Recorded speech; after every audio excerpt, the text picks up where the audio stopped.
blocking the Chimera beast's flames. In front, Buckbeak, with the help of Hagrid, was fighting with Harpy fighting. The place where the Harpy comes into contact will become dirty and emit a strong stench, but fortunately, there is no threat from other ferocious beasts in the air. The Thestral waved its wings, started running and took off quickly. Riding on Pine on the Thestral's back kept firing magic spells at the Chimera beast on the ground. Shattered to pieces. Thousands of arrows fired. Fire Snake Whip. Frost Arrow. But when these offensive spells hit the Chimera, they can only scratch it. The skin on its body is no less resistant to spells than the Manticore. Even the head, it has no weaknesses. This is a magical animal that is even more troublesome than a Manticore. P.S. Thanks to the Spiritual and Lazy King for your monthly vote. Senior Sister Tonks in a pink mood invites you to ride the Thestral together, but don't move around, not fond of fighting either. He turned around and attacked Fred and George, who had already exposed their positions. The Weasley twins have never regretted so much in their lives that they didn't practice their spells properly.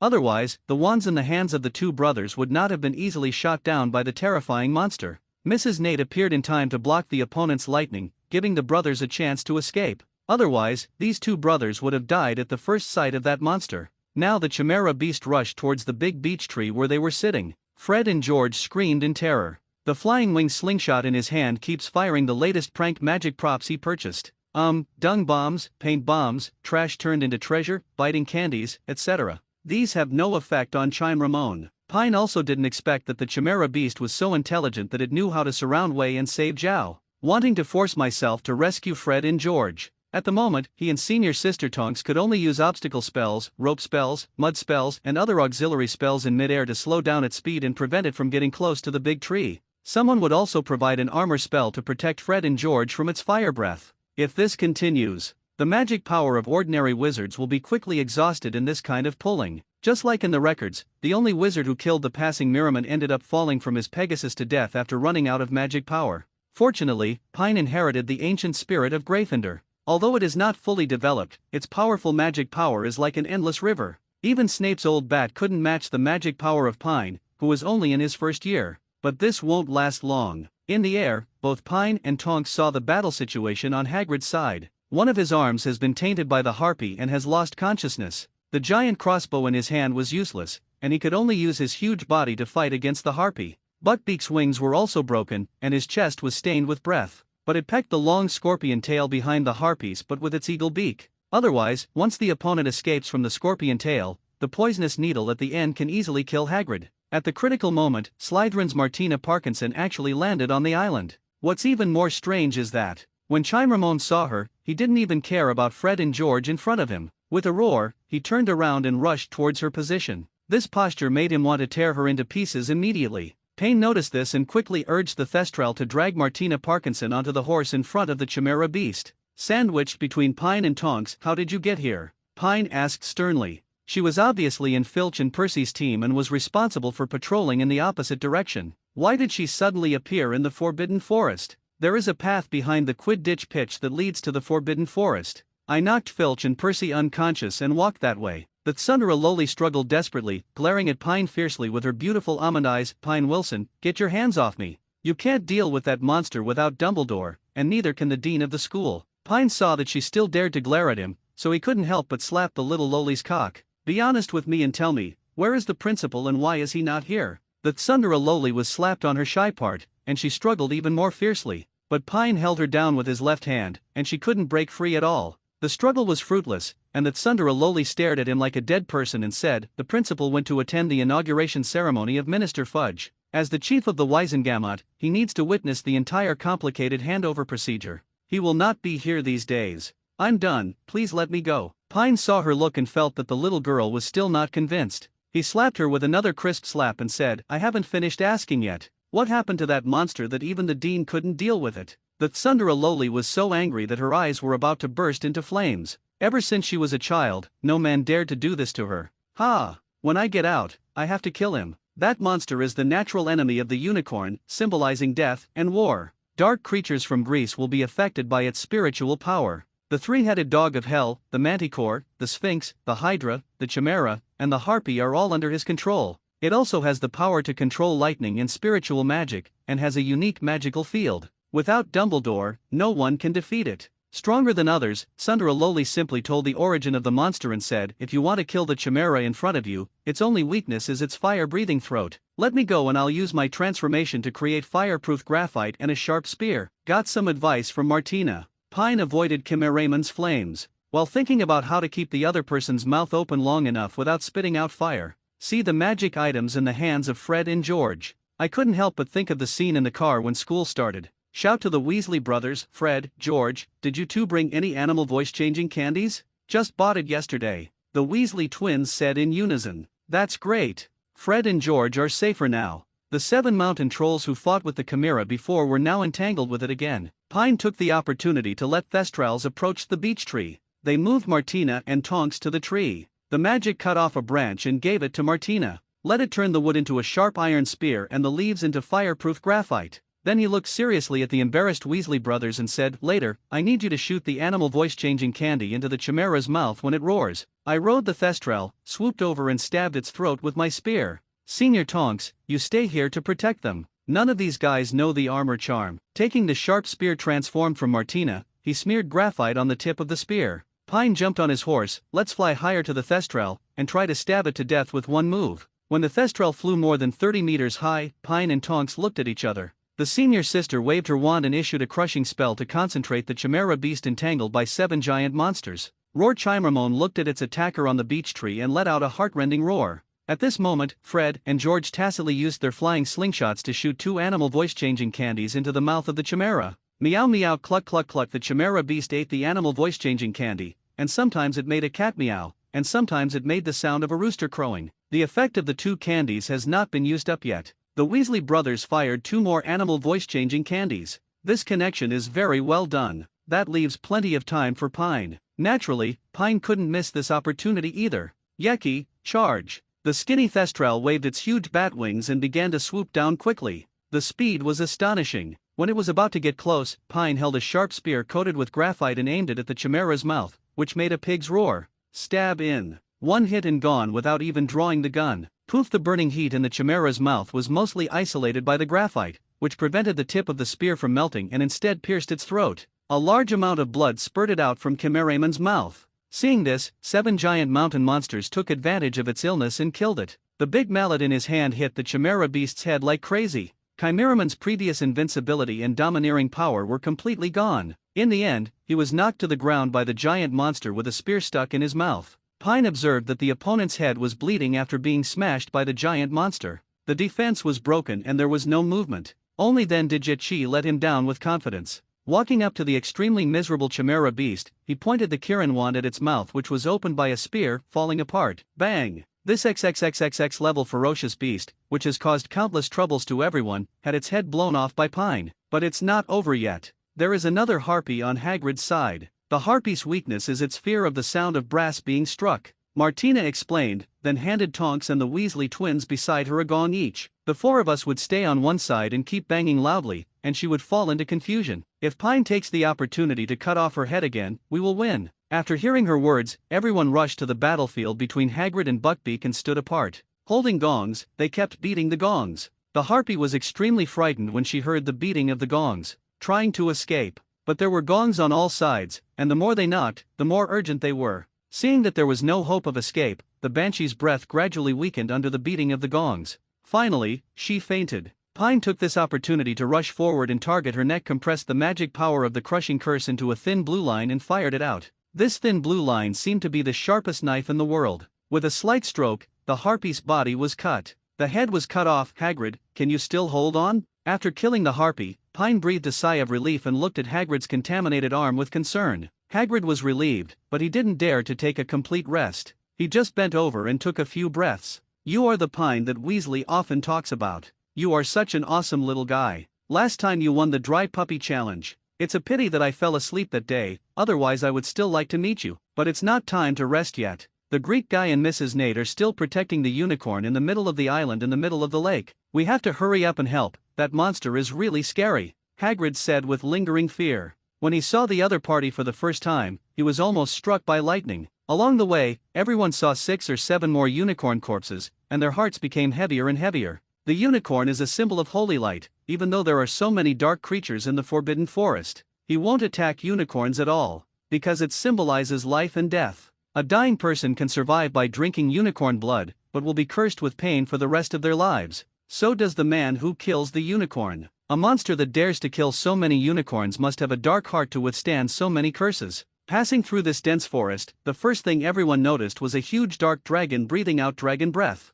Under the dragon's breath, there is a woman with long flowing hair and a graceful figure, holding a wand to resist the scorching flames. This is the defense against the dark arts professor, Mrs. Cynthia Nate, that everyone is looking for. And further away, there was a black unicorn that was 4 times larger than an ordinary unicorn. The sharp horn on its forehead continuously shot out streaks of lightning. Opposite it is a wizard constantly moving to avoid lightning. Only her the robe was torn into tatters, basically revealing the tight-fitting combat uniform underneath. Pine took a closer look. Agatha? Isn't this the smuggler who had an argument with Mrs. Nate in the leaky cauldron? In the woods behind Agatha, there is a group of dying white unicorns. Ding. Congratulations to the host for starting Ravenclaw's Trial 1. Heir to the Blood Curse. The host can complete the mission by defeating the messenger of the underworld, the Dark Unicorn, and discovering the secret of the Blood Curse. Mission reward, level 9, talent point +1, Nidalee's Blood Pact Array. Seeing the system prompt, Pine was a little confused. Is this a Ravenclaw trial? Nidalee is the leopard girl. She can freely switch between human and jaguar forms.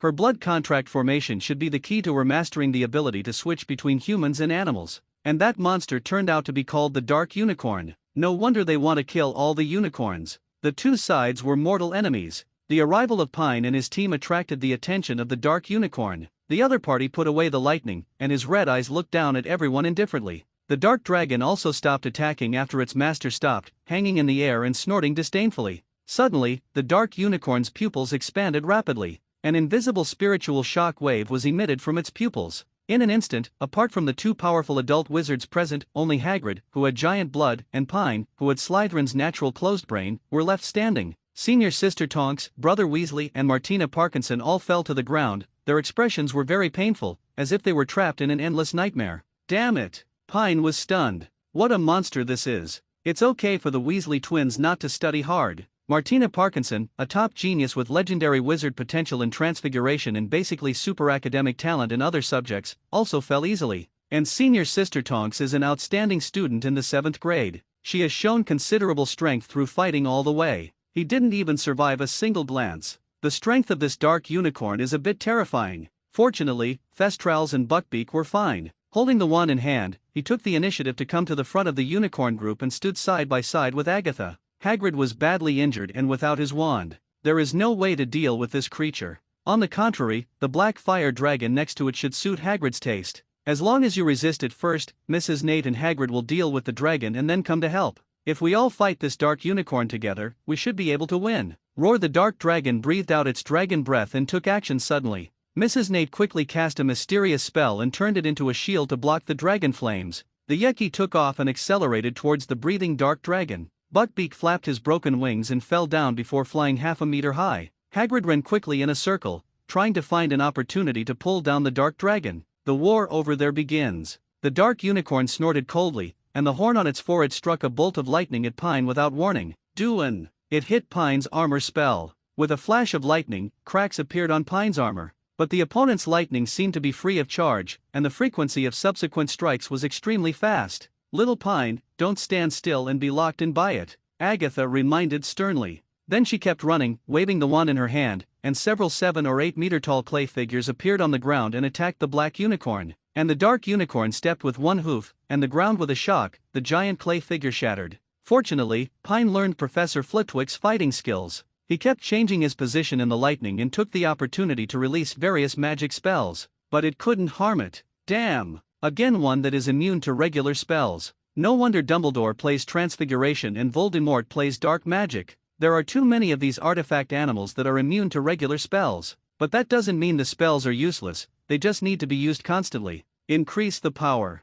She is extremely good at transformation spells and her skills are very flexible. In battle, you can easily turn everything around you into offensive weapons to fight against the Dark Unicorn. Every plant and tree can be turned into flying needles, daggers, or swords and flew away. The soil under the opponent's feet sometimes turned into spikes. But the Dark Unicorn had suppressed her here for so long before, and his strength was even more terrifying. The horns on the head can control lightning, the red eyes can launch spiritual attacks, and the 4 hooves under the feet can form an invisible field. Hitting here is a confrontation. While holding up the iron armor curse and moving around, Pine looked for opportunities to launch the blue line shattering curse. Little Pine, don't go near it. Just when Pine kept moving to avoid the opponent's lightning, looking for an opportunity to attack it, Agatha hurriedly reminded. Then Pine suddenly realized that he was less than 5 meters away from the dark unicorn without knowing it. Distance. The lightning struck by the opponent seemed to have figured out its own displacement habit and kept approaching it. Fortunately, Agatha warned her in time, otherwise she would have fallen into the opponent's trap.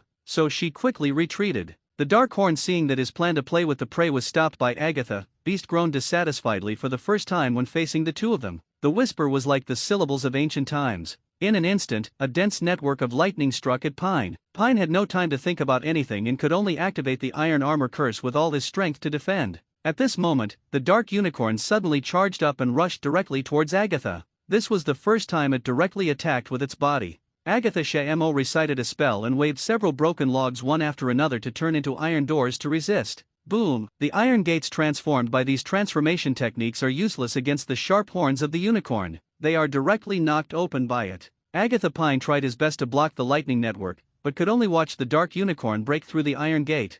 Agatha couldn't dodge, and her chest was penetrated directly by the horn. Black magic lines covered her body, which looked very strange and terrifying. Then the dark unicorn threw her body out with disdain. Looking towards Pine's eyes were full of amusement. Then, the dark unicorn seemed to be strolling around, sending out bolts of lightning to surround Pine. At this moment, he was alone and helpless. He could only increase the magic output of the iron armor curse for defense. For darkness, as far as the unicorn is concerned, everything is determined. A talented wizard cub is just a toy in its eyes. Dark unicorn. At this moment, a heartbreaking voice came from behind it. There was a ding sound. The poisonous needle shot by the manticore was blocked by an invisible field. Don't try to control me, the awakened manticore roared angrily. It was from Greece, but it didn't want to be controlled by a monster from the darkness. The dark unicorn hadn't launched an attack yet. Suddenly there was a bang, and a huge fist appeared out of thin air, knocking it back several meters. Then a fast-moving leopard with a poisonous sac suddenly appeared and threw it to the ground.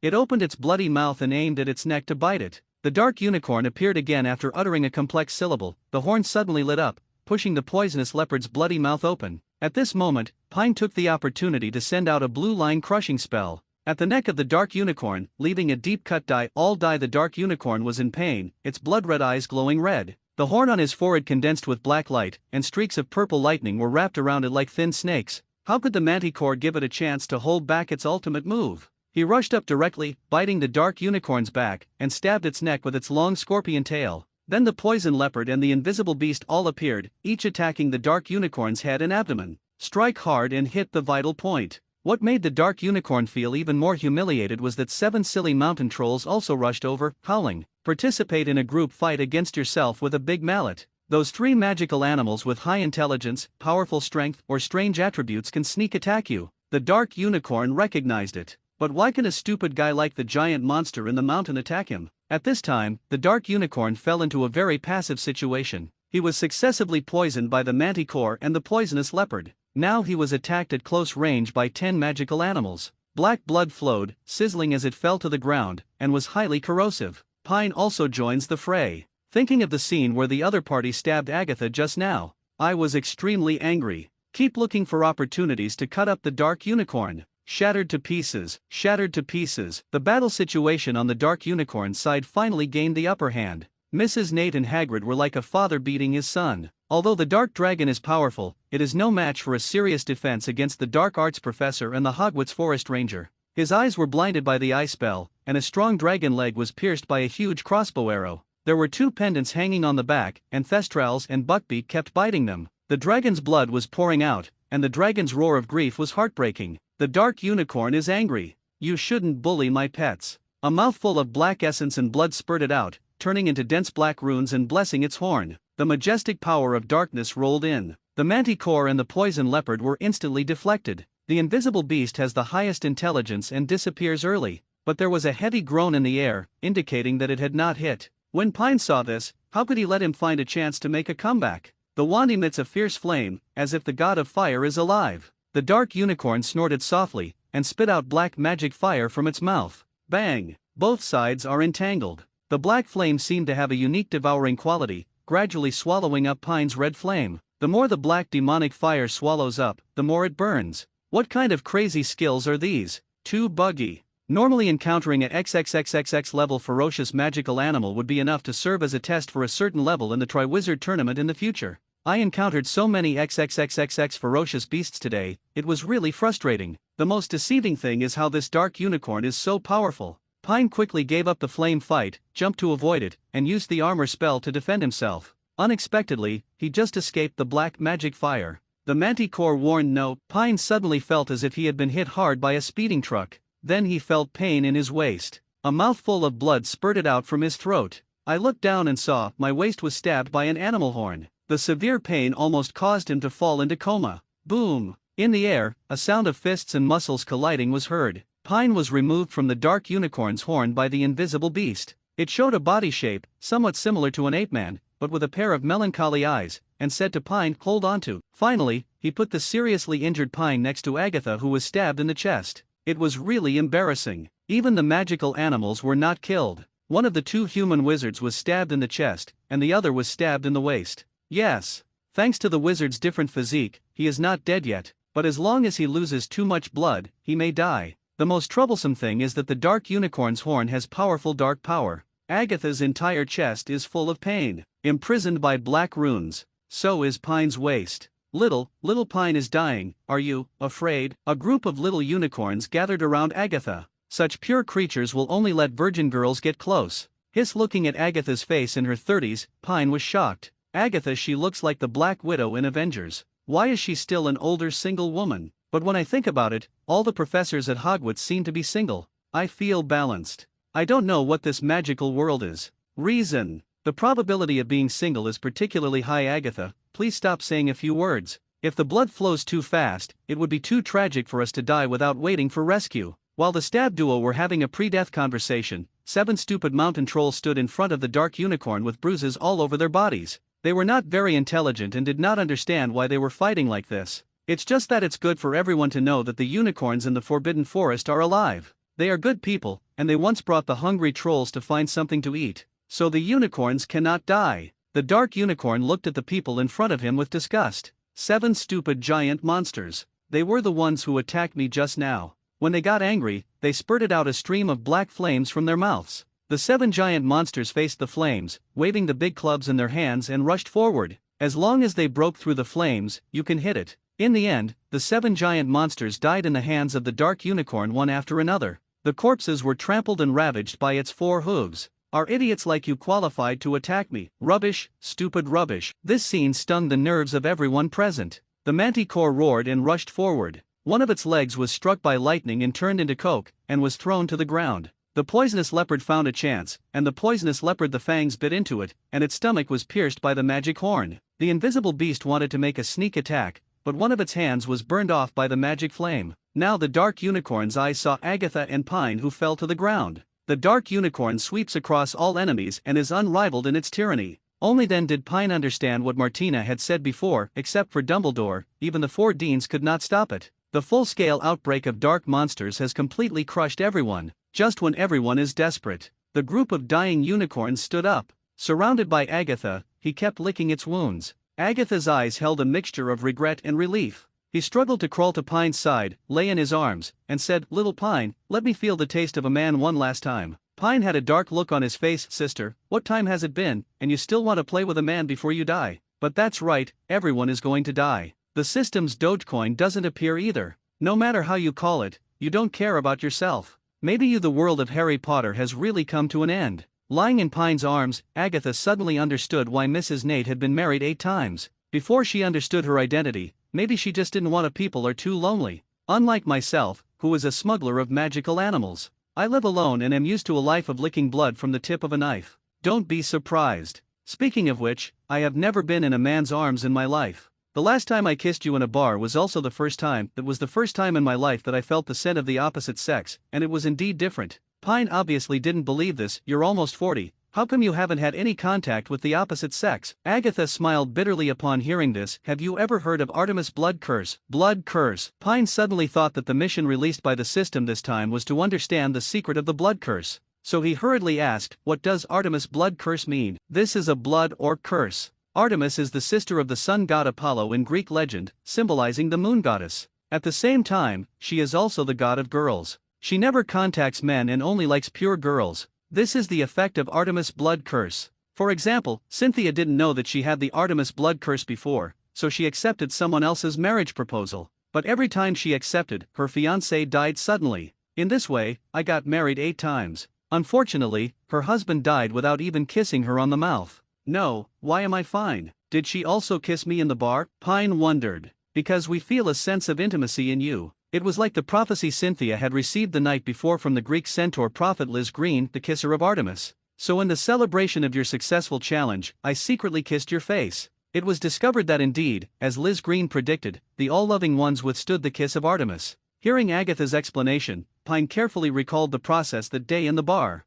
Agatha and Cynthia, covered in wizard robes, indeed did not touch him even if they quarreled at first. It was not until he succeeded in the challenge that he took advantage of the chaos. He hugged me and kissed her twice, but I thought they were perverted witches who liked Shota. So what happened to the Artemis blood curse? Pine asked again. That is the blood curse signed by our ancestors and the pure unicorn. Agatha said, the birth of the blood or curse was basically due to the ancestors having something in their hearts that needed to be protected at a certain moment of crisis. So an ancient blood curse magic was used to borrow huge magic power or life force from magical animals. Protect what you want to protect. The price is that her female descendants will carry a blood curse that can be inherited. Once it breaks out, it will slowly turn into a magical animal that signs a blood contract with her. Like me, like Cynthia, like Martina. Our ancestors were burned to death in medieval hunting operations. Before she died, she gave birth to a baby girl. In order to protect the baby girl, she signed a blood contract with the unicorn. By our generation, the 3 of us are the blood curse breakers. Pine exclaimed, what? Martina and you both have the same ancestor. And what made Pine even more shocked was the witch who signed a blood contract with the unicorn. He had seen it in his dream. So that's it. So what about the child of the ancient Greek scholar? Who are his descendants? Pine, remembering that the other party signed a contract with a giant blue eagle. Agatha spat out a mouthful of black blood and smiled miserably. Didn't you notice that me, Cynthia, and Medina all have black hair and black pupils? We are all of ancient Greek descent. It's just that as time goes by, family members marry into different countries and produce different offspring. Speaking of this, Agatha seemed to be unable to hold on any longer. She looked at Pine's handsome face and smiled. Little Pine, can you touch my forehead? Pine was stunned, but he didn't refuse. He gently covered her white forehead with his hand. At this time, the group of unicorns bit the skin on her chest. Silver-white blood flowed out like mercury. A water it little by little on Agatha's pierced chest. The blood of unicorns can extend life for ordinary creatures, but it also has to bear the pain and torture that will never be freed. But I'm different. Originally, my blood curse was almost uncontrollable. This time I came to Hogwarts, it was just with the last glimmer of hope. Now it seems that I should still pay off the debt to my ancestors. Little Pine, remember, help Cynthia find Ravenclaw's diadem, which has the power to suppress the outbreak of the blood curse. Martina's talent is too high. If she and Cynthia cannot delay the outbreak of the blood curse this year, they will become unicorns forever. The white unicorns gathered together to pour silver-white blood on Agatha. A ray of silver light turned into a protective shield, protecting the injured people and magical creatures. Seeing this, the dark unicorn began to attack the protective shield anxiously, as if afraid of something happening. Under the magic of the unicorn's blood, the black lines on Agatha's body slowly receded. Her black hair, a symbol of ancient Greek origin, slowly turned to silver. The magic fluctuations in his body became stronger and stronger. Boom, boom, boom. The sound of ancient war drums emerges, blessed by distant gods. In the illusory light and shadow, a mark of a sacred mountain appeared. It was the temple of the gods on Mount Olympus. A veiled and stunningly beautiful goddess walked out. The translucent body came to Agatha. A tap of her fingertips gave Agatha supreme divine power. Slowly, a golden horn grew out of the spot where Pine touched her forehead. It is carved with beautiful laurel patterns.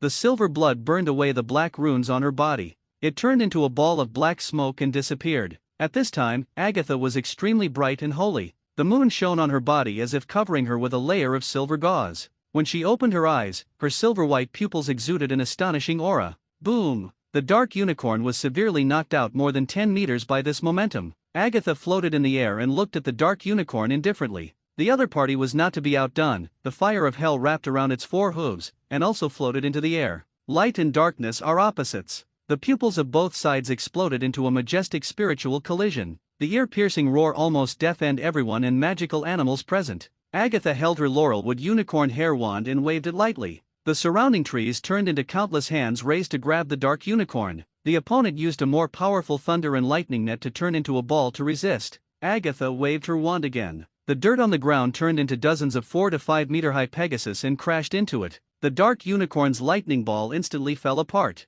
When he was frightened, he saw dense war spears coming towards him. It spits black magic fire from its mouth, trying to melt these war spears, but there are too many war spears. Immediately afterwards, the body of the little unicorn it killed before turned into an ancient sword. It came galloping with silver light. The dark unicorn didn't rush to avoid it, and the silver sword cut off the horn on its forehead. Demonic blood spurts out. The strength is greatly reduced. Agatha was unyielding and her offensive became more and more intense. At this moment, she casually cast a transformation spell, all with unparalleled power and range. At this moment, she truly stepped into the realm of the legendary wizard. All matter within a radius of several hundred meters is for her use. Soon, the dark unicorn was pierced by the silver sword. Large areas of black demon blood are depressed. One deep pit after another was corroded into the earth. Seeing that the director was in danger, the dark dragon roared and broke away from the entanglement of Cynthia, Hagrid, and others. Waving its wings and breathing dragon breath from its mouth, it wants to help the dark unicorn defeat Agatha.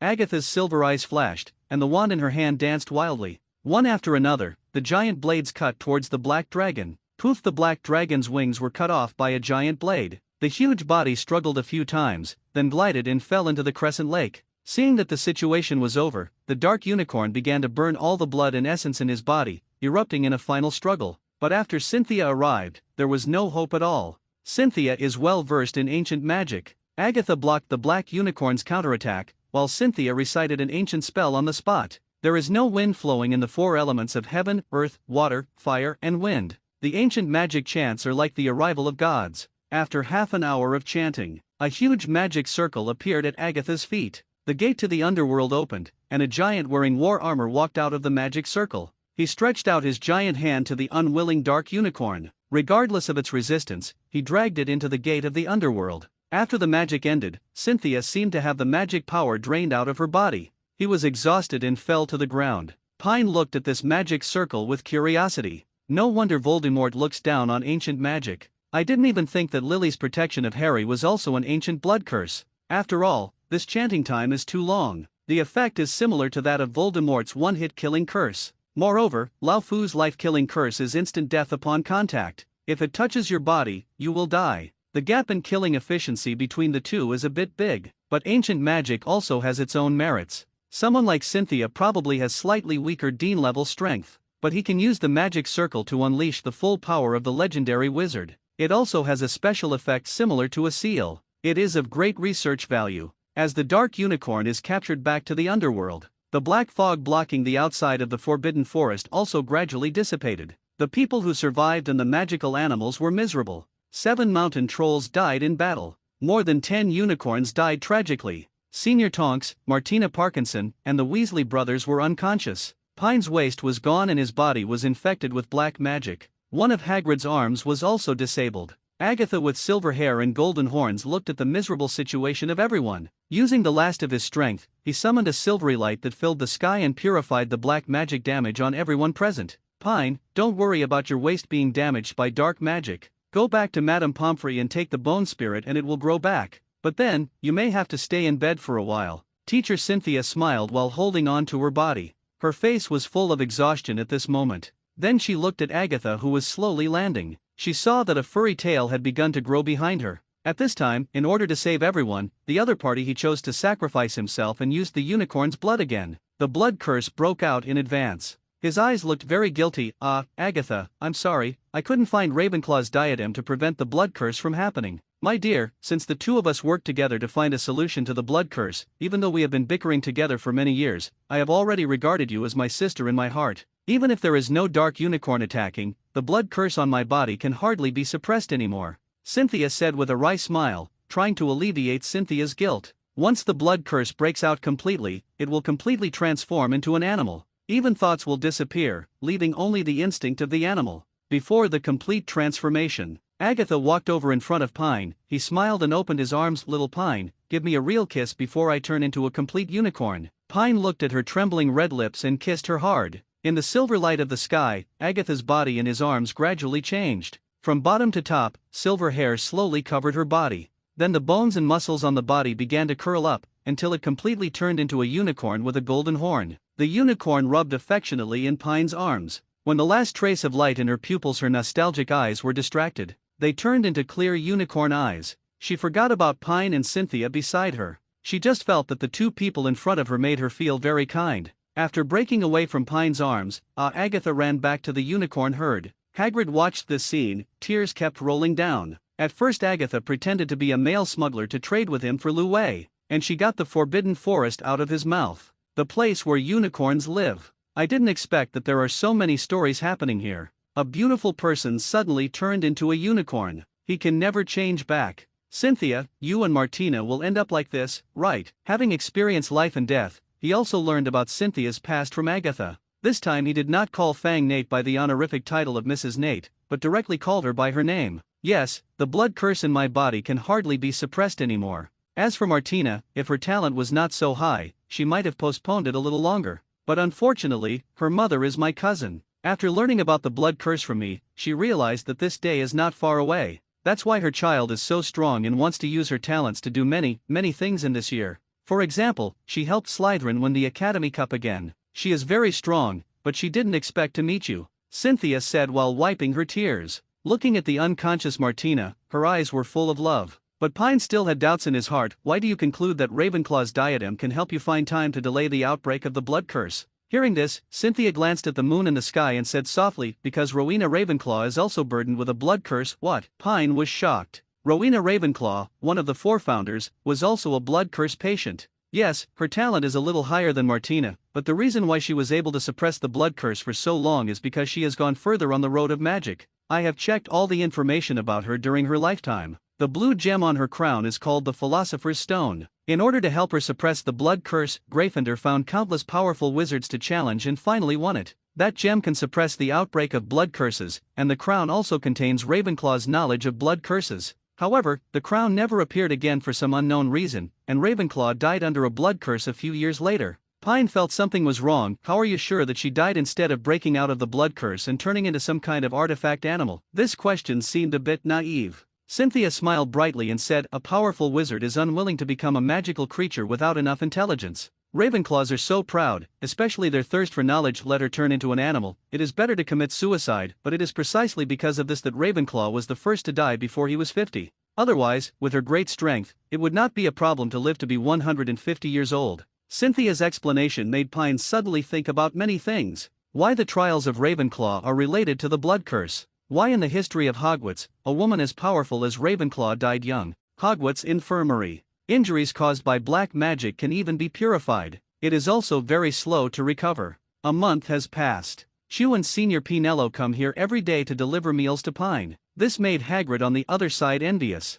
Pine, you are too popular with female classmates. This is bad, you need to be more focused. Pine just couldn't understand Hagrid's thoughts. Hagrid, if I only choose one, I'll break other girls' hearts. Love is beautiful, and we need to enjoy this beauty, not just because the worldly perspective makes everyone feel guilty. These words directly confused the straight man Hagrid. Is this what love is like? As long as a few people like to be together, and as long as everyone in it is happy, there is no need to be afraid of the world's eyes. Is this what it is? The reason why his dwarf father and his giant mother got together? As for some people who are worried about how Hagrid's father and her giant mother can communicate in love. Brother, this is the wizarding world. Grow up quickly, expanding rapidly, shrink quickly, rub quickly. Pine could find dozens of related spells. There is always a marriage suitable for humans and giants. Never underestimate human interest in research on sex. This type of room magic manual is said to be very popular on the black market. New editions are released every year, and demand exceeds supply. When Hagrid was deep in thought, Pine opens the system panel. Name, Pine Wilson. Age, 11 years old. Grade, 1st grade at Hogwarts. Bloodline. Talent, Ravenclaw. Talent, photographic memory. Slytherin. Talent, occlumency. Hufflepuff. Talent, affinity with all things. G. Lanfondo. Talent, ancient spirit. Special skills, Snape. Silent spellcasting. Flitwick's fighting skills. Points, 264 points. Magic. Talent, transfiguration. Level 9 charms, Level 9 potions, Level 9 herbology, Level 8 history of magic, Level 8 astronomy, Level 8 defense. Against the Dark Arts, Level 8 Flying, Level 1, Note, Level 1 to 2 Academic Scumbag, Level 3 to 4 Academic Weak, 5 to 6 Academic Commoner, 7 to 8 Academic Master, 9 Level 10 God of Learning, Level 10 Invincible. The previous battle in the Forbidden Forest caused Pine to consume all the accumulated credits. The 9-level experience point given by the system was decisively used by him in the transformation technique. He saw it through this battle in the Forbidden Forest, facing some magical animals with extremely high magic resistance. The magic spell has basically no lethality unless it reaches the level of perfection. Transformation is the conventional high-level combat method when facing these monsters with full magic resistance. Fortunately, in this incident, Dumbledore also gave everyone a very high reward. Pine, Tonks, the Weasley brothers, Martina and others all received a special contribution award. Ahem. Originally, Dumbledore planned to share a special contribution award among 5 people, but Pine performed most outstandingly and scored the highest points. The deans of other houses disagreed, so Dumbledore waved his hand and decided to issue one to each house. After all, Fudge has just taken office now. This guy has a lot of brains. I wrote to Dumbledore every day to ask for advice about the Ministry of Magic's work. He wholeheartedly pulls Dumbledore's tiger skin and pulls the banner. Create an illusion to the outside world. All the work I do is authorized and approved by Dumbledore. As a result, he quickly established a foothold in the Ministry of Magic. Never interfere with school management. But the school also made a lot of money from this incident. My heart aches just thinking about Pine. Black dragons, harpies, chimera beasts, piles of unicorn and acromantula corpses, all of them are magic materials that people want to grab outside.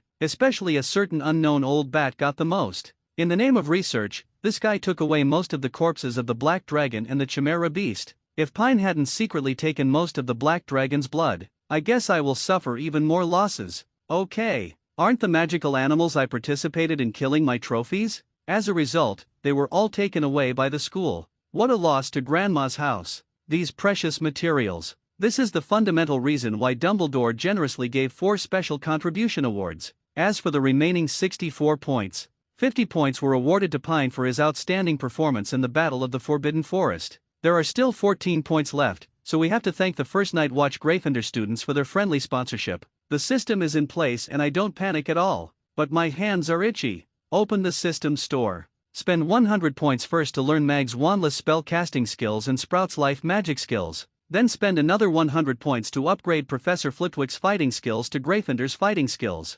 After, I want to be a mediocre and invincible little wizard with both magic and martial arts abilities. Save the last 64 points first. In this battle in the Forbidden Forest, fortunately, Professor Flitwick's fighting skills and the shattering spell were upgraded to a superb level. Pine appeared at the Ravenclaw table again. The Weasley brothers and Cedric sat over immediately. Oh, this time Sister Tonks also ran to the Ravenclaw table. Pine's roommates Tiga, Dana, and Gaia silently picked up their rice bowls and ran to other places. The 6th grade senior who was splashed with milk by a fat cock with a round face last time also silently made room for senior Sister Tonks. No way. The big devil Pine can't be offended. I really can't afford it. Look at this 1st grader who dares to fight multiple XXXXX level magical creatures. This level of combat power is beyond the reach of ordinary aurors. So scary. Cedric looked at Pine with a resentful look. Why didn't you call me last time? Do you know how worried I was afterwards? You 3 are my best brothers. What if you tell me what I should do? He is indeed the man whom Pine trusts most.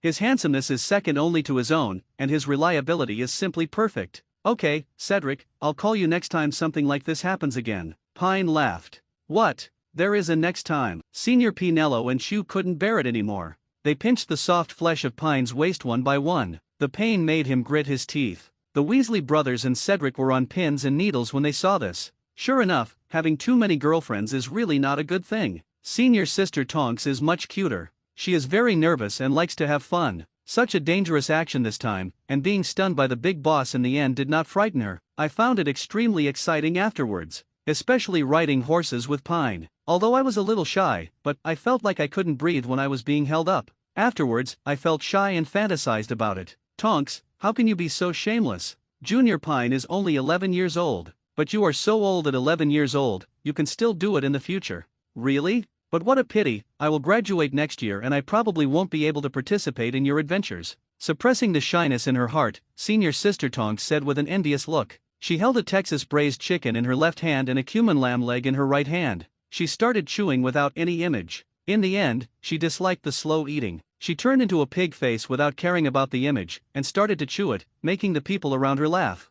Cedric, look at this person. This is a standard Hufflepuff snack. Look at you, all you do is peel spiced crayfish for your girlfriend Marietta. You haven't had a bite of food for a long time. What an embarrassment to Hufflepuff. Fred, George, give me your Marauders map. I need to find someone these days. While he was in the hospital, Pine and the Weasley brothers who came to visit found out about the whereabouts of the Marauders map. So after he was discharged from the hospital, he didn't shy away from asking for it directly. Fred said nothing and still gnawed on the saltwater duck. Let Pine take it from his pocket. Pine took it and studied it, and finally said, this map uses a very clever transformation spell and magic similar to trace silk. Once you learn how, you can make many copies and sell them to other students to earn extra money. Really? George said in surprise, can we make it too? Pine replied affirmatively, of course. The contents involved are basically magic that outstanding students in 6th and 7th grade can access. You have followed me to learn spells and transformation spells for the past 2 years. I estimate that next year, you will be able to learn to make them on your own. What a great experience. Fred and George hugged each other excitedly,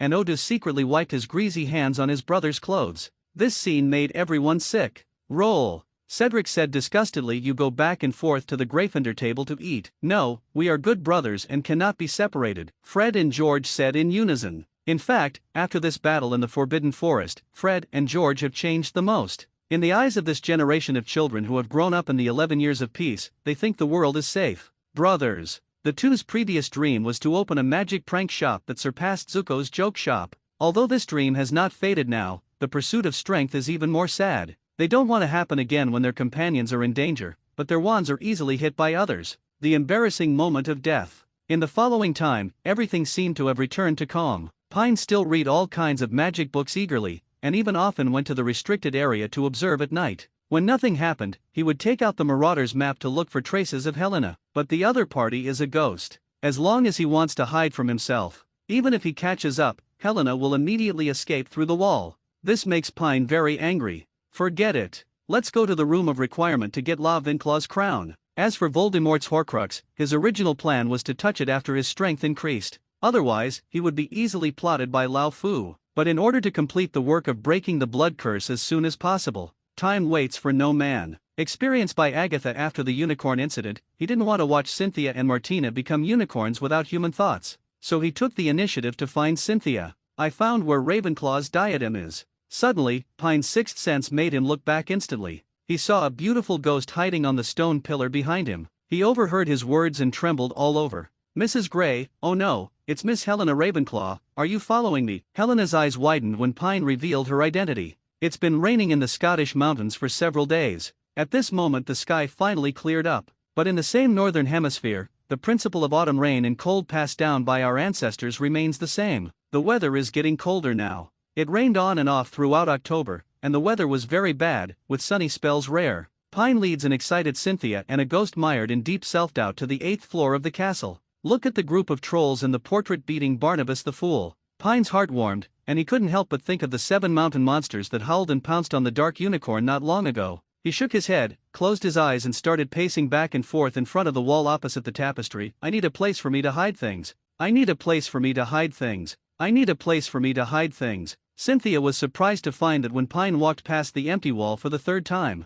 the lines of the door began to appear on that empty wall, and the door to the room of requirement opened to Pine again. Here it is. My secret base is also one of the secrets of this castle. As for the builder, it is the mother of the ghost behind us, the great Rowena Ravenclaw. After a brief explanation, Pine took the lead in opening the door and walked in. On the other side of the door was a spacious place like an auditorium. The windows above the room cast sunlight on the hill where discarded furniture was piled up. No, it's hard to tell that these hills are made up of items used by Hogwarts students or professors in the past. There is a pile of old books in the front, and on the right-hand side of the pile are several rusty armors. Cynthia frowned and walked in. This place was like a garbage dump. However, she quickly retracted her gaze and followed Pine as she walked through the passage between the garbage piles, carefully observing the things near the tall garbage piles around her. Some worn-out furniture, boxes, missing pieces, etc. There are chairs with one leg off, old brooms, broken bats, old unwanted newspapers, tattered school uniforms, and other unidentifiable debris. Perhaps, something here is evidence of a student's failed spell. Maybe a table with missing legs was thrown here by the house elves who were trying to maintain the dignity of the castle.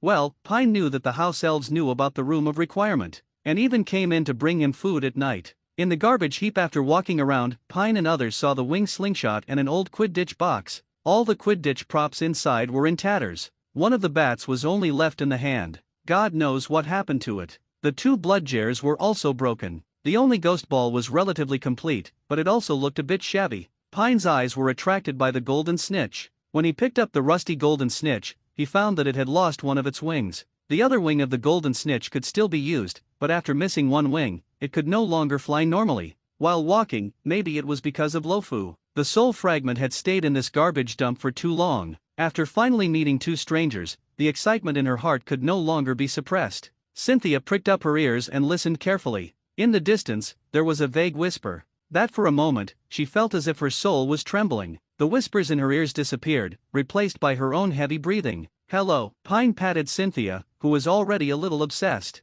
He reminded, in the magical world, be wary of anything that makes a sound, there's a soul in that crown that needs us to save. Cynthia looked at Pine confused, not knowing what he meant. Pine looked at Ghost Helena with interest and said with a smile, Miss Helena, it should be Miss Helena. After all, you had just graduated a few years ago and were not married yet. The soul hidden in the crown is the Mr. Tom you know. Helena didn't know what she thought of. She was instantly angered by Pine's words and shouted, I didn't know about my mother's illness at the time, I just thought. Later, I thought he could help me solve that problem. That's a liar, a big fake liar. Pine is not interested in knowing more about Helena's mental journey when she was deceived by Voldemort. Deliberately irritating her is just to facilitate the following cliches. As long as you are in the mood. I'm afraid you won't talk like an iceberg all day long. That's it. It's difficult. But for Lao Fu's temptation, Pine also suddenly wanted to laugh.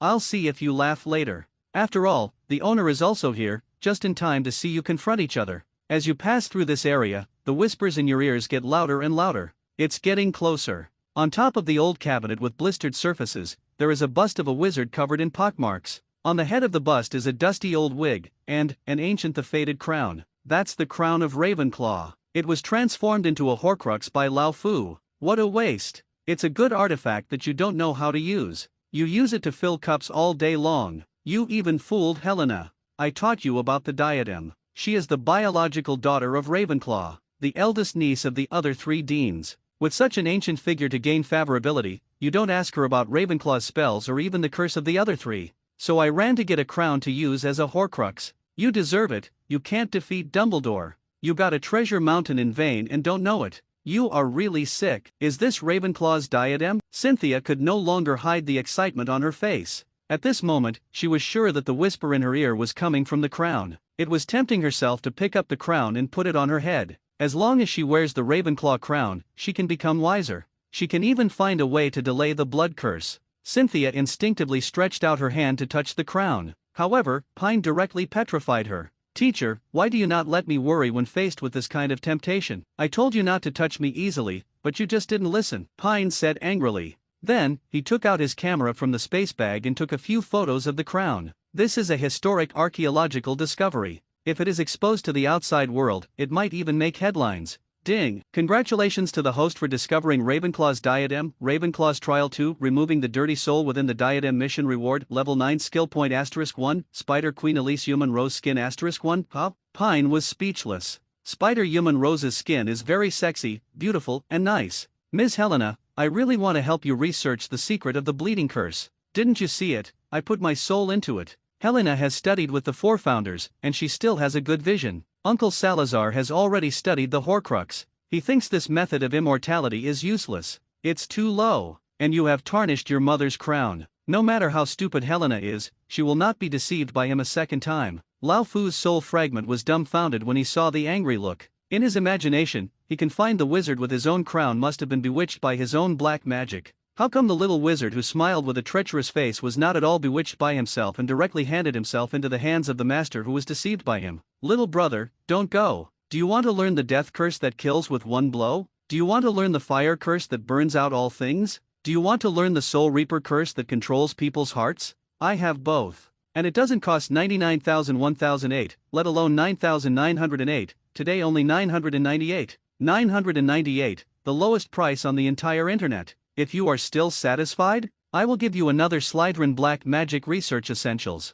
Not enough? More at a second generation Dark Lord's illustrations of transformation. Still not enough? This second-generation Dark Lord's annotations of curses will do the trick. Don't you like this? Brother, this is really the last price. I use the second-generation Dark Lord even if you take me away with the most evil technology? Hey, little brother, don't leave. The 8th floor of the main tower of Hogwarts. As mentioned before, there is the Room of Requirement, Professor Flitwick's office and Headmaster's office. Professors Pine and Cynthia took Ravenclaw's diadem to Professor Flitwick's office first and shouted, "Professor, look what good stuff I found." Professor Flitwick almost fell off his stool when he saw the crown. This, exactly what you guessed it is, Ravenclaw's diadem. But Professor, please take me to the principal quickly. There is a fragment of Voldemort's soul in this crown. I can't handle it. Let the principal come. That's right. If you want to take out the Horcrux without any harm, except for Dumbledore, the greatest white wizard of this era, there is really no other way. Professor Flitwick was surprised and happy, and quickly led the party. Anne went to find Dumbledore. But the entrance to the principal's office was on the 3rd floor. I don't know what he thought of this, but it was convenient for Pine. On the way, he called Professor Sprunt, Professor McGonagall, and even Snake. He didn't let go of the old bat spirit Pu. What made Snape even more disgusted was that this annoying Ravenclaw kid was still active between the two head witches with a flattering look on his face. Professor McGonagall, you said that since I found the Ravenclaw diadem that has been lost for nearly 1,000 years, is it not too much for the school to give me a special contribution award?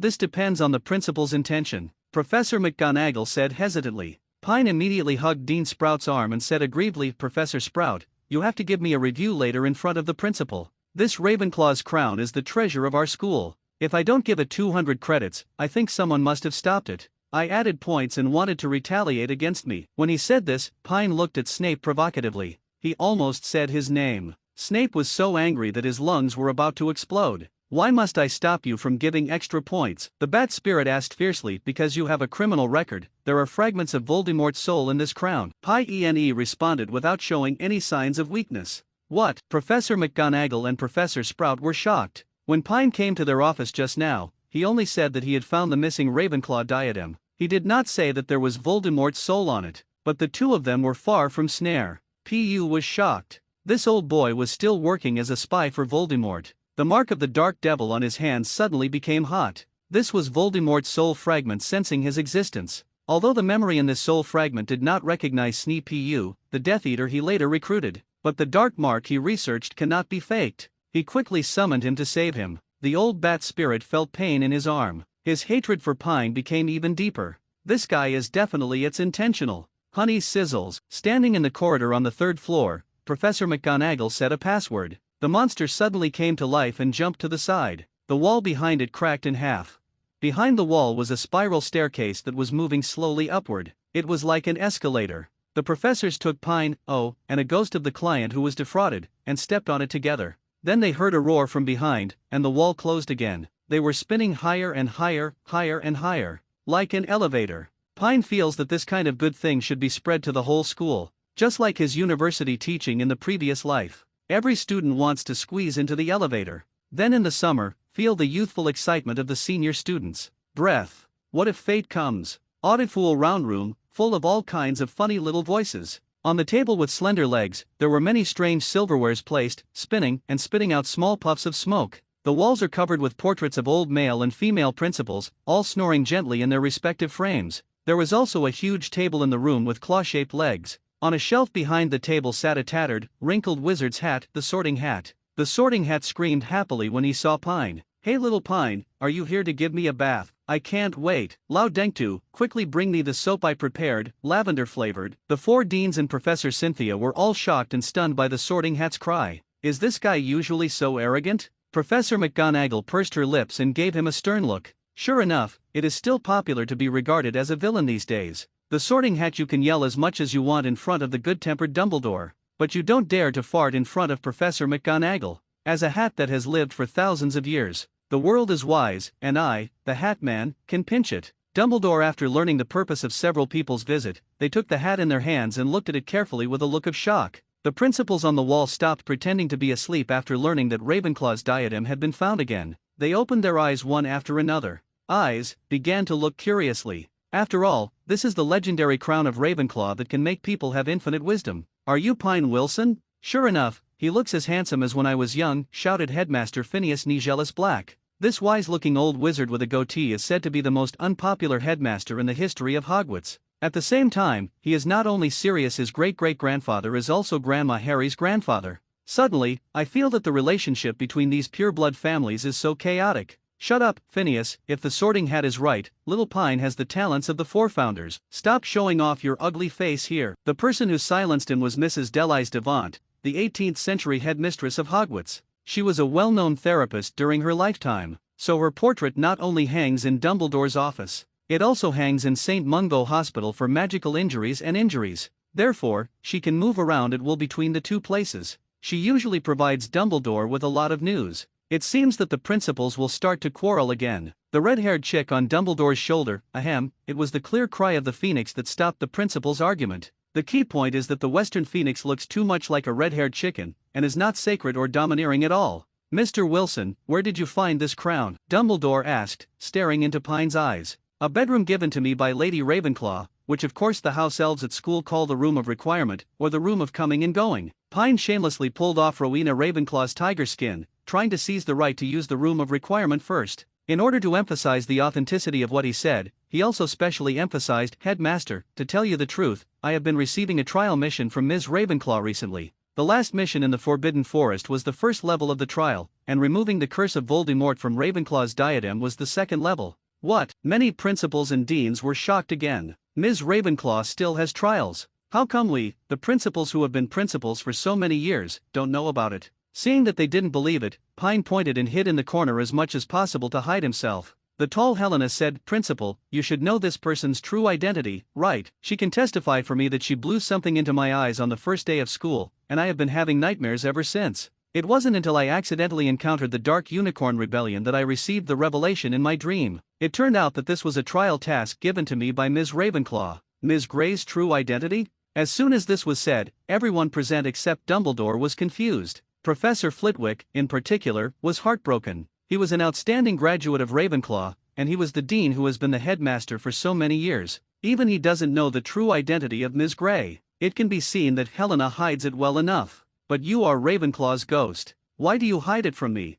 I wanted to ask her what she meant and if she could tell her about it. If it weren't for her current ghost state, Helena would probably have suppressed her blush. She had stayed anonymous for so many years because she didn't want people to know that she had stolen her mother's crown. Did he indirectly kill his mother in the end? How could she confess her past in front of so many people? But Pine took the initiative to help her cover it up. In fact, this stupid Helena probably doesn't even understand the twists and turns in this crown. So he took the initiative and said, this is actually Rowena Ravenclaw's daughter, Helena Ravenclaw. Principals and deans, you should have heard of the blood curse, right? What? It turns out that Mrs. Grey is not the first Queen of Scotland. Her true identity is Ms. Ravenclaw's biological daughter? This is a huge melon. Professor Flitwick was even more aggrieved. I'm sorry for you. Winclaw's loyalty can be seen from the sun and the moon. Why did she hide her identity from me? Could it be that I, Flitwick, didn't do a good job? Pine wanted to say, yes. You are an honest old lady. How many people are there in our Eagle Academy? I haven't encountered the House Cup in 2018. Is this something done by Ravenclaw House, which is famous for its wisdom? It obviously has the most academics, but it is second to last every year.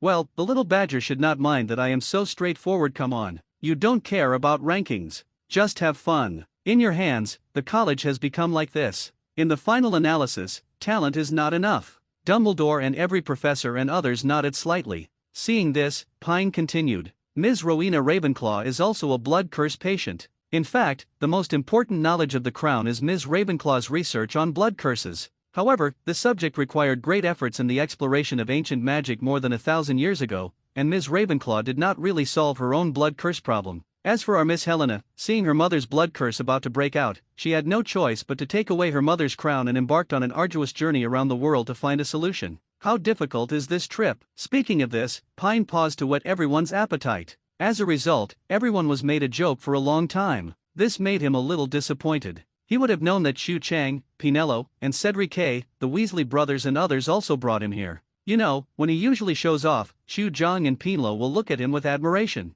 Cedric and the Weasley brothers are begging him. The next words are all said. Only in this way can we have a sense of accomplishment. No wonder the principals and professors in the school are all singles. Human relations are so bad. At the critical moment, it has to be me, Mr. Hat. Mr. Sorting Hat is really interested in this story. It has been curious about the whereabouts of the crown sister for thousands of years. Now Pine's words are interesting again. Little Pine, tell me, how difficult is this journey? Mr. Ma, I love hearing the story of Sister Guanmian the most. Damn! Pine couldn't help but give him a roll of his eyes. What stories do you, a Sorting Hat, like to hear? Your body is obviously hungry for our family's crown. You are despicable. Mr. Hat, you asked Helena how difficult her journey was to find the cure for the blood curse. Let me ask you this. Everyone here, have you heard of Albania? This immediately stopped many people here. Is this Albania the same place as Algeria? It feels different. Nonsense. This Albania was only founded after World War II.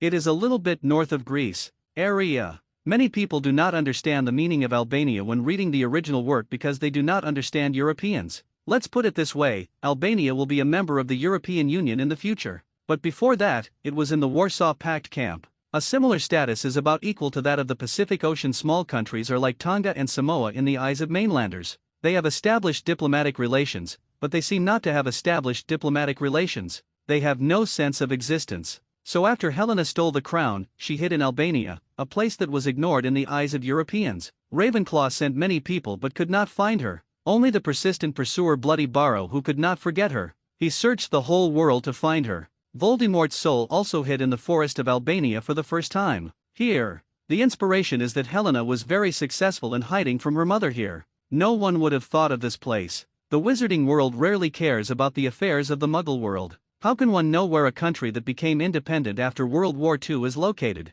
Seeing everyone's confused expressions, Pine slapped his thigh and sighed. Albania is a place that even the principals and deans have never heard of. Helena has even searched for such small places. Mr. Hat, as you can imagine, do you think Helena's journey is far away and difficult? Hardships. It's so hard. Helena has been to places like this, which really moved me, Mr. Hat. The Sorting Hat wiped the corners of his eyes and said. Long-lasting memories flooded back, and the hat seemed to think of the little girl who liked to play with it and put it on her golden hair. He sighed, and is the person Pine is talking about really me? When I stole the crown, I had no idea it could suppress the outbreak of the blood curse. It was only after I had a conversation with my mother's soul after her death that I realized this. Otherwise she wouldn't have stolen the crown at all. Because of the child's little desire to defeat his parents, it led to an irreversible mistake. The more Pine said this, the more Helena felt ashamed. There were even times when he hesitated to speak, wanting to admit his mistakes back then. Pine noticed her thoughts. Seriously, Helena, you became a ghost and lived alone for nearly 1,000 years. I believe that every one of you who made irreparable mistakes when you were young will find that the things you once had have become unavailable. That kind of pain is unbearable for us. Speaking of this, he couldn't help but look at Dumbledore and Snape, the two poor people who were living in the torture of memories. He smiled and said, "We humans are like this. Looking back at the detours we have taken, we wish we had a magical time machine that could take us back to the past. What to say to the stupid self who is about to make a big mistake? Tell her how she will feel in the future, and tell her that there are other ways to solve the problem at this time. However, the past is a foregone conclusion, and we cannot change the past. That young self has long been submerged in the long river of time, leaving only a lonely ghost facing the past alone. I have always believed that everything left in this world has its own meaning and mission. Your mission is to guide talented young people to decipher the secrets in the crown and break the unsolvable problem of the blood curse. So you were deceived by Voldemort and told him the whereabouts of the diadem. You hope he can solve this problem, but unfortunately, he is a person who lacks protection in his heart. Now, Ms. Ravenclaw has chosen me. I will help you solve this problem, and I also have a preliminary idea. In this process, I need your help." Pine's philosophical words directly surprised the principals and professors present. If this were the world of Naruto, Dumbledore would probably have praised him on the spot. A man who has the mind of Naruto at the age of 11. A man who has implemented the idea of Naruto. After all, he is the true genius of Hogwarts will. Professor McGonagall and Professor Sprout's smiles melted when they saw little Pine. What a heartwarming sunny little shot. Such a cute child. What's wrong with adding more points? So what if the Academy Cup was given to Ravenclaw? Dumbledore was even more deeply touched, and suddenly felt that he was old. Unexpectedly, no child could see it clearly. Yes, Merlin is on top. Leaving behind memories of his lonely face, naturally has the meaning of his legacy. He can also cultivate a bright future leader for the wizarding world. He used to think it was Harry, but now he has another choice. And high in Lena's heart, if Pine had a favorability system, you would definitely hear the prompt, Helena's favorability +1+1+1. Pine, you are a good boy. Dumbledore's rating of Pine's coffin conclusion. What is the next Ravenclaw trial task? You have the school behind you, you have professors, and I support you. Let's help you find a solution together. Pine was waiting for this statement from you, old dang. He immediately said, Principal, to be honest with you, the second trial task is to remove Voldemort's soul fragments from the crown. Don't worry, leave this to me, I'll check the information, it shouldn't be difficult to solve. Dumbledore nodded. At this time, Pine took out the barrel magic wine formula without the specific weight and handed it to Dumbledore. There is another thing, which I think is also very important, which is the new magic wine formula I have figured out. I have thought that our funding sources at Hogwarts are too limited. The root cause is that we do not have school-run enterprises. Professor Dumbledore, extraordinary wisdom is the greatest wealth of mankind. And wisdom is not only the accumulation of knowledge, but also a spirit of innovation. In the past, our legendary wizard Merlin could use magic to influence the world of muggles, lead them towards unity and peace. Why are we complacent now? The bottom line is that there is something wrong with our education, which does not effectively cultivate students' innovative consciousness.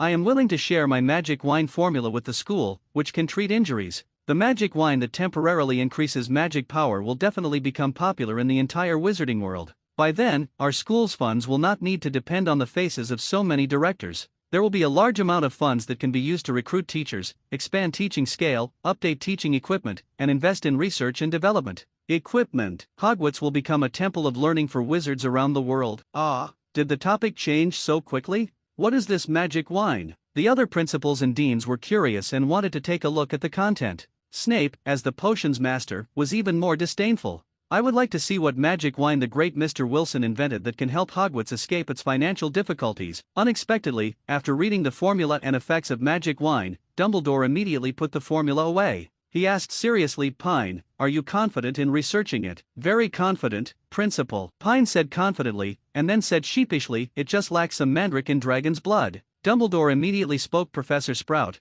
I hope that the mandrake you have over there can be used for research by little Pine. Then he stared at Snape and said, do you have all the black dragon blood? The alarm bells in Snape's heart instantly went off. What do you mean? I am the authority on potions at Hogwarts. Who else is qualified to possess such precious dragon blood besides myself? Professor Snape, keep 10% for yourself and give the remaining 90% to little Pine, Dumbledore said. What? I regret that old Dunford taught me that he is not handsome enough. James is always lying and his behavior is not arrogant. Mr. Newman, a genius of a generation, only knows how to sniff and steal wallets, count of famous people, and even watch the Pine Theater sect. Snape endured the heartache and handed over his treasured dragon's blood on the spot. To be honest, if McGonagall and Sprout, two women with overwhelming maternal love, would have almost pointed the wand at themselves. Force him to hand over his dragon blood immediately on the spot. My majestic half-blood prince, how can I bear such humiliation? As expected, women, except for Lily, are all terrifying creatures that affect my ability to work on potions.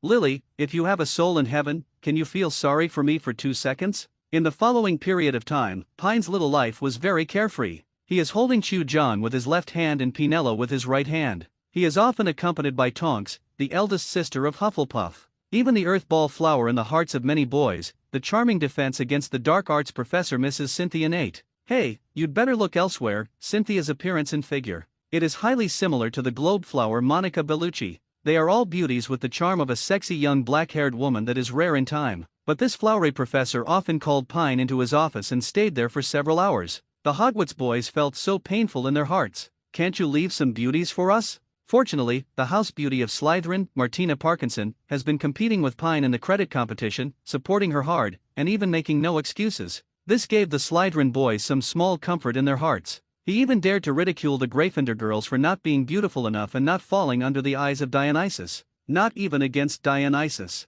He is indeed a useless little lion. This made the Weasley brothers, who were always proud of their school, very angry. Pine, Slytherin actually mocked the goddess of our house for not being beautiful enough. Let me tell you, my sister Ginny is a great beauty. Come and stay at our house for a few days during the summer vacation. Then you will know how beautiful my sister is. Good guys, it's bad enough that Ginny has a good-for-nothing brother, Ron. Now you twins are even more unreliable. You even recommended Ginny to Playboy as her boyfriend. What makes Pine feel that the twins' IQ is overdue? This time was their training time. After Pine taught them the disguise charm, armor charm and disarming charm, he started teaching the patroness charm. This spell is more difficult and it is estimated that they will have to learn it for several months. But Chu Jong, senior sister Pinlo are all here. Can you two beat Pinlo? As Pine expected, these two brothers were taught a hard lesson by Pinlo in training. Even Chu John can now suppress Fei. Either Red or George beat him. It was really terrible. After teaching, Pine returned to the room of requirement. This is now his exclusive research room and bedroom. It was stamped by the principal, and other faculty members were not allowed to enter. The discovery was made by him every day. The 8-eyed spider prince who takes the venom is Aragog's youngest son Aladic. Hey, little spider, spit out another pint of venom for me today. Aladic collapsed. Seeing Pine was like seeing the most terrifying devil in the world. Let the house elves bring him fresh meat every day, and he would have no worries about eating and drinking, but he would be trapped here spitting venom every day. This kind of life is so comfortable. I no longer have to worry about hunting for my parents who don't work every day. Okay, Lord Pine, is 1 pint of venom enough? My incompetent subordinates can spit out some more and they won't die. Pine looked at this spineless 8-eyed spider prince in surprise. What are you talking about? You don't care about your subordinates, but I still feel sorry for you. The engineers and the 8-eyed spiders were almost frothing at the sight. Have you? After taking the venom, Pine returned to the restaurant to prepare for today's lunch. Unexpectedly, his round-faced fat chicken brought a letter from Hagrid. The letter said that he had something urgent to come to him and hoped that he would come to Hagrid's cabin tonight. After a while, Pine thought about it. Chu Jong and Pinello hadn't been to the Forbidden Forest yet, so he decided to take them there tonight. He also wanted to see Agatha, who had taken away his innocence. Female unicorn. After inspecting the castle at night, she took the Marauder's map and caught a few young wizards who committed crimes against the law. She earned a few elementary points. Pine brought the expectant Chu Jong and Senior Pinello to visit Hagrid's hut. The 3-headed dog Luwei is now more than 2 meters tall and is not suitable to be kept in the house. Hagrid sent him to the Forbidden Forest to be raised in captivity. Pine, who are these two? Hagrid asked in confusion as he watched Pine holding a beautiful little girl by the hand. Oh, this is Senior Pinello, and this is Chu Jong. They are all very close female friends of mine. Ah, what about Tonks? She is also a very close female friend of mine. What about Agatha and Professor Cynthia? How about you and Agatha? Before Hagrid could finish his words, Pine quickly cast a silencing spell to block his next words. The soft flesh around the waist was finally saved. Hagrid looked at Pine with admiration, and then he raised his fingers and said sheepishly, Pine, I came to you this time with a merciless invitation. Excuse me, is that why you are too embarrassed to ask? Well, almost. Oh, no need to say sorry, goodbye. Pine turned around to leave, but Hagrid quickly blocked his way. This time someone wants to see you. Hagrid told the truth. Who? Elise, the youngest daughter of Aragog. P.S. Damn, please do a good job, big guys, save some monthly tickets and give them to me tomorrow. In the blink of an eye, there are 9 monthly tickets and a bunch of flowers, 5 chapters. It takes my life. I shouldn't have pretended, I was wrong. Chu exclaimed as she looked at the crystal spider emerging from the collar of Hagrid's rat fur coat. Indeed, Mr. Hagrid, are you sure this is an 8-eyed spider? After nearly a year of studying magical creatures, senior sister Pinello knows a lot. The 8-eyed spider is also mentioned in the textbook, but there has never been such a crystal spider. Elise happened to be pregnant and gave birth to a mutant when Agatha purified black magic last time.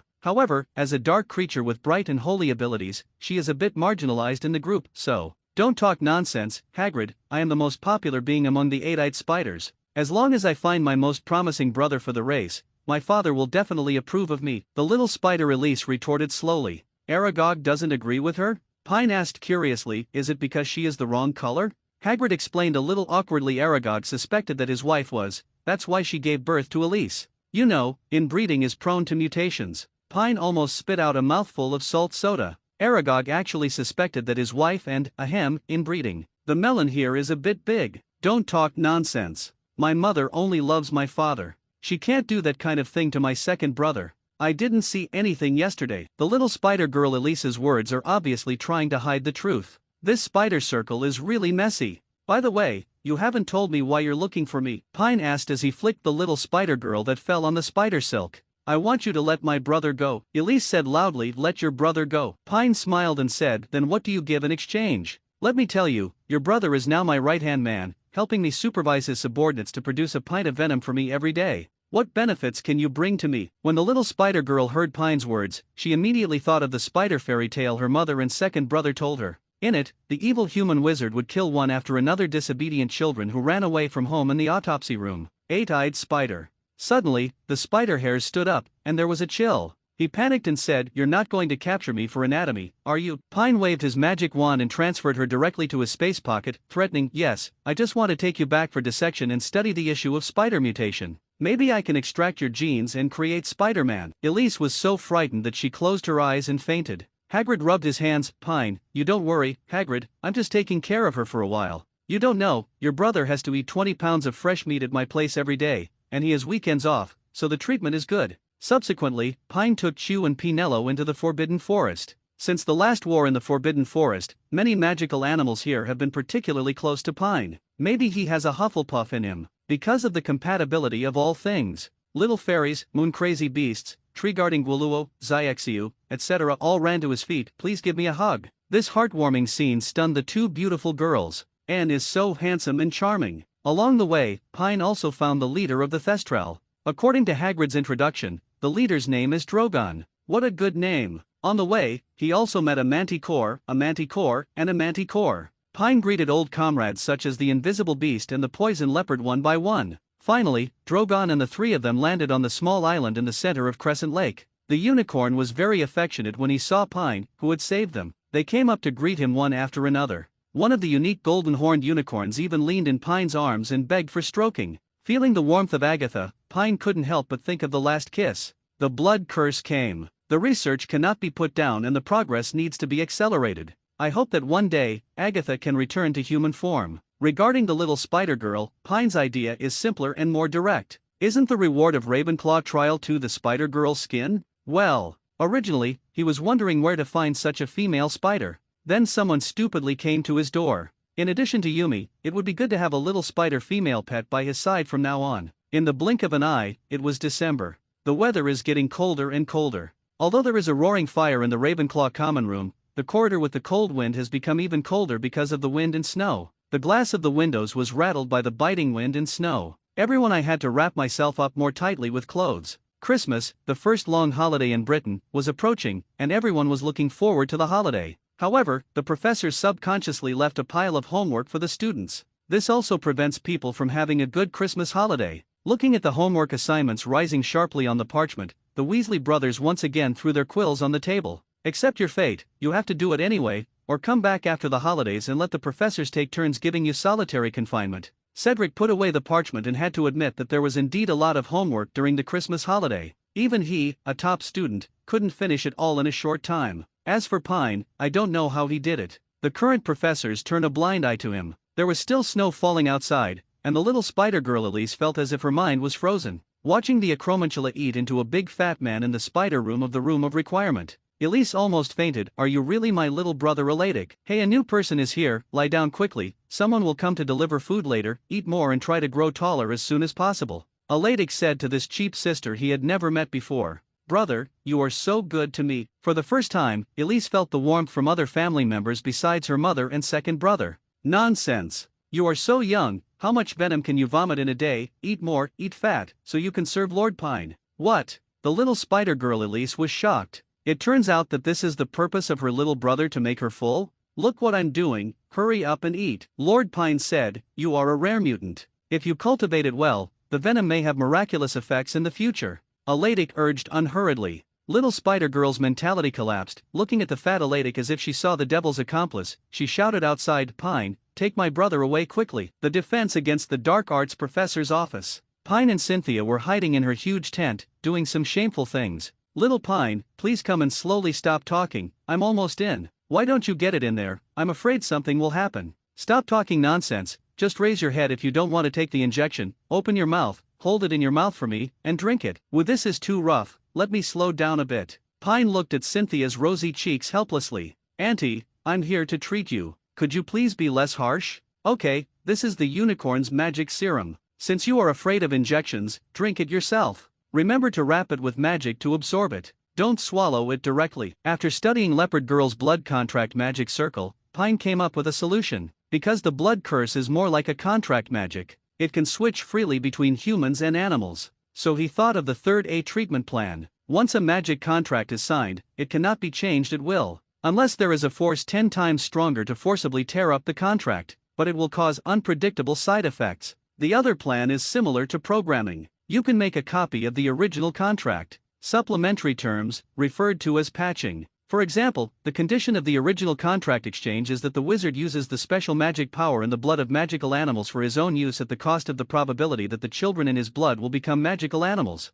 A protective magic. For magical animals, the benefits they exchanged have expanded and continued the race. Even if they become extinct, some of the human wizards will awaken their genes and become new magical animals. Pine believes that it is completely supplementary terms can be added to this cooperative benefit. For example, the unicorn population has not yet reached extinction. At this stage, what they need more is people who can build a communication bridge between human wizards and unicorns. So in the original, on the basis of a contract, maintaining the ability of blood curse patients to freely transform, without erasing their minds, and then transforming into human-animal hybrids, wouldn't it be equivalent to adding a person who can speak to magical animals? Of course, for blood curse patients, it is said that the additional contract includes the responsibilities of the descendants to protect the magical animal race, and restrictive clauses such as not harming the race. Here, it involves the transformation process of human-animal hybrids. The specific amount required can only be determined by a little testing. Cynthia, how is the brewing of the magic wine puree going? After giving Cynthia today's portion of the unicorn magic serum, Pine turned around and asked. It still needs to continue cooking for about 30 days,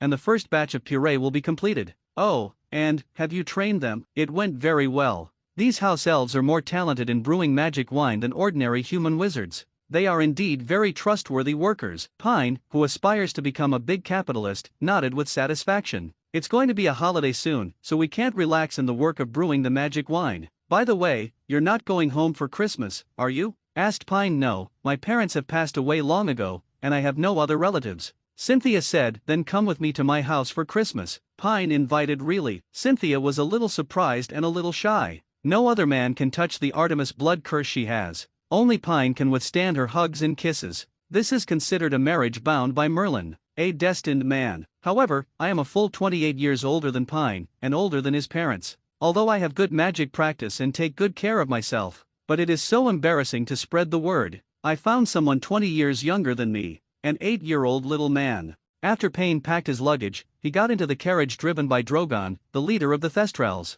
Do not ask. Asking is about arranging noodles. Along the snow-covered road, the carriage quietly headed to the station in Hogsmeade. Pine, who are you talking to? Marietta asked in confusion. She did not participate in the Battle of the Forbidden Forest and had never seen death, so she could not see the Thestrals. Thestrals, only those who have seen death can see it, Pine explained. Come and touch it, it's my good comrade in arms, Drogon, the leader of the Yeki. Really, I heard my dad talk about these creatures and said they represented death. Cedric reminded in a low voice, fearing that the Thestral would hear him if he spoke too loudly, which would hurt its weak heart. Hufflepuff students are always so gentle. Cedric, don't think too much. Death is not scary, it means life has gone to another place and started a new round of great adventure. Pine is very sure about this, because he is the one who started the adventure in the world of Harry Potter after death. Tonks on the other side jumped directly onto Drogon excitedly. In the flying in the university, it was like sitting in the air in front of the carriage. It caused the little wizards to exclaim, Senior Tonks is so amazing, she can actually sit on the air. What do you know, it's called the air seat curse, the latest invention. Really? Where can I learn? I am willing to pay for the teaching fees. Today, Senior Sister Tonks with white hair is happily reliving the moment when she rode Drogon to conquer the Forbidden Forest. No, it seems like something is missing. Junior brother Pine, come up quickly and hug me and ride together, Tonks said coquettishly while twisting her curvy water snake waist. Pine jumped up decisively and hugged Tonks' soft waist tightly. This feeling, accompanied by the rugged bumps of the mountain road, one up and down. The horse shock is really exciting. No wonder Bing Bing liked it so much in her previous life, and she had to focus on filming a TV series. Walking around a corner, Senior Sister Tonks saw Tsundra a little lowly in the slidering carriage staring at the two of them. Shouted happily, Martina, do you want to come too, and let's relieve the joy of a threesome together. Looking at the shocked look in her best friend's eyes, the arrogant little lowly's eyes felt like they were being stabbed. A strange numbness came from her buttocks, and the shame of that night seemed like just yesterday. Pine Wilson, if you dare to attack me, sooner or later, I will come back with revenge. The Hogwarts Express carriage. When I came, there were 6 people in this familiar carriage. Pine, Chu John, Penelope, Cedric and the Weasley twins. When I returned, the number increased to 8. There were more seniors, Tonks and Marietta. There was not enough space, so Pine cast a little space-stretching spell that violated the Ministry of Magic's prohibition. The 6-seater became an 8-seater, probably, maybe, it should be the trained salesperson grandma, you can't tell. After all, the kind saleswoman which on the Hogwarts Express, although she looks only 60 or 70 years old, has actually lived for 190 years, a proper living fossil of Hogwarts. This great the witch was hired by the Ministry of Magic as a sales witch on the Hogwarts train in 1830. When Harry Potter's children went to school in the future, the witch was still working on the train. She sold sweets to Dumbledore for 7 years, sold BB's all-flavored beans to Lao Fu for 7 years, witnessed the quartet of Potter, Sirius, Lupin, and Peter bullying Snape in front of Lily. I also witnessed Lily and Snape coming from the same place. The carriages parted ways and went to the carriages of their respective colleges. They even witnessed Lily and Potter coming together in the 7th grade, passing hand in hand in front of Snape, and discussing the matter of graduation, wedding, and travel. Hiss! How miserable is our school! It's so heartbreaking that it makes people unable to breathe.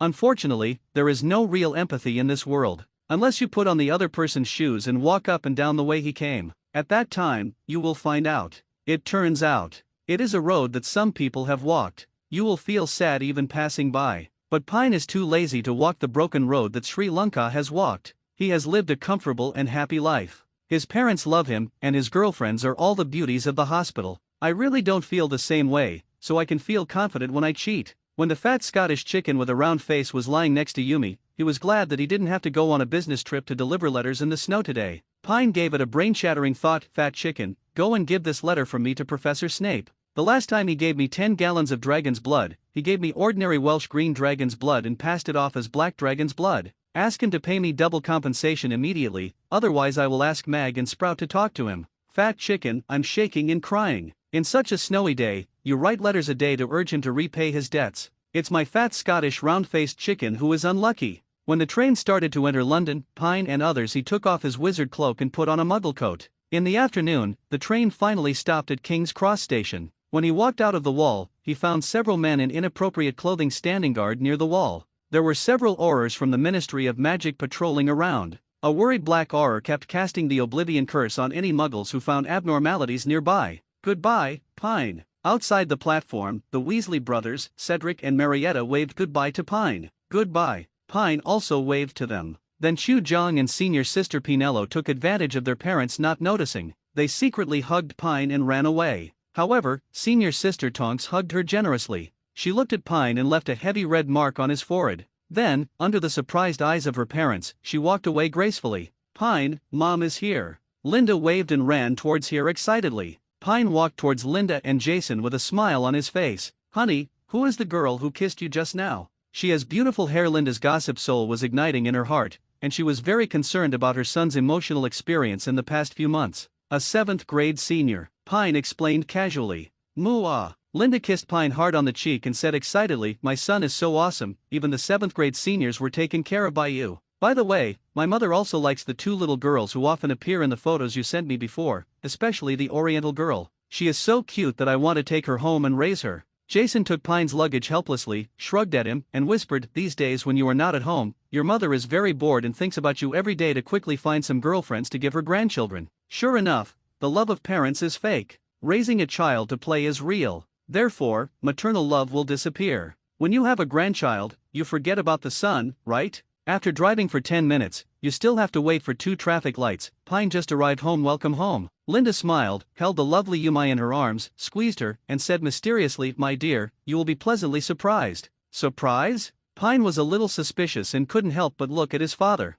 Unexpectedly, Jason also said expectantly, this is a new decoration that your mother and I carefully created for you. You will definitely like it very much. New decoration? Is our family getting rich? Pine opened the door with great anticipation. His mind went blank. The big and cozy sofa in the living room at home that he had longed for was gone and replaced with a luxurious medieval-style wooden seat. Chair. The white simple-style dining table in the restaurant is gone, replaced by a dining table made of unknown wood. There are also exquisitely shaped, weird, and naughty teapots and teacups. When the broom in the corner was cleaning automatically, he stepped on the foot of the chair. The chair actually cursed at the broom. The art painting hanging on the wall also turned around and winked at him. When Pine took a closer look, it turned out to be Dumbledore's old bee. Alas, no. Why is my good home gone? Linda asked happily. How about it, son? This is the magic furniture I purchased at Madame Malkin's suggestion. The magic furniture store in Diagon Alley had a clearance sale last month. Your dad and I grabbed a lot. Even the bed in your bedroom has been replaced by one with the latest magic vibration adjustment mode.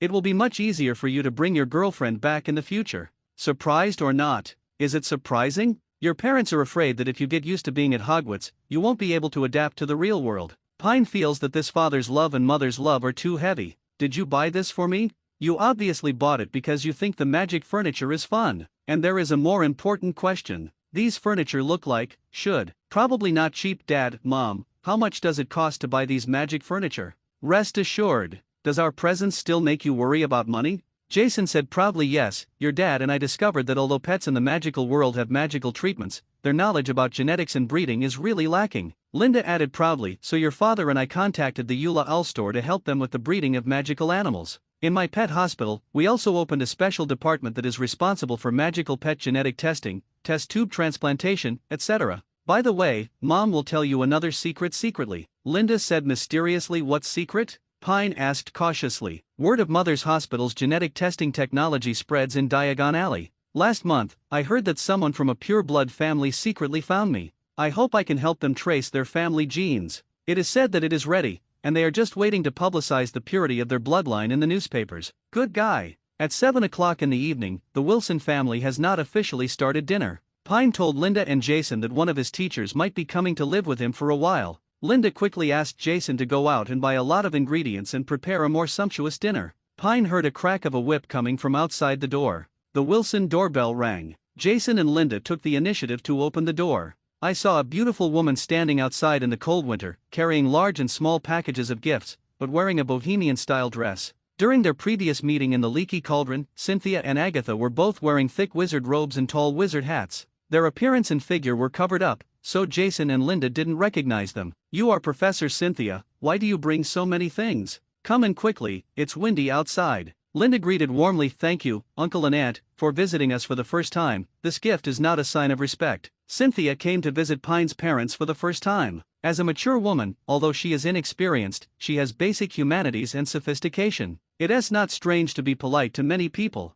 Uncle, Aunt Jason and Linda were stunned. What is this name? And you don't look younger than us either. Mr. and Mrs. Wilson looked at their precious son with strange expressions. Pine spread his hands. It's what you think. The Wilsons took a very long walk from the gate to the restaurant. My precious son is in his first year of middle school. Did you bring your beautiful teacher home? Uncle Jason, this bottle is Romanikaani's 72-year-old collector's edition red wine, given to you. Aunt Linda, this is the latest beauty potion, made by a Greek potion master, to keep you young forever. Jason and Linda looked at the expensive gifts in their hands, their heads still not clear. Cynthia teaches. Before Linda could finish her words, she was interrupted by Cynthia. Aunt Linda, just call me Cynthia. So, Cynthia, what's going on between you and Pine? As a mother, Linda is naturally more concerned about her son's emotional problems. It is true that she hopes that her children will experience a few more girls, but the age gap is too big. So next, Cynthia began to talk about her illness in tears. The story of the Artemis blood curse. She said that she didn't know she was suffering from the blood curse when she was young, and that just holding her hand would cause her fiancé to suffer the curse and die tragically. Linda and Jason couldn't help but be a little scared. She later met someone with the same curse. Agatha. The two of them quarreled with each other and dreamed of accompanying each other, and together they found the difficult experience of breaking the curse. Linda and Jason began to look sad. They talked about how they had received the revelation from the Centaur prophet before the blood curse finally broke out. When they arrived in Dang, they met Pine and found out who their destined son was. Linda and Jason couldn't help but feel happy. Their precious son was indeed extraordinary. At this time, God, oh no, the wizard called Merlin, but then the two encountered the Dark Unicorn incident and told about the thrilling battle in the Forbidden Forest. Linda and Jason were frightened for a while. In the end, Agatha took the initiative to sacrifice herself to save. When they surprised everyone and had their last kiss with Pine, they completely transformed into a unicorn. Linda and Jason, childhood sweethearts, hugged each other and cried. Cynthia, it's so hard for you. What about Agatha? Is there any hope for her to change back?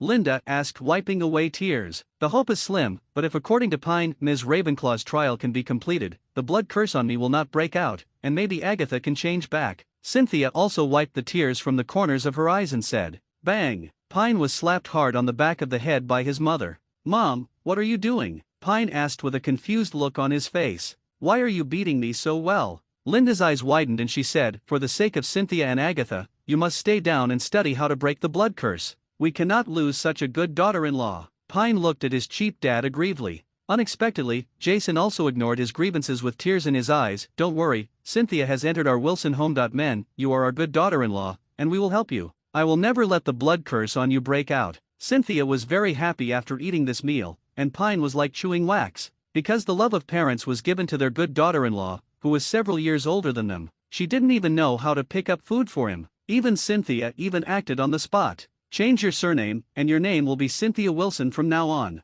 Outrageous. At night, Jason secretly gave Pine a box of small umbrellas and said earnestly, "Son, you are still young. Don't kill someone too early. Safety measures are very important. If you have a child early, you will lose a lot of freedom." The next day, Pine accompanied Cynthia to her father's university laboratory to draw blood. Regarding the study of blood curses, Jason believes that some answers may be obtained under the biological microscope of modern medicine. This is when modern medicine meets magical blood spells. Knowledge is inseparable from innovation. Problems that cannot be solved by inherent wizard thinking may be answered at the level of modern medicine. The Wilson family's original Christmas vacation travel plans were cancelled as a result. In the eyes of Linda and Jason, there is nothing more important this year than resolving the illness of their daughter-in-law Cynthia and even Agatha as soon as possible. Pine also decided to conduct research on blood curses. Under the recommendation of Professor Flitwick, he communicated with Marchbann, Spavin and other important people in the wizarding world about blood curse research through owls. These big guys also shared some of their insights with Pine. Among them, Professor Marchbann mentioned that among the pureblood families, the Greengrass family also had a little girl who suffered from a blood curse. The expected lifespan is no more than 35 years. The family has a good relationship with her. If there is a breakthrough in research and resource issues, she can help solve it. But on Christmas Day, the happiest thing is receiving gifts. This year, Pine gave out many gifts and received even more. He and Cynthia walked under the Christmas tree and began to unpack the packages. The most numerous were books, given by several professors at the school, perhaps from a big shot in the wizarding world they had just met. The most common things given to classmates are greeting cards and candies. Shu sent Pine a scarf she knitted by herself, which was very warm to wear. Senior Pinello learned how to make chocolates and sent them to Pine, with little hearts on them. Tonk's gift was even more exciting. It was a private photo of her that could move. Ahem, Pine had been begging for a long time to let her cosplay. Cynthia also prepared a gift for Pine, which was the 3D ancient shadow circle that Pine had always been interested in. Living in Muggle society during this period of time was a big shock to Cynthia. She is particularly fond of modern means of communication. "I want it to happen in the magical world." Pine couldn't agree more. He also couldn't stand the traditional methods of communication between wizards. Snape, who was far away at Hogwarts, also received a gift from Pine, which was a book called The Great Gatsby. The old bat sneered and was about to throw the book aside. "But I couldn't help myself, so I picked it up and looked through it. I fell in love without realizing it." He stretched out his hand desperately, as if he wanted to grab a ray of air and save a fragment of this city that was made lovely because of her. However, in his hazy, tearful eyes, everything ran too fast. He knew that he had lost that part, the freshest and best part forever. Snape unknowingly burst into tears. Yes, just like Gatsby in the book. He actually waited 5 years to buy a mansion and sprinkle starlight on the passing moths, just to be able to. One afternoon he went to a stranger's garden to sit for a while. He had been waiting for so many years, just hoping that when he saw her soul again at a certain time, he could say to her "Is or L. Good times are always short-lived." Jason was a little disappointed. After a month of hard work, he didn't seem to find the key information. "Sorry, son, Cynthia, but modern medicine doesn't seem to notice that your blood is different from regular human blood." Pine had expected this and comforted him. "Dad, actually your method gave me a lot of ideas. Use more subtle eyes to observe the structure of magic and decipher the mystery of the blood curse. What you can't see in a microscope is because magic is hidden from ordinary people." When he was leaving, Pine asked his father for a microscope.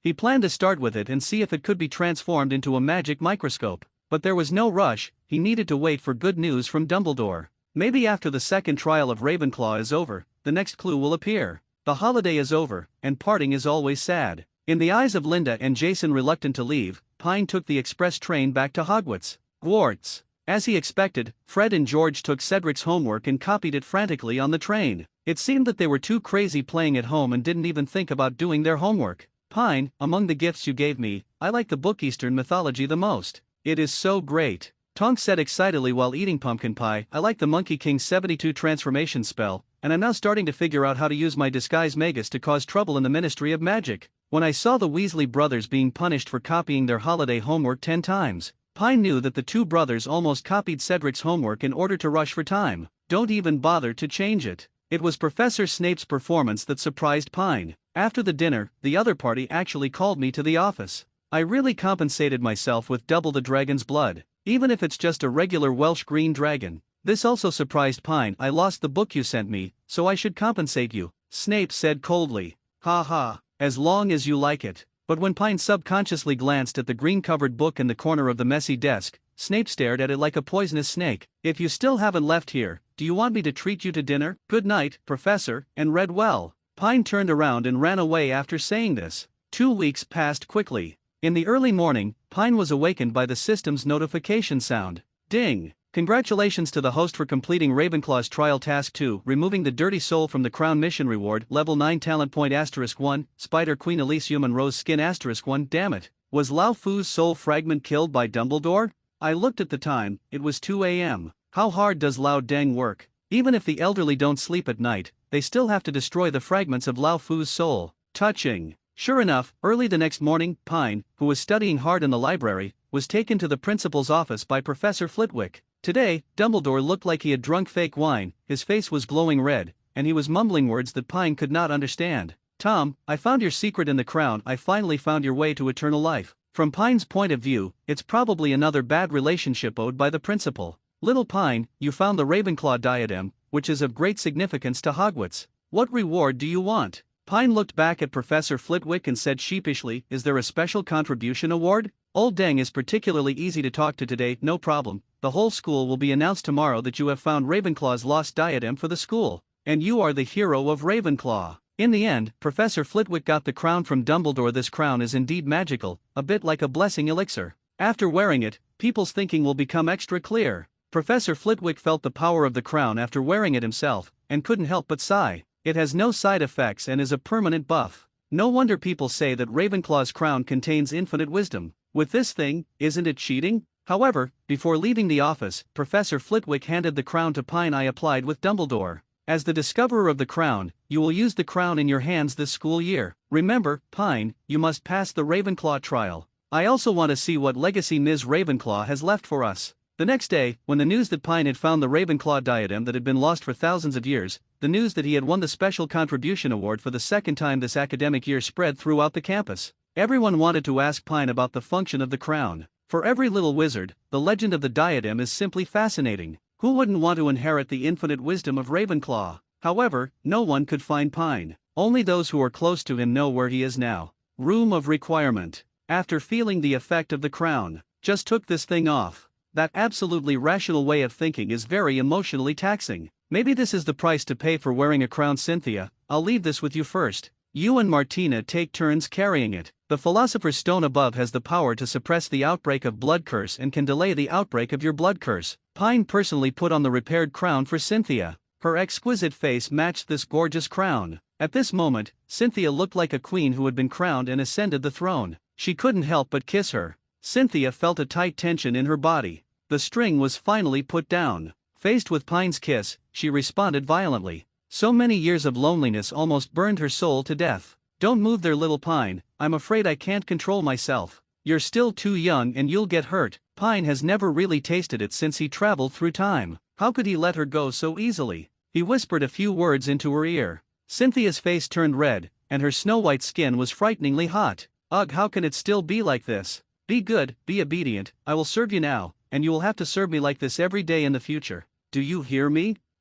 Cynthia thought of the scene of serving Pine in the future, and nodded with shy eyes blurred. Senior Pinello requested in the training room of the Room of Requirement. During this period, she felt a little bit worse in the process of learning the Patroness. As long as this thin membrane is pierced, she can truly summon the complete the patron saint. Hearing this, the others also put aside their training and came over curiously. In addition to the current group, Senior Sister Tonks, who is about to graduate and is busy reviewing, has already mastered the patron saint spell. Let's learn this spell together among his friends. Only Cedric mastered the Patroness charm 2 weeks ago. His Patroness is a cute little badger. It symbolizes his perfect qualities as an outstanding representative of Hufflepuff House. Integrity, honesty, loyalty. And Pine's patron saint showed them once before Christmas. It was an Eastern mythical beast that they had never seen before in 270 Kylan. It had a head like a dragon and a body like a horse. A magical creature that looks like a deer, has a tail like a cow, and is covered in scales. The adult unicorn is as beautiful as if it came out of a fairy tale. This makes many of them envious. Many adult wizards are unable to transform into a complete, physical form. The patron saint. Its shape is usually that of the animal with which it has the most affinity. Of course, in some cases, the patron saint will also change, because this spell not only contains happiness, but also protection. Protection. Things that make you happy. Okay, Pinlo-senpai, this time we both released together. Pine took a deep breath, searched for the happiest memory, pulled out his wand and drew a circle in reverse. 3, 2, 1, read together, call God to protect you. A stream of silver gas spurted out from the top of the Kirin wand. A huge silver Kirin spurted out from the top of Pine's wand. Although it was the second time for everyone present to see this beast, they were still stunned. Silly looking at the Kylan beast passing over their heads, they couldn't help but sigh, it's so beautiful. At this moment, Senior Pinello seemed to sense something. The image of Ya and Pine actually kissing under the moon occupied her mind. The patron saint entity that had never been able to condense before, this once it finally came together. Wow, there are actually 2 unicorns. Pinello-senpai's unicorn is much smaller and more slender.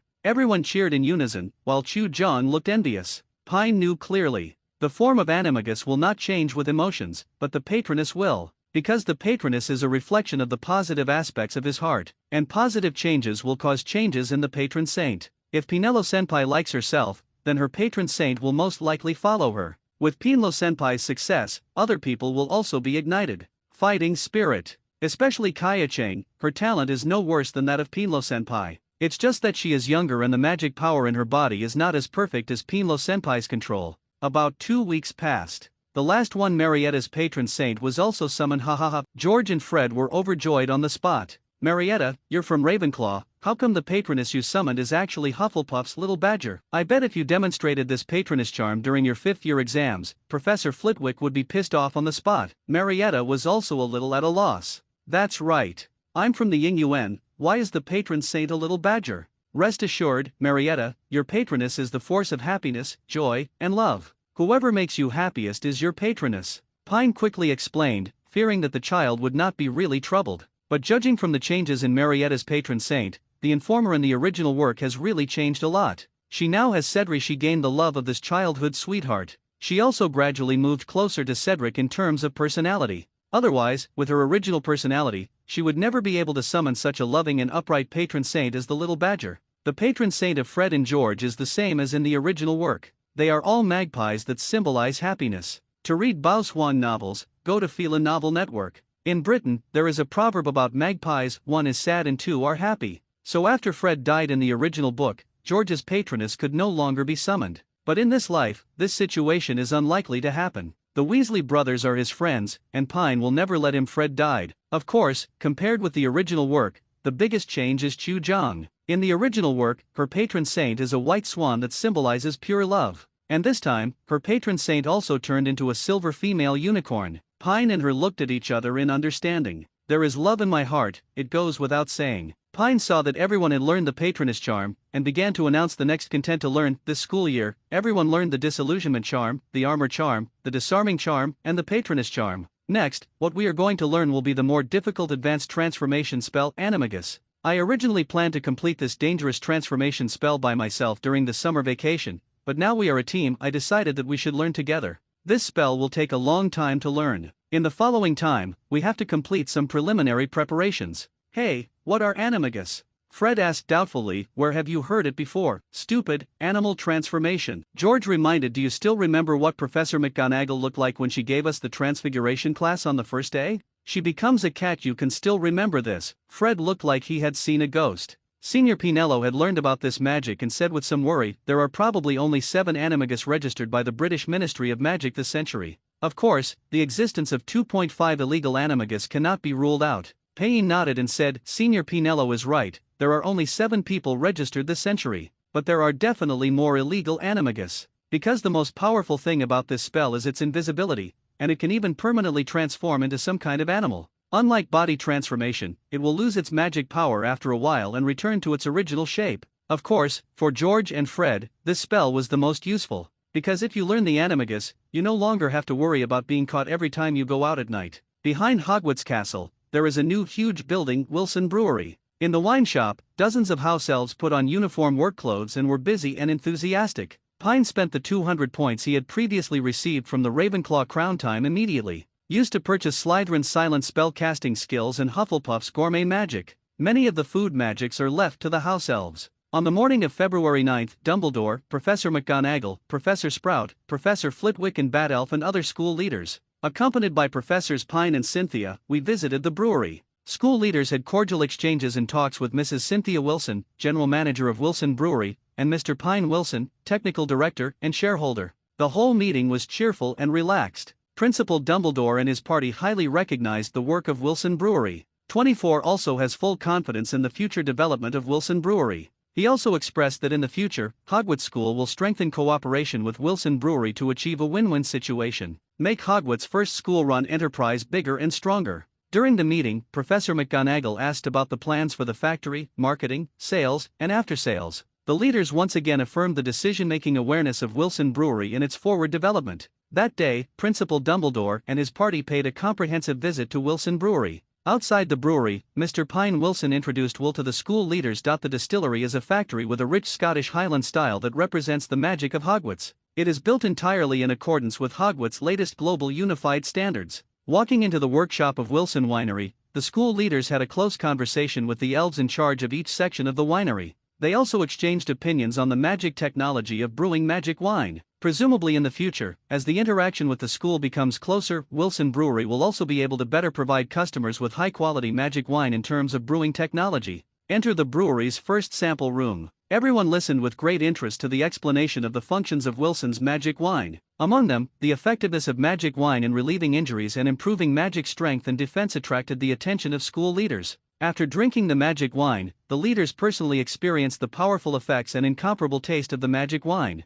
Principal Dumbledore said on the spot that Wilson Brewery would become the pride of the school. In the increasingly complex and unfavorable circumstances where teaching is constantly interfered with by external factors, the Wilson Brewery, in which the school holds 51% of the shares, will spread rapidly along with the history and culture behind Hogwarts School. Wilson's magic wine will also be recognized and praised by more international wizards. In the face of such high-quality products, Wilson Winery has mastered the key and business card to become a giant in the international alcohol industry. In the future, Dumbledore believes that with the strong support and encouragement of the school leaders, Wilson's magic wine must have a gratifying market performance. We must continue to promote and expand market share, establish and improve a sound sales and after-sales service management system, create a model for Maju and provide perfection to customers. That night, the ecstatic school leaders began to send a large number of samples of wine to people with certain status in the world of wizards around the world, especially Professor McGonagall, after visiting Pine's brewing workshop. More hopeful about the future of Hogwarts.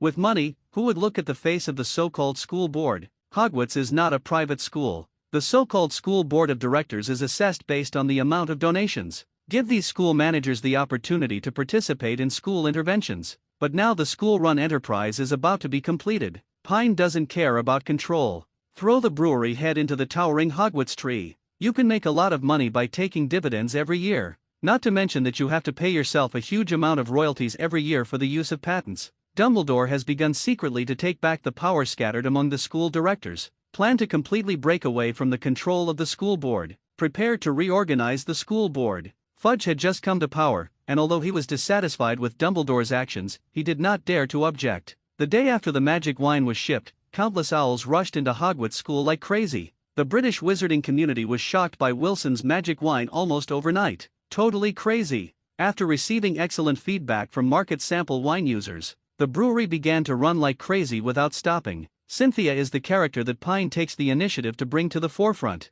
Dumbledore agreed. If you want to read exciting novels, go to Phelan Novel Network. After all, defense against the dark arts can only be taught for 1 year. Next year Cynthia can continue to stay in Hogwarts as the general manager of the brewery. At the same time, the office location of Wilson's magic wine was set in Hogsmeade. Preparations for staff recruitment have begun. It is the only wizarding school in the UK. 90% of people from almost all walks of life are Hogwarts alumni. Before the launch of Wilson's magic wine, 223 Daily Prophet Wizard Weekly mainstream media such as Wizarding Economic Daily visited Wilson Brewery successively. After returning, these reporters began to give full play to their imagination and boast, describing the magic of Wilson's magic wine. Shock! Hogwarts undergoes drastic changes. Is he the mastermind behind it? Dumbledore is unconscious, the thing that Professor McGonagall fears. Why does the giant dragon cry in the middle of the night, and why does the eight-eyed spider cry out for injustice? Underneath the sensational news headlines are reporters' exaggerated writing techniques. Of course, Pine couldn't deny it.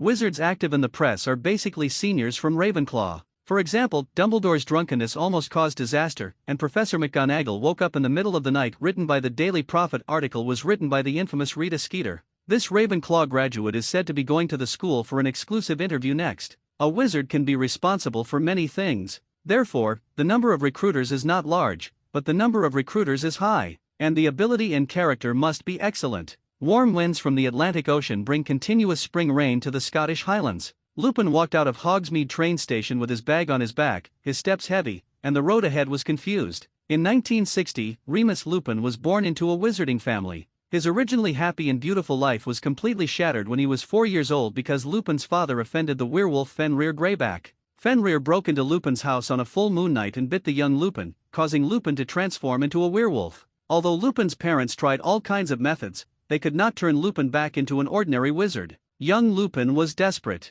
After all, no wizard school can accept a werewolf wizard. But luckily, Lupin met Dumbledore. In order to help Lupin successfully enter school, Dumbledore asked someone to plant a whomping willow in the school playground, and use the whomping willow as a secret passage to help Lupin get to the Shrieking Shack. In this way, when the full moon night comes, Lupin can separate from other students and go to the Shrieking Shack alone to transform without harming other students. It's a pity that Lupin lived during the period when Lao Fu was active. During school, I met James Potter and Sirius, two roommates who loved to be in the limelight. Coupled with a coward, the Plundering Quartet successfully debuted at Hogwarts. This period of time was Lupin's happiest time, let alone the bad things James Potter and others did at Hogwarts before they matured and changed in their senior year. His maintenance of friendships is absolutely second to none. The sensitive Lupin is worried that Potter and others will stay away from him after learning about his werewolf identity. He deliberately concealed his werewolf identity in front of his friends. What Lupin didn't expect was that after the three James Potters discovered Lupin's identity,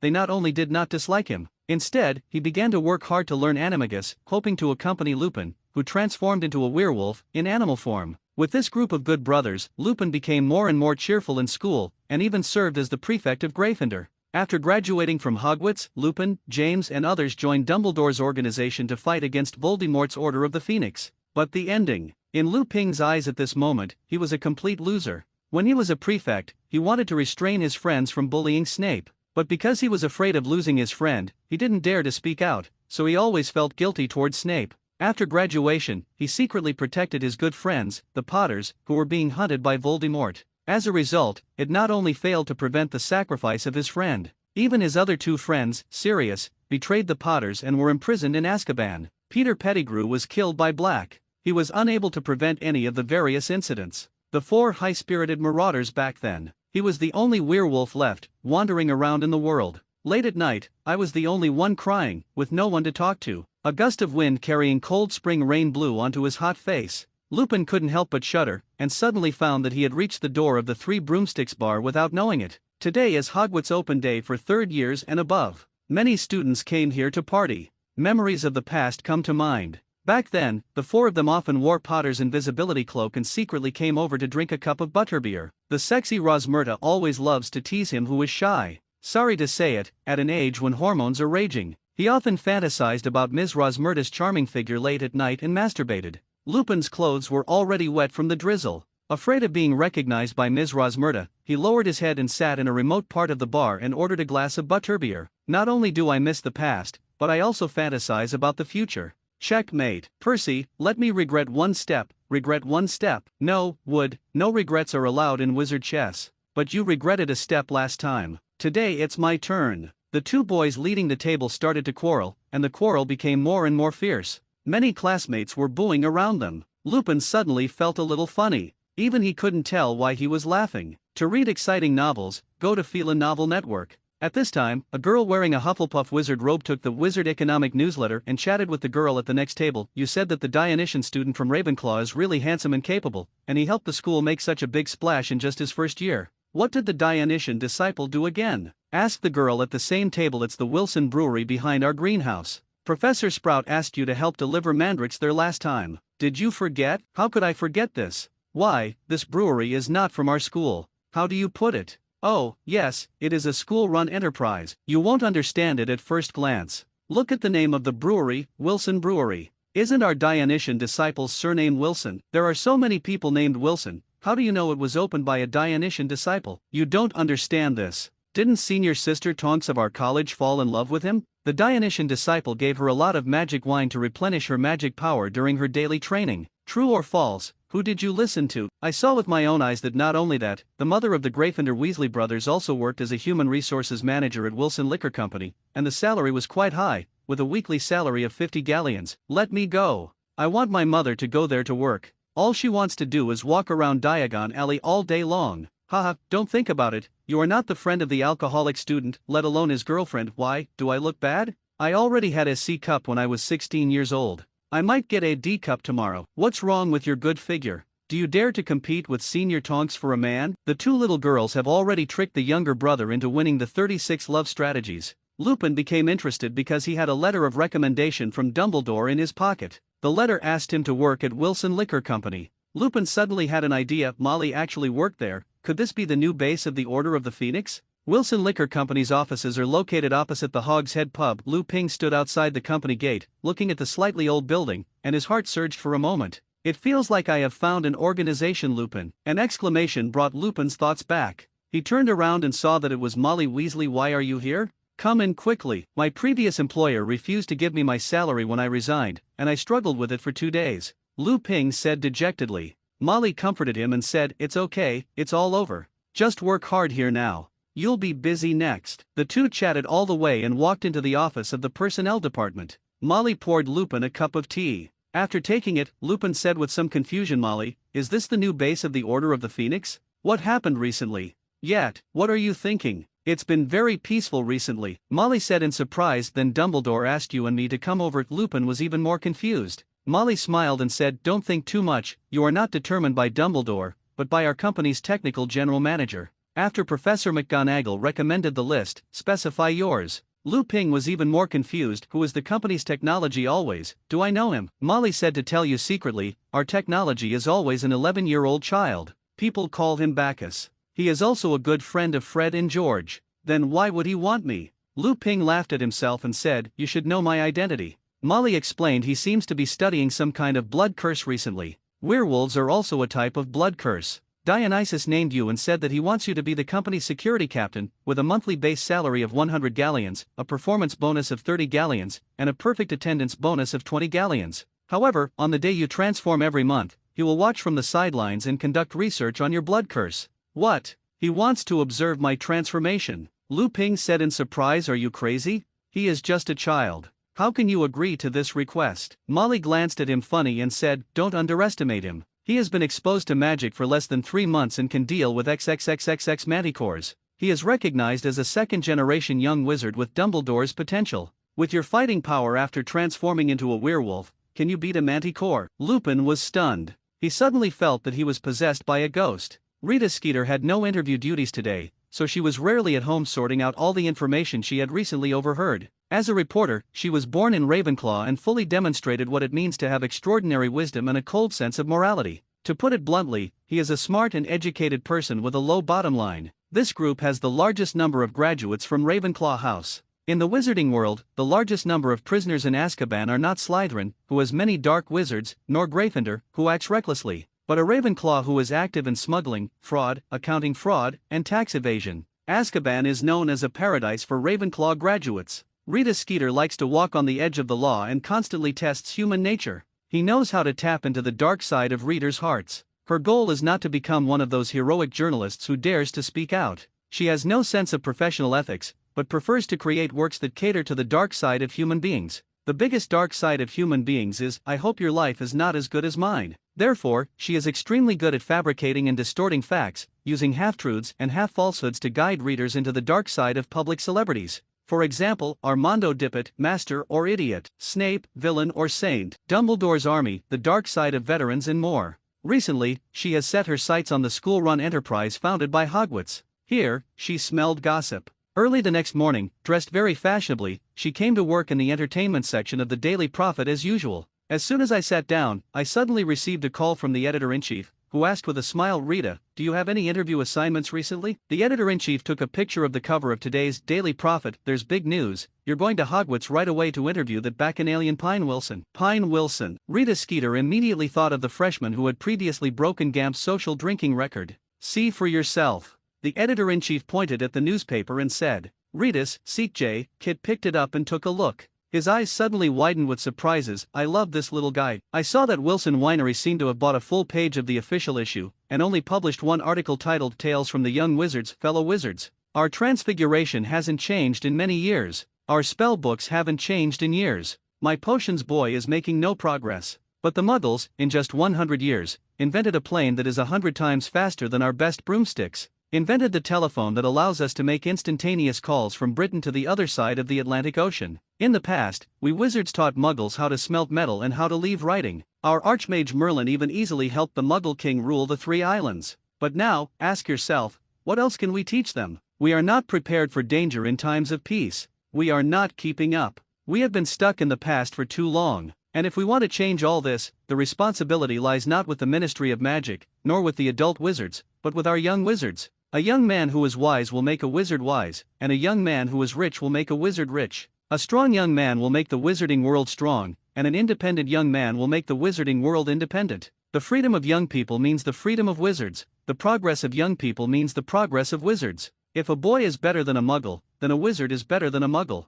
If the young man is strong on the earth, then the wizard will be strong on the earth. The red sun rises and the magic shines. The wand rises and falls, covering the sea. Transform with thousands of moves, dragons and phoenixes dance. All the magic spells protect me. The magical effect of herbal medicine can restore human bones. The way of alchemy leads to eternal life. The dark devil is raging, and I can stand alone. Even if there are thousands of difficulties, Merlin will be the best. Hogwarts is always new. How wonderful that my young wizard is as immortal as Merlin. What a great young wizard. I have no boundaries with magic. Keeper of the Forbidden Forest, Ravenclaw Trialist, discoverer of Ravenclaw Crown, Wilson, founder of Magical Potion, ordinary first-year Hogwarts freshman, Pine Wilson. February 15, 1991. Countless parents feel excited after reading this article. Not to mention the group of students, who are even shouting for the name of Dionysus. To read Baoswang novels, go to Fila Novel Network. Especially in front of Pine's name, those many prefixes looked shiny and awesome. Westerners recognized this. Countless newspapers spontaneously reprinted Pine's Young Wizard said. The Ministry of Magic did not stop this public opinion, and as a Wilson's Magic Wine Company instantly became famous and became known throughout the country. Even after many samples of wine were sent, dealers from all over the world swarmed in and smashed piles of gold galleons, just to get the agent of Wilson's Magic Wine right. Rita Skeeter even felt that the opportunity had come. This Ravenclaw Jr. gave her a big surprise. The more famous she became, she found his weakness and distorted a little bit of the facts, and her traffic increased. It will drown her. Just thinking about it, Rita Skeeter can't stop trembling all over. Fame, wealth, status. She likes to achieve it in her own way. As long as she sees the public being misled by her, she felt that her IQ had ravaged everyone. It was as if the whole world had surrendered at the feet of her, the uncrowned king. This kind of trembling that made her tremble from the bottom of her soul was her greatest pursuit. Richard, I followed this report. Pine Wilson is our little brother, I will take good care of him for you. Editor-in-Chief Richard laughed when he heard this. He liked women like Rita Skeeter who could bring unlimited traffic and topicality to the newspaper. However, she did not report directly to the school to interview Pine, but went to Hogsmeade first. As a mature gossip reporter, she will first ask passers-by to inquire about the basic situation before interviewing, and it is best to get some tidbits. In the Three Broomsticks pub, the charming Ms. Rosmerta smiled and said, Rita, is that the Bacchus you're asking about? I know, but he is only in the first grade and has never shown up at my place. He is a good student with excellent academic performance and never sneaks out. Excellent in both character and academics? Rita Skeeter deliberately pretended to be surprised and said, how do you know? Rosmerta smiled and said, I often have students from Hogwarts here. He is the one everyone talks about the most this school year. Really? What do the students say about him? Litsky calmly took out his automatic recording quill. She has personally trained this pen many times, and has fully mastered the skills of making things up. Evaluation? When I think about it, it's quite polarizing. Rosmerta recalled it and continued, I heard from the students that in the first week of his schooling, Dionysus was specially approved by Professor Flitwick to skip a grade and take the charms class with the 4th grade students because of his talent in charms. At first, these 4th grade children were not convinced, but they were able to learn the 4th grade magic spells in just one class and even use them skillfully. A group of 4th year students could not compete with a 1st year student. Professor Flitwick was so angry that he ordered him to stop on the spot. I stayed and added a period of evening self-study. Ritaski was extremely surprised when she heard this. What kind of terrifying magic talent is this? It has never been heard of in her life. But the writing became, being favored by Professor Flitwick, Pine became a bully on campus. In the first week of school, he went to the 4th grade class to make a fuss, and finally caused the poor 4th grade students to stay in class. Ms. Rosmerta continued. Not only that, they also said that this junior student was going crazy for extra points. He even approached the castle administrator Welch and offered to add student assistants to help him catch students wandering at night. First of all, during the night patrol, 6 or 7 students were arrested, and even many young wizards who were dating by the Black Lake were frightened. Speaking of this, Ms. Rosmerta herself couldn't help but laugh. She felt that this Dionysian style of doing things was indeed very unusual. Is he doing this simply for credits? Rita Skeeter asked. Probably so, that's what the students said anyway. This wine god is particularly obsessed with extra points. Professor Sprout received extra points before school started. After that, he was the first to answer questions every time in class, for fear that the score would be the same. It's a pity that he was too talented and received too many extra points. As a result, even their dean, Professor Flitwick, stopped giving him extra points in class. Rita Skeeter's eyes lit up when she heard this. The automatic quill on the side recorded, "This Mr. Dionysus seems to have a red obsession with rigid rules and scores. He will do everything possible to retaliate against classmates he doesn't like." It is well known that the keeper of the castle at Hogwarts is the character most hated by students, but our Dionysian went along with it. With the support of the castle administrator Filch, he captured innocent students and punished them. Not only that, he enjoyed extraordinary treatment when he first entered school, and was given extra points by the dean even before he attended class. A naked rule breaker. Rita Skeeter interviewed Ms. Rosmerta after enough so-called information. Only then did she Chiron get up and go to the office building of Wilson Magic Wine Company.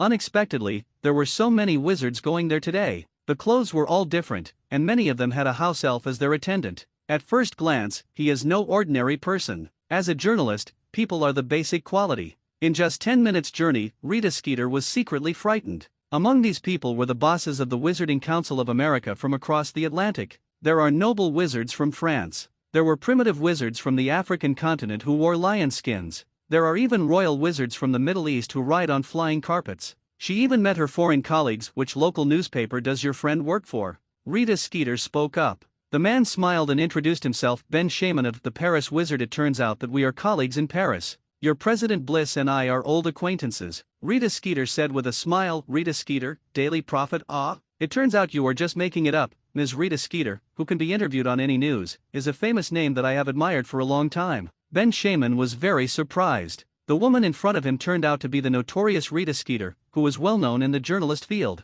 He immediately became cautious when speaking, for fear of being targeted by this difficult woman, so as not to bring losses to the newspaper. At that time, a passerby spoke up and said, "Are you all here to interview Pine Wilson?" Ben Shaman nodded and said part of it is for him, and the other half is to see the true effect of the magic wine. This is an epic-making magic wine. Who doesn't want a drink? That's good. The man was relieved instantly. It's good to be famous. Rita Skeeter frowned and asked, "You also went to Wilson's Magic Liquor Company?" The man said, "I am a wizard wine distributor in the South American Football Kingdom, and I want to cooperate with Wilson Magic Wine Company." Rita Skeeter looked at the 3 serious men following him again. Looking at their clothes, she had already guessed that they were probably local bosses, even South American wizards. "Come here. Hogwarts really did something big this time. School-run enterprise?" Rita Skeeter murmured, "What a trendy word." Dumbledore pushed an 11-year-old child forward. What did he want to do? No matter what. "When it gets dark, I turn into a beetle and sneak into Hogwarts for a field trip.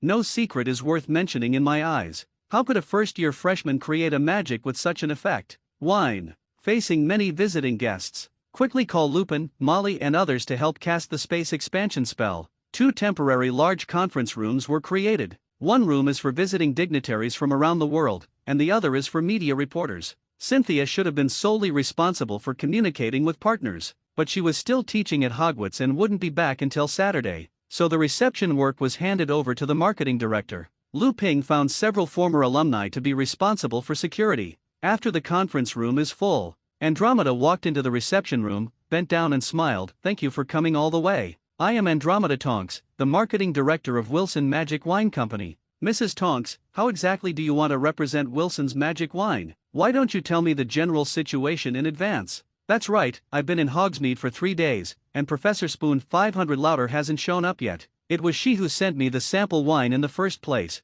Galleons are not a problem. As for channels, in Germany, I think there is no wizard who has not heard of our Ross family." Before Andromeda could finish her words, the big guys from all over the country who were vying to cooperate started shouting. "They are anxious. The longer it takes, the more peers will come to compete. Please be patient, everyone, Andromeda reassured with a smile. I came here specifically for this matter. This Saturday at 10 o'clock in the morning, Wilson Liquor will hold an agency auction here on time. Friends who want to get agency rights, please come back on Saturday and participate more. A middle-aged wizard with Mediterranean hair complained, Andromeda, you are from the black family, and your grandma Violetta is from our bursted family. Our two families are real relatives. If you have any questions, just say it directly. What are you doing at the auction? See outside. There was no need for Andromeda to explain. Someone in the audience who was familiar with the history of the British pureblood family stood up and refuted, wasn't Andromeda expelled from the black family? You British purebloods look down on us muggle-born wizards. Andromeda, just ignore him. I can handle it in the British market too. Don't be embarrassed, you brat from the Burst family. You don't even know about the agency auction in the muggle world. You know what, do you have any hair on your head? Not even half of it. The other big guys were happy to see the British pureblood family making fun and pointing at Adam Burst's bald head. Adam Burst wanted to get angry on the spot when he saw it, but he stood up and looked around. Forget it. These people, none of them were younger than him, just barely. I had no choice but to play the emotional card with Andromeda again. Andromeda, when I was in school at Hogwarts, my sister was your best friend in Slytherin, so you should take care of her after all. Hearing this, Andromeda sneered. Adam, I remember when I was expelled from the family, your sister was probably the first to sever ties with me, saying that I had polluted the pureblood lineage by marrying a muggle. Adam Burst's face turned red. It's not like you didn't know about that situation at that time. Dark Lord, who dares to get involved with muggles? So, we are discussing business today, and I am also a part-time worker in the winery. Andromeda said with a smile. However, I would also like to remind everyone here that our winery is a school-run enterprise of Hogwarts. The profits earned are mainly to meet the educational expenses of Hogwarts. Anyone who dares to cause trouble will affect the quality of our children's education. Don't blame your children for being blacklisted forever. In another press conference room, Mrs. Weasley entertained reporters from all walks of life with a smile. Dear media friends, if you want to interview General Manager Cynthia, I can contact the school to arrange a time. This Saturday we will hold the first public auction of agency rights in the wizarding world. You can come and take photos. After the auction, we also plan to hold a press conference. At this time, Ben Shaman from France suddenly raised his hand and asked, Hello, Mrs. Weasley, this is Ben Shaman from the Paris Wizarding newspaper. I would like to conduct an exclusive interview with Mr. Pine Wilson of your company. Is it possible to arrange it? Molly didn't know what she thought of, and smiled awkwardly. I'm really sorry, I'm always very busy with technology. Ben Shaman is not willing to give up. His only interview target this time is Pine Wilson. He continued, No problem, I can wait until Mr. Wilson is free, I just hope to schedule an interview. Molly said, Then you have to wait a long time, at least until the end of the school year. Ben Shaman was a little confused. Does Mr. Wilson have any important matters that need to be dealt with for a long time? Molly spread her hands helplessly. Mr. Benhaming, our director Wilson is still a first-year freshman, and the final exam will be in a few months, so he is busy reviewing. He is a good kid who loves to learn. His goal in first grade is to get excellent, in all 7 subjects. First grade, final exam. The entire reception room was silent. A reporter who was drinking tea almost spit out a mouthful of tea. A black guy from Africa cursed on the spot. WTF, Molly asked displeasedly when she saw that this old black man dared to swear. What does this gentleman mean? Lao Hei quickly apologized. I'm sorry, I just lost my temper, but I just don't understand. Mr. Wilson has been so successful, why does he still stay in school to review? Molly explained very patiently, it's normal for African friends not to understand. We are always Ravenclaw students, we attach great importance to the accumulation of knowledge and study hard every day. He is Ms. Ravenclaw's tester and is very likely to become Ms. Ravenclaw's successor. It would be a shame if he failed to get excellent in any subject.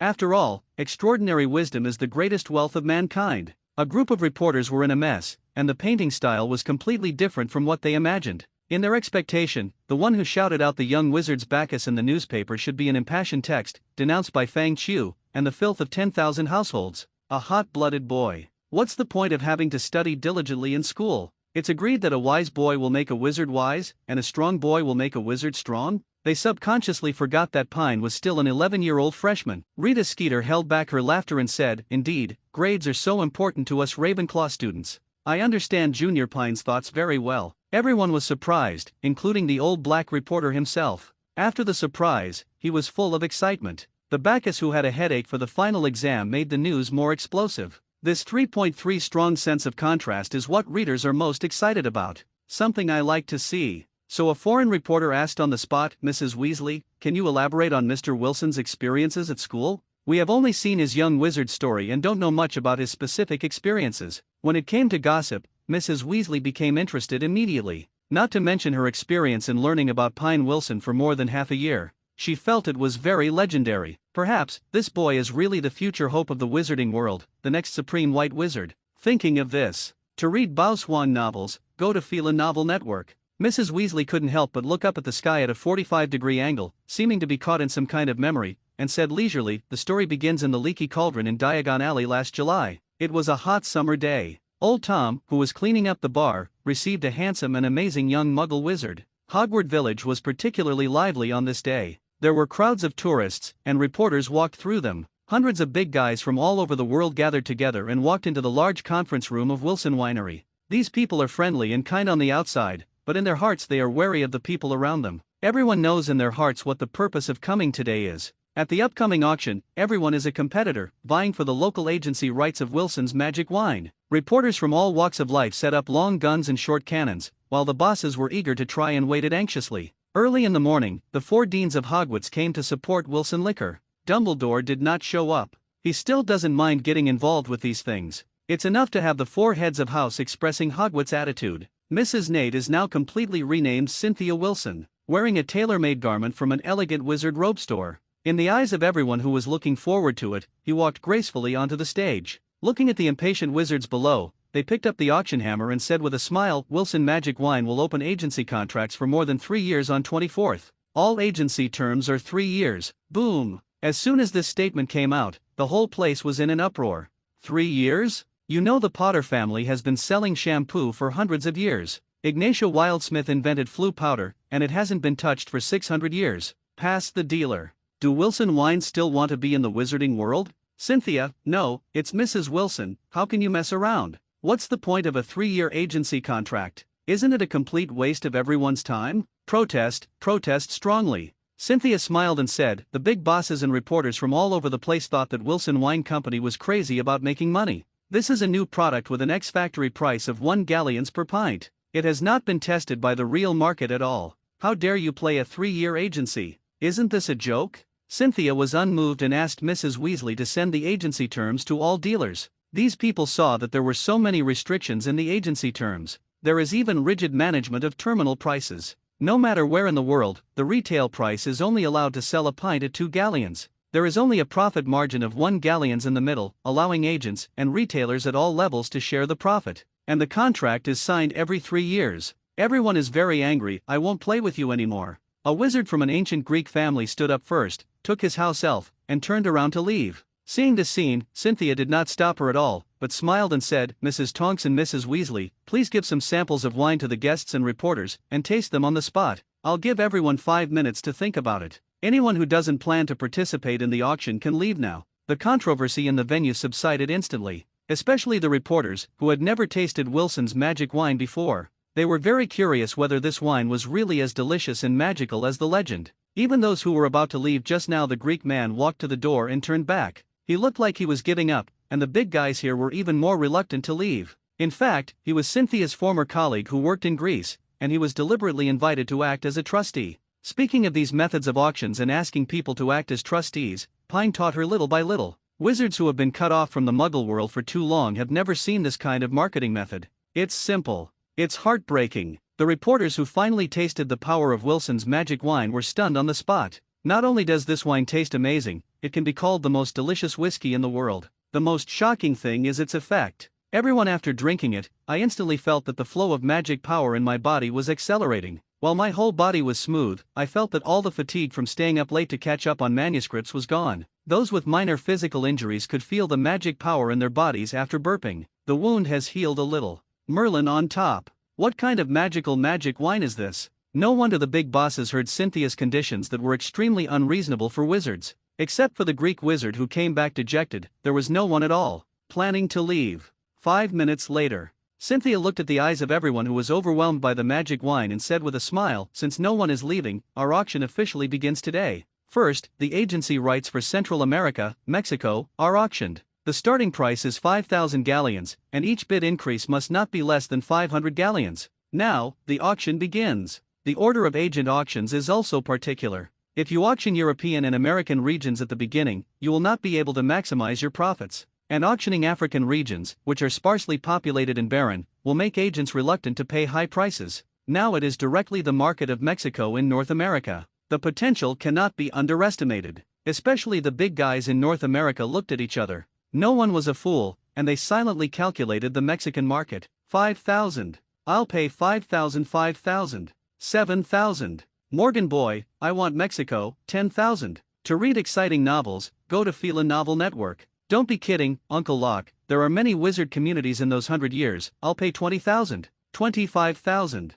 30,000. 50,000. The boss of the North American Locke family who shouted out 50,000 gold galleons raised the price too much at one time, and the others hesitated for a while and then no one could compete. Anyway, there are still many empty markets, so don't worry. Cynthia raised the auction hammer and asked, 50,000 galleons, does anyone want to increase the price? 50,000 once. 50,000 twice. 50,000 three times. Congratulations, Mr. Locke, on the deal. Mr. Locke definitely made a profit. He smiled from ear to ear after winning the Mexican agency. In the real Harry world, the wizard population is definitely not as small as in the original book. There are at least 70,000 to 80,000 wizards in Mexico. As for the magic wine that can heal wounds and temporarily enhance 897's magic power and defense, the annual consumer market is conservatively estimated to be 500,000 bottles. 50,000 galleons allowed him to win the 3-year agency rights. He must have made a lot of money. Reporters they flocked to Mr. Locke, who was the first to win the agency, and took pictures of him crazily. However, this was just the beginning. The highlight was yet to come. There were many people from Africa, Central Asia, Southeast Asia, South America, and other regions interspersed in the middle. A small country. The final highlight is America, the Red Alliance, Great Britain, Germany, France, and Japan, which are highly economically and populous regions. In these countries, the lowest transaction price is 150,000 galleons. The highest transaction price Americas even reached 400,000 galleons. The auction lasted from morning to evening. The global agency rights were sold for a total of 6.64 million, which is 1,000 galleons. This is more than 6 million in the wizarding world. Gold galleons. Most wizards have never seen so much money in their lives. In fact, converted into pounds, it is only more than 30 million pounds. But this is the wizarding world. Everyone who saw the newspaper the next day was shocked. Even the 4 deans in the first row in charge of the platform were confused. Early the next morning, countless owls poured into the Hogwarts dining hall. The little wizard took the Daily Prophet in his hand and was dumbfounded when he saw the first article on the page. Shocking magic wine, Hogwarts made 6 million in one day. Everyone's eyes turned to Pine, who was sitting at the Ravenclaw table and drinking salted tofu with a look of enjoyment. Sweets are all heretics. Pine, are you going to be a millionaire soon? George and Fred exclaimed when they saw the newspaper. The little wizards can more or less guess that Wilson's magic wine was made by Pine, but how much shares he holds in it is extremely confidential from the school matter. All insiders have made an unbreakable oath and are not allowed to disclose it to the outside world. How is it possible? I transferred the patent to the school long ago and I still regret it now, Pine explained calmly. Are you regretting your performance? How about you improve your acting skills? That's amazing, you really are. Fred looked at Pine and was speechless for a moment. After all, we were just friends playing together yesterday. The next day someone suddenly tells you that he made an invention at random and instantly became a super rich man. This feeling is a bit confusing. Don't think blindly. After dinner later, don't forget to go to the old place to practice your magic spells. Pine knew that in the face of such explosive news, it still happened to people around him. These little wizards still need to adapt for a few days. It is best for him not to eat in the restaurant recently. He patted Fred on the shoulder and said, Chu Jong and Pinello-senpai ran away. When Pine left, the restaurant exploded in an instant. No way, he is only in the first grade and he helps the school make so much money? Not only that, didn't you read what was said in the newspaper? This is just the money earned from the auction of agency rights, and there will be a steady stream of money from selling wine later. Junior brother Payne is awesome. Will our Quidditch team be able to use the latest broomsticks in the future? It has to be, the school makes so much money, I guess even the Sideways series won't be interested in it. Do you think Dionysus still lacks pendants? It's okay to be his dog. I really want him to take me to fly with him. Judging from your appearance, in the next life roll rough. In the afternoon, Pine received a notice from Dumbledore and went to his office. Unexpectedly, Dumbledore, an old man, wanted to share the money immediately. Pine, I need this money to kick out the bad guys on the school board. It's not the time for dividend distribution at the end of the year, right? If we distribute the money directly, will it constitute the crime of job embezzlement? The crime of job embezzlement? Dumbledore was a little confused. If you make money by starting a company, you should keep part of it for the normal operation of the company, and the rest can be divided directly after paying taxes to the Ministry of Magic. Damn! Only then did Pine understand how backward the wizarding world is. It turns out that the taxation and business management systems are still living in the era of self-sufficiency of small farmers. The only companies are also small workshops. No wonder there is tax evasion and tax evasion. So serious. And why can pureblood families be so arrogant? There is probably no inheritance tax here. According to Pine's plan, after getting the money, Wilson Liquor Company will have two major investment projects. The first one needs to be solved. The problem is raw materials. It is necessary to build an 8-eyed spider farm, a Welsh green dragon breeding base, 2 mandrake and licorice greenhouses in the Forbidden Forest. The second project to be implemented is naturally the catering, accommodation, bathing and sauna that he has been dreaming about. A one-stop leisure center. This project was then handed over to Dumbledore to communicate with Fudge, and it was built in Hogsmeade Village. This way Wilson Winery would have a place to receive customers. Under Pine's organization, Dumbledore Leto, who lives in school and is also a hands-off shopkeeper, finally realized that he could not divide all the money. He needed to keep most of it for the next development plan, so the two parties divided 2 million galleons from it this time. The remaining 4 more than a million were invested in two major projects.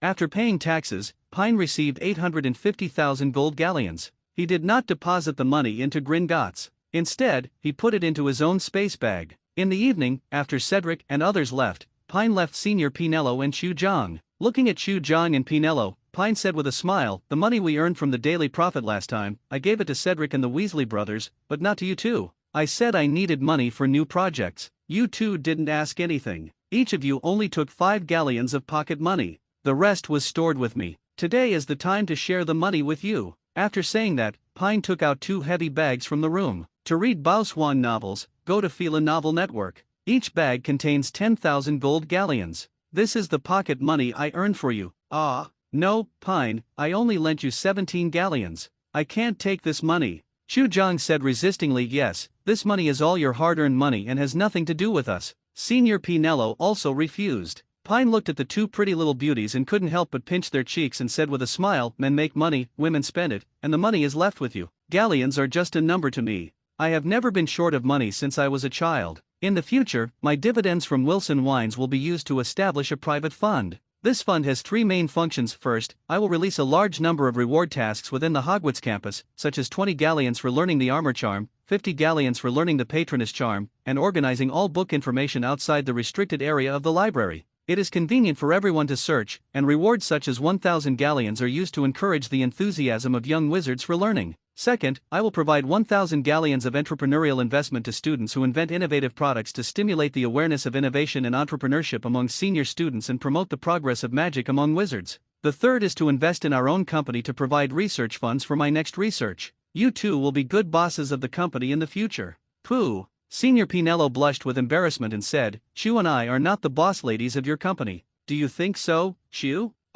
Chu Jong also lowered his head and echoed, blushing so much that he didn't even dare to look up at Pine. "It doesn't matter if you say it, but if I say yes." Pine smiled narrowly, and then stuffed the bag into their hands. "All my money has been invested in the fund, and I will soon be penniless. From now on, I will be completely dependent on the two boss ladies for support." The 3 of them were fooling around, and before they knew it, it was 11 o'clock in the evening. Pine needed to go out for a routine inspection. With the Marauder's map in hand, it usually took less than half an hour to do it, because Pine caught one at a time. That's right. Now the little wizards don't dare to go out at night in the area he is responsible for. It's really hard for the Gryffindor students, because their lounge is within Pine's jurisdiction. Now I don't even dare to leave the door. Senior Sister Tonks is preparing for her graduation exam recently, and she has no time to come over to accompany Pine and Ma Zhen during this period. She is so busy. Chu and Pinello took the initiative to accompany Pine to patrol the castle. The 3 of them quietly walked half of the campus in the early spring evening breeze, and then sat for a while by the beautiful Black Lake. "Pine, what should I do? It's already past 12 o'clock in the morning, and everyone in the dormitory is asleep.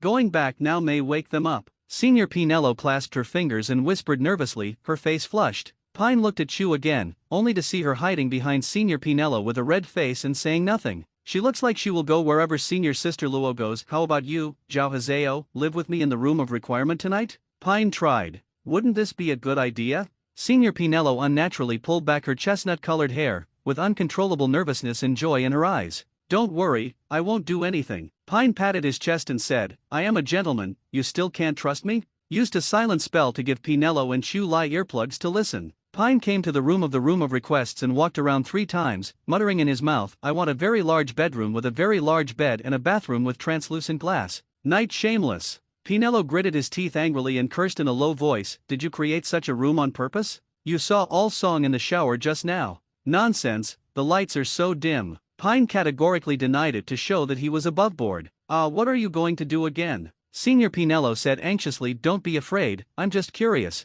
Seeing the graceful arc from Pinello's jaw to collarbone, like a lake in spring, I couldn't help but go up and kiss her. Chu on the other side was held tightly in Pinello's arms. Pine happily got up and took a shower. As soon as he left the house, he planned to call Annie to take him to the cafeteria to replenish his nutrition. I saw Yumi and Elise, the little spider girl who made her home on top of it, playing with a beetle in the corridor. Meow. After seeing Pine, Yumi came over and rubbed his legs, as if she was very proud of her great achievements. Master, there's something wrong with this beetle. The little spider girl helped Yumi translate. The little spider girl Elise was imprisoned and used as venom consumables by her brother last time. As a result, Aladik fed her for more than a month, but this mutant 8-eyed spider just couldn't. It grew taller. When Pine knew about it, he simply brought it back from the spider farm and gave it to Yumi. The 2 little animals got along very happily and soon became inseparable best friends. Oh? Pine asked curiously, what's so strange? Master, this beetle was secretly following you and the hostess last night. When did it start following me? Pine asked alertly.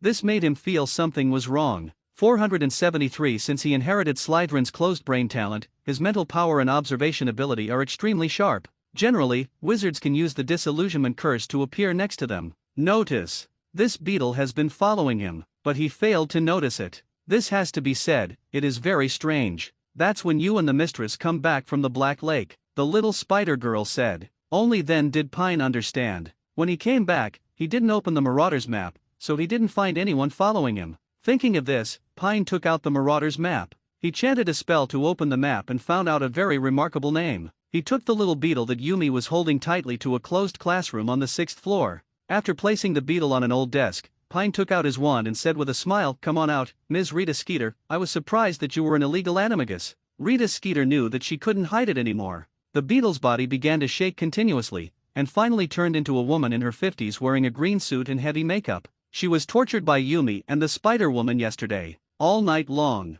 Now I am very embarrassed. Ms. Rita Skeeter, why are you following me secretly? Pine asked curiously. Junior Pine, I am a reporter and a student of Ravenclaw. You are the most popular young man recently, so Rita Skeeter explains that she was afraid to say the last words, so you want to secretly follow me, discover some of my privacy, and then start to control public opinion and mislead me, right? Pine shook his head and said regretfully, although Ravenclaw is known for pursuing wisdom, some people always like to go astray. Blindly showing wisdom will only put yourself in an embarrassing situation. Pine came to Rita Skeeter with a smile, and suddenly raised the wand in his hand. Forget everything. Directly erased Rita Skeeter's memory of yesterday night. As for this woman, it is better not to leave any clues with her. This person has no bottom line. Then he folded his arms and waited with interest for her to wake up. Where am I? Rita Skeeter asked blankly after waking up from the effect of the forgetting curse. Welcome back to Hogwarts, Ms. Rita Skeeter. Pine was like a big bad wolf coaxing a little sheep, and he took advantage of his voice and said, you should be able to feel that you are under the forgetting curse. You should be familiar with this spell. After all, once your identity is discovered in the past, you always like to use this spell to protect your secrets. Unfortunately, the identity of your illegal, said animagus has been known to me. We are all smart people. I will not order you directly. Let's make a deal. Rita Skeeter had a gloomy face. She never expected that she would fall into Pine's hands yesterday night. She would lose all her memories of yesterday night. Now that her identity as an illegal animagus is known to the other party, it can be said that it's hard to get off the tiger. Tell me, what do you want me to do? Rita Skeeter weighed the pros and cons and wanted to hear what the Pine deal was about. It's very simple. You should know how to do future reports about me and Wilson Magic Wine Company, right? Pine said with a smile. Don't worry, I am not an ignorant person. If necessary, I will let the owl contact you, and the benefits will be indispensable to you. Speaking of this, Pine paused, took the wand and scratched Rita Skeeter's face, and threatened, if I find that your report about me is not very satisfactory to me, senior sister, I am not a troubled person like Dumbledore. To read exciting novels, go to Phelan Novel Network. When I get into trouble, I like to just clean it up. Rita Skeeter was trembling with fear. She couldn't figure out why this 11-year-old boy had such murderous intent. People who like to play with pens will usually not have too hard spines. I understand. Rita Skeeter didn't dare to look directly into Pine's eyes at this moment. After the auction, even Rita Skeeter turned sexual and blew wildly on Wilson's magic wine. Wilson Liquor's reputation grew, especially when the first batch of magic wine entered the market. There was a rush to buy. Many people even started to increase the price of wine like crazy. The next plan in Pine is left to Cynthia. He became a hands-off shopkeeper. Occasionally, I would wander between Cynthia and Pinello, just to have a taste of it. After observing Lupin's transformation up close, Pine admired the renewed wizard. Hurry up and find a wife, get married, and have children. Don't think too much. I have some idea about the blood curse. Before summer vacation at the latest, I will help you solve the problem of losing control of your mind during transformation. Lu Ping felt as if he was dreaming. What you say is true, Mr. Wilson. Can I really control my transformed self? Dear, there is a French reporter who has been wanting to interview you recently. I think you can meet him. After the defense against the dark arts class, Cynthia left Pine behind and said, "Oh?" Pine asked, "What is the identity of the other party?" "The son of the French Minister of Magic," Cynthia said as she hugged Pine's neck. "Then let's meet this weekend. My research has made some progress in the past few days." At 10 o'clock on Saturday morning, after Ben Shaman's application for admission to the school was approved, he entered Hogwarts. In the school's auditorium, Ben Shaman finally met the legendary Bacchus Pine Wilson. As expected, he was an extremely handsome young man. Ben Shaman stretched out his hand from a distance and said, "Hello Mr. Wilson, I am Ben Shaman, a reporter for the Paris Wizard. No need to be so polite, just call me Pine." Pine also shook the opponent's hand. Ben Shaman smiled and said, "After seeing what your young wizard said, I came here from France specifically to have an exclusive interview with you. Merlin, I finally have a chance. After all, my main job is still a student." Pine said with a smile, "In many cases, we still have to reject the media and maintain a quiet study mentality. I'm amazed at how mature you are. You don't look like a first grader at all." Ben Shaman was inspired. Pine waved his hand and said, "Extraordinary wisdom is the greatest wealth of mankind. This is the famous saying of Ms. Ravenclaw." Ben Shaman smiled and said, "You don't seem to like to expose your image. I checked the news about you winning the Dry PU Wine Challenge last year, and there was no frontal photo in it, because I don't want to walk down the street and be looked at like a monkey," Pine said. Ben Shaman said, "That's a coincidence. I interviewed Durmstrang's talented seeker last year. Just the opposite of you. Their principal Karkaroff kept asking me to give advice to Wickedork. Lum takes photos." Pine was delighted. It turned out to be Karkaroff, the traitorous Death Eater. Principal Karkaroff must have boasted a lot to you, right? Ben Shaman said, "Karkaroff said that Durmstrang will defeat Hogwarts and Bobaston in the next 6 years because he has the genius crumb, and asked me to wait and see." Pine smiled even happier. He was familiar with the history of his previous life and knew that Karkaroff was probably pushing for the resumption of the Triwizard Tournament that had been suspended for many years.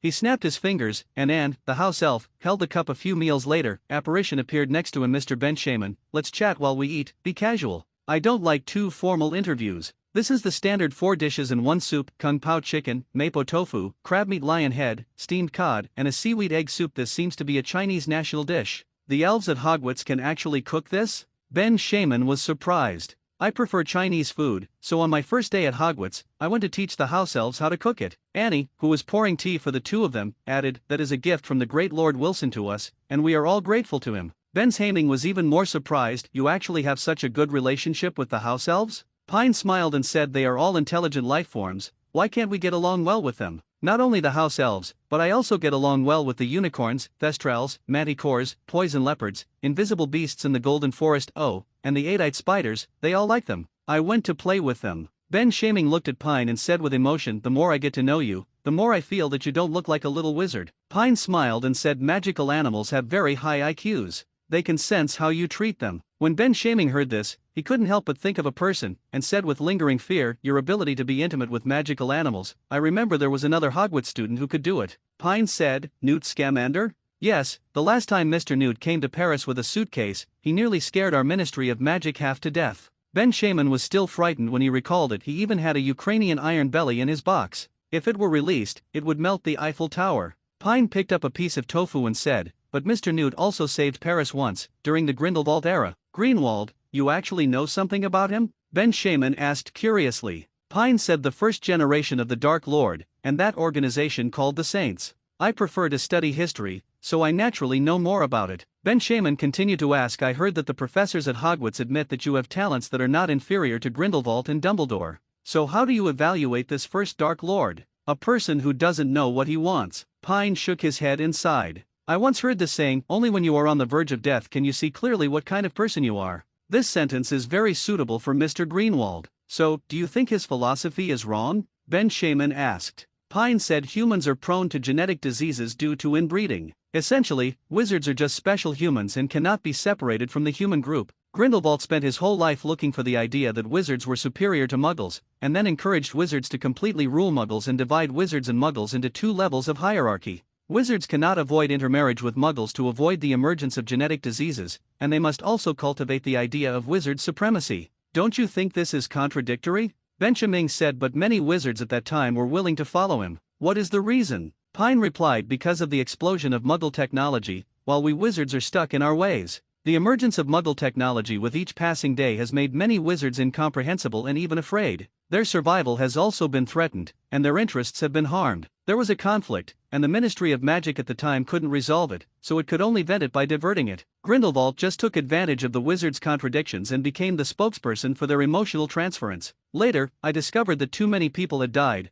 and that after following Grindelwald for so long, the quality of life had not improved significantly, so I naturally opposed him. Ben Shaman thought about it seriously and said, it seems to be true. Pine smiled and said, this is actually the contradiction between wizards' envy of muggles' growing power and improving living standards, and wizards' backward productivity. This is the essential problem. Ben Shaman laughed when he heard this and said, what about the post-Grindelwald era? When you criticize the second-generation Dark Lord so bluntly, aren't you afraid of the revenge of those who followed him? Ben Shaman pointed to the core of the problem. Pine was amused. Why do you want to retaliate against me? Have you insulted their spiritual leader? Ben Shaman said. Pine waved his hand disdainfully. If any Death Eaters see what I said today, they should be very grateful to me. What is the meaning of this statement? Ben Shaman said doubtfully. Didn't these Death Eaters investigate the origins of their master before taking the oath to follow him? Pine asked. The person who promotes the concept of pure blood supremacy must be a descendant of a pure blood family, right? Ben Shaman guessed.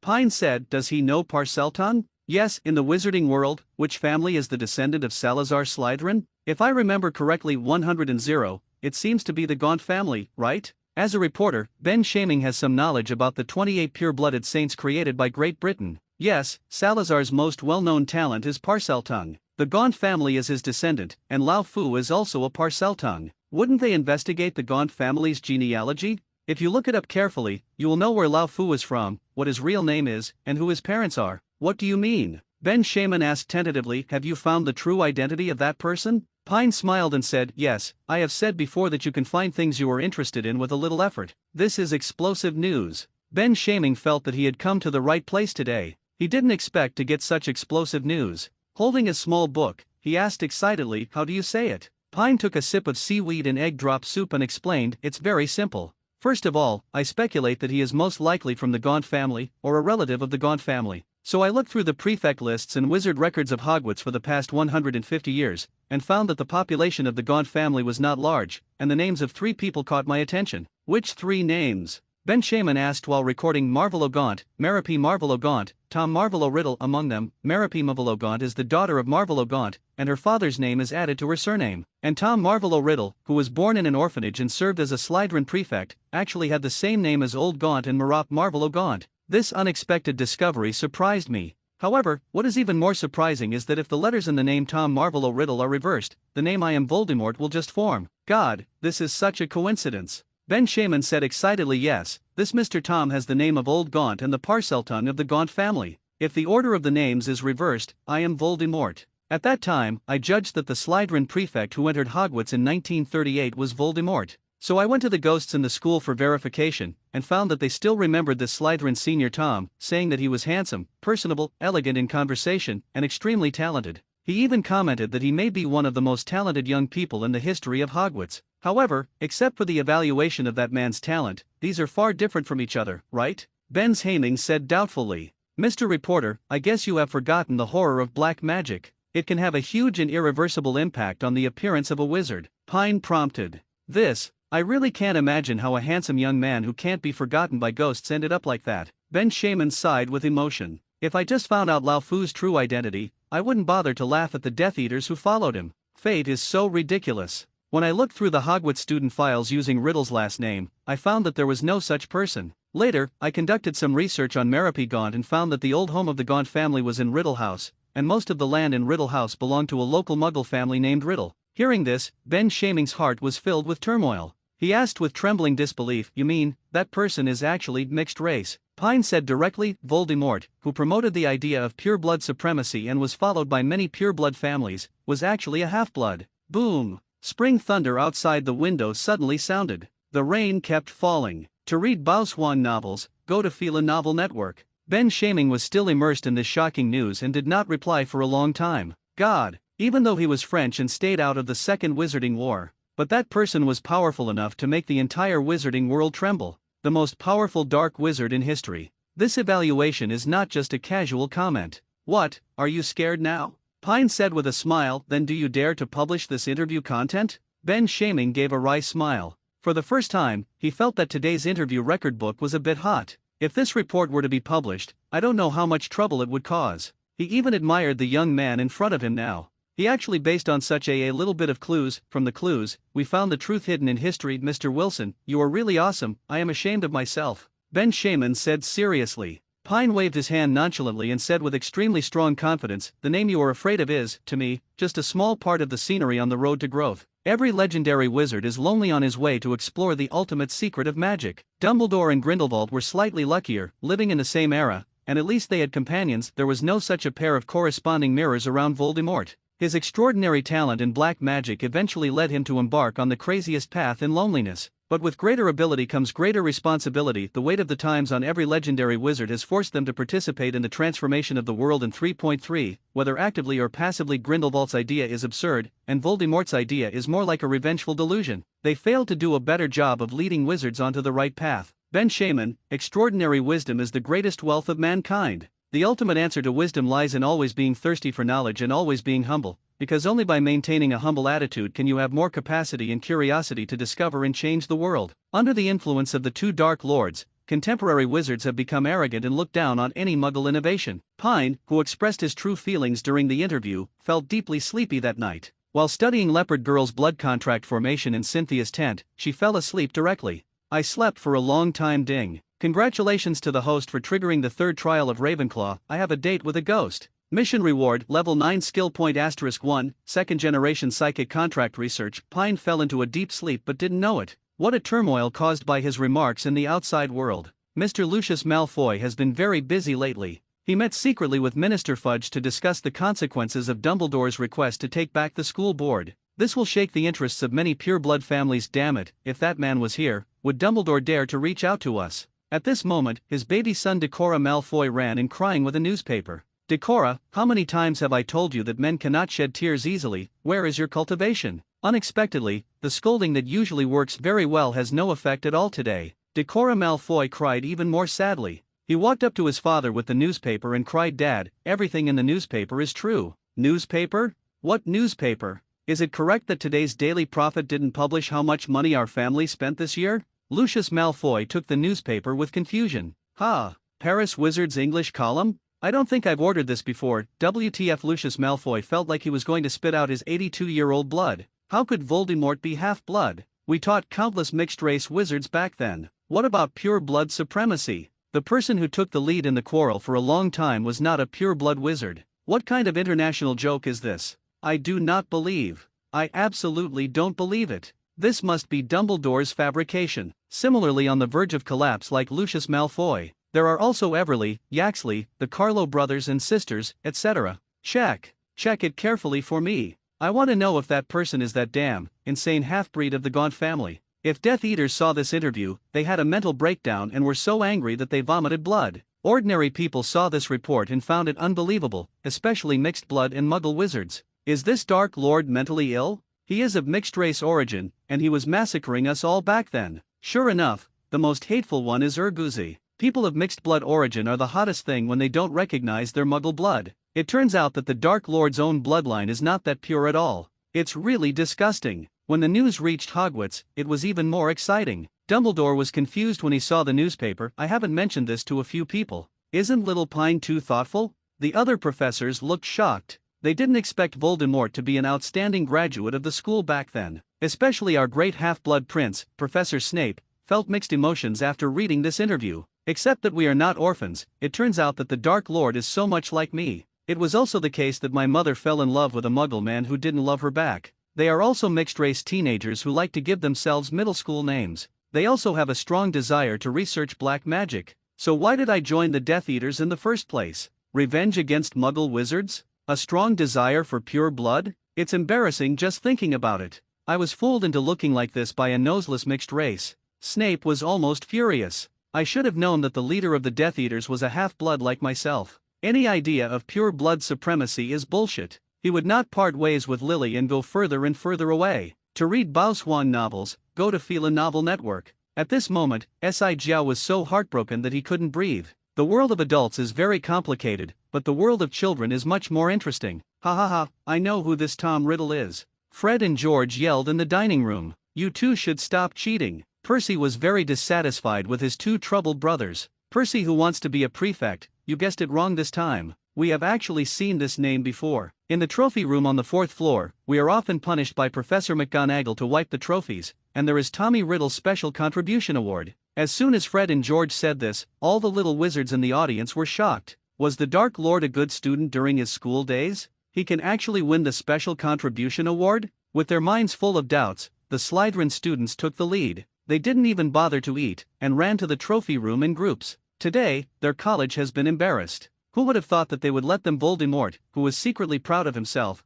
turned out to be a half-blood? Let's go take a look too. Charlie yelled, if anything makes Slytherin unhappy, I, Gryffindor, will definitely help. On Ravenclaw's side, Cho Chang and Pinlo were all worriedly looking after the sleeping pie on Cynthia's side. Well, the other eaglets started to think about comparison. Junior Pine can find out the true face of Voldemort through the student directory. We are not bad either. In an instant, all the Ravenclaw students ran to the library and archives. He searched every corner of the room filled with documents, trying to find any clues about Tom Riddle. In an instant, in the huge auditorium, only the little badgers were left looking at each other. Should we go and have a look too? But when the little badgers saw the 3 empty college tables with most of the delicacies that had not yet been touched, they immediately forgot about the pursuit of Tom Riddle. It's shameful to waste food. We're going to stay and help them with these delicious treats. The girl possessed by Pine was called Rowena, and she was born in the glens of Scotland. At that time Scotland was still the land of the Picts. The great conqueror Kenneth I founded the first Scottish kingdom here. But the girl possessed by Pine looked different from the Picts around her.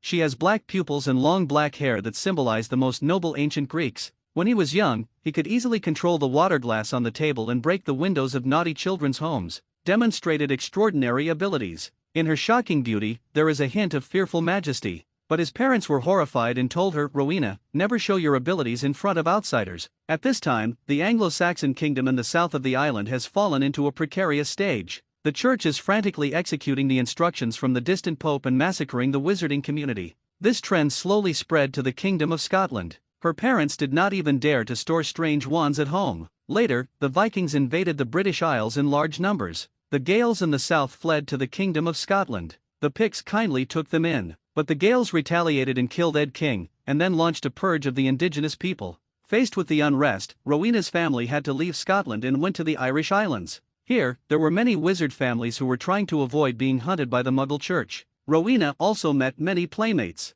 Among them, there are 3 who have the best relationship. One is her best friend, the friendly, kind and hard-working little witch Helga, who comes from the Welsh Valley. The other is careful, ambitious, and can know Parseltongue, Salazar, who comes from the mire of Northern Ireland. The last one is, well, the brash and annoying Godric, who comes from the western counties of England. Fortunately, the 4 of them also have different characteristics. Ordinary magic talent. On the road to learning magic, there were questions that even her parents could not answer. But Rowena was able to study and discuss it with the other 3 friends. But unfortunately, when she was 13 years old, she was diagnosed with there is no cure for the blood curse. This disease, called the Scholar's Curse, is a hereditary disease in her family. The most talented girls in the Ravenclaw family will suffer from this disease, and they generally do not live past the age of 30. If the more girls learn, the faster the disease will spread. Rowena, I found some items from the family's books that can suppress the blood curse, but these precious magic props are owned by some powerful wizard families and even magical creatures,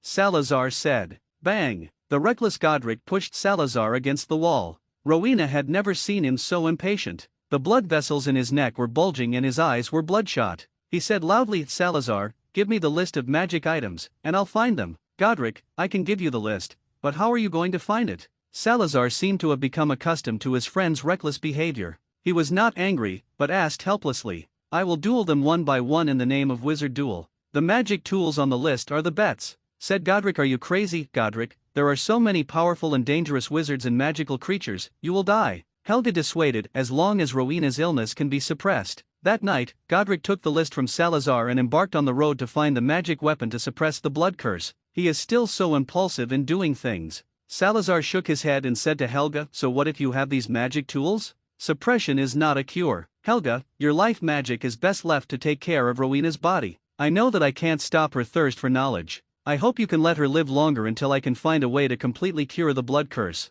Helga nodded heavily. Don't worry, I will never let Rowena leave us. Time flies. Rowena lived to adulthood under the care of Helga. The magic level of the two of them is also growing rapidly. The beautiful and wise Ravenclaw, the kind and loving Hufflepuff, spread throughout Ireland. Salazar, who studied ancient magic in various secret places, gradually became famous in the circle of wizards and scholars, but his research on blood curses could never make a bigger breakthrough. In addition to regularly using owls, Godric sent them all kinds of magic props. He has been active all over the world and became famous, becoming a fighter respected by countless wizards. But as Rowena learned more and more knowledge, even though he had a great reputation, he became a fighter. Urga's care, the secret technique studied by Salazar, and the magic tools sent by Godric could not suppress the approaching blood curse outbreak. On this day, a young prince and his guards found Rowena. Beautiful Lady Ravenclaw, I am Donald II, grandson of Kenneth I, founder of the Kingdom of Scotland. After the Gaels stole lands from Scotland, I was forced into exile in the Kingdom of Ireland. To read exciting novels, go to Phelan Novel Network.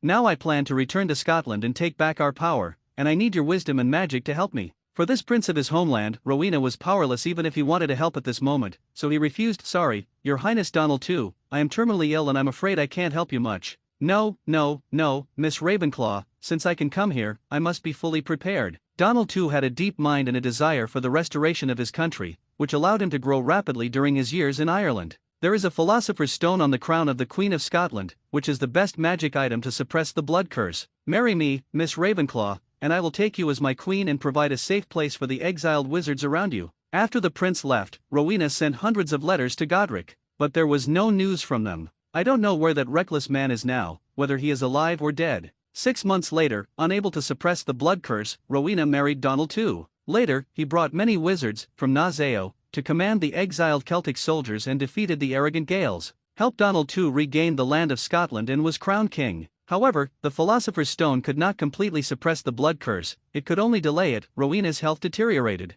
Seeing Rowena's weak appearance, Donald II became more ambitious in order to obtain the Pope's coronation lung. He began to break his promise and massacred the wizards who helped him regain his country. Even under the influence of wine and drugs, he became even more crazy. Even the Celts called him the Mad King in fear. In order to control Rowena, he even used the life of his daughter Helena as a threat. Until 3 years later. Let's go there, far away from the Muggle world. I want to create a magic school to take in young wizards who are persecuted by Muggles, the seriously ill Rowena said while lying in Godric's arms. I listen to you, Godric said with a smile. Then we also need to find Helga and Sarah. They have traveled around the world over the years, and we can be together like we were when we were children. Rowena said weakly. No problem, I'll find them right now, Godric said fondly. A few months later, Slytherin, whose appearance had changed dramatically, came back. You studied dark magic? Godric was surprised by the change in his friend. In order to study the blood curse, I discovered the secret of the soul. I have gained a lot from being trapped in the graveyard of the despicable Hirebo for the past few years,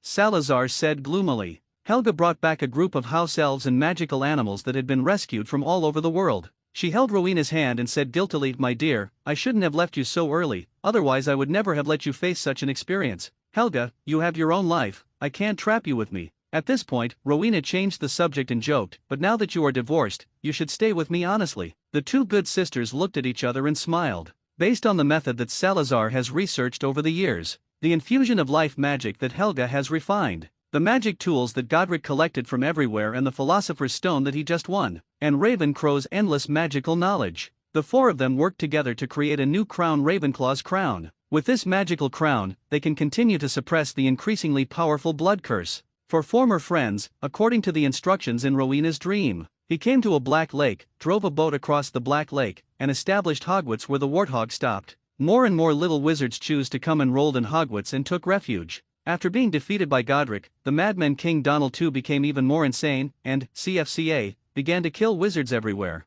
The magic spells of wizards in this era were far less developed than later generations. Everyone studied behind closed doors, there was very little communication. Many wizards were killed by elite human soldiers before they could even pronounce a powerful spell. Initially, many young wizards admitted to the Hogwarts school established by the four giants included Muggles wizards, but children always loved their parents deeply. Some Muggle-born wizards cannot accept being treated as servants of the devil by their biological parents. So tragedy happened. In order to gain recognition from their parents and the church, those Muggles who missed their parents the most, the little wizard told the people who shouldn't tell the existence of Hogwarts. The angry Donald II and the Onsa Kingdom in the south began to jointly launch a conspiracy against Hogwarts. They stormed Hogwarts Castle several times, killing and wounding after countless soldiers failed. They began to use those little Muggle wizards to deceive their information and launched a bloodbath against the pure-blood wizard family. The cold-blooded Slytherin began to refuse admission to Muggle wizards. But the kind-hearted Helga believed that Hogwarts we cannot exclude all Muggle wizards who live in dire straits just because of a few rebellious wizards. Rowena and Godric also support Helga's views. The differences between the two sides are getting bigger and bigger. Coldness Salancha knew that his three friends could not be as ruthless as him, so he secretly built his own secret room underground in Hogwarts. Using the knowledge about basilisks learned from the despicable Herbo Cemetery, he cultivated them himself. The most powerful basilisk in history. He told the basilisk that if one day Hogwarts was in crisis due to the betrayal of Muggle wizards, his heir would come and open the Chamber of Secrets. In order to protect Hogwarts, the basilisk wanted to purify the school. Then he left Hogwarts. That year, Donald II was fighting the Norwegians. Salazar, hiding among the Norwegian soldiers, took the opportunity to deceive this man. Ina then completely killed the Madman King who was hunting down wizards. His cousin, the monarch Constantine II, succeeded to the throne. He was not as ungrateful as his brother. He just erased Rowena Ravenclaw from history, existence, and allotted the Highland where Hogwarts is located to Hogwarts as the territory of cousin Rowena and niece Helena, and allowed the establishment of a wizarding village there.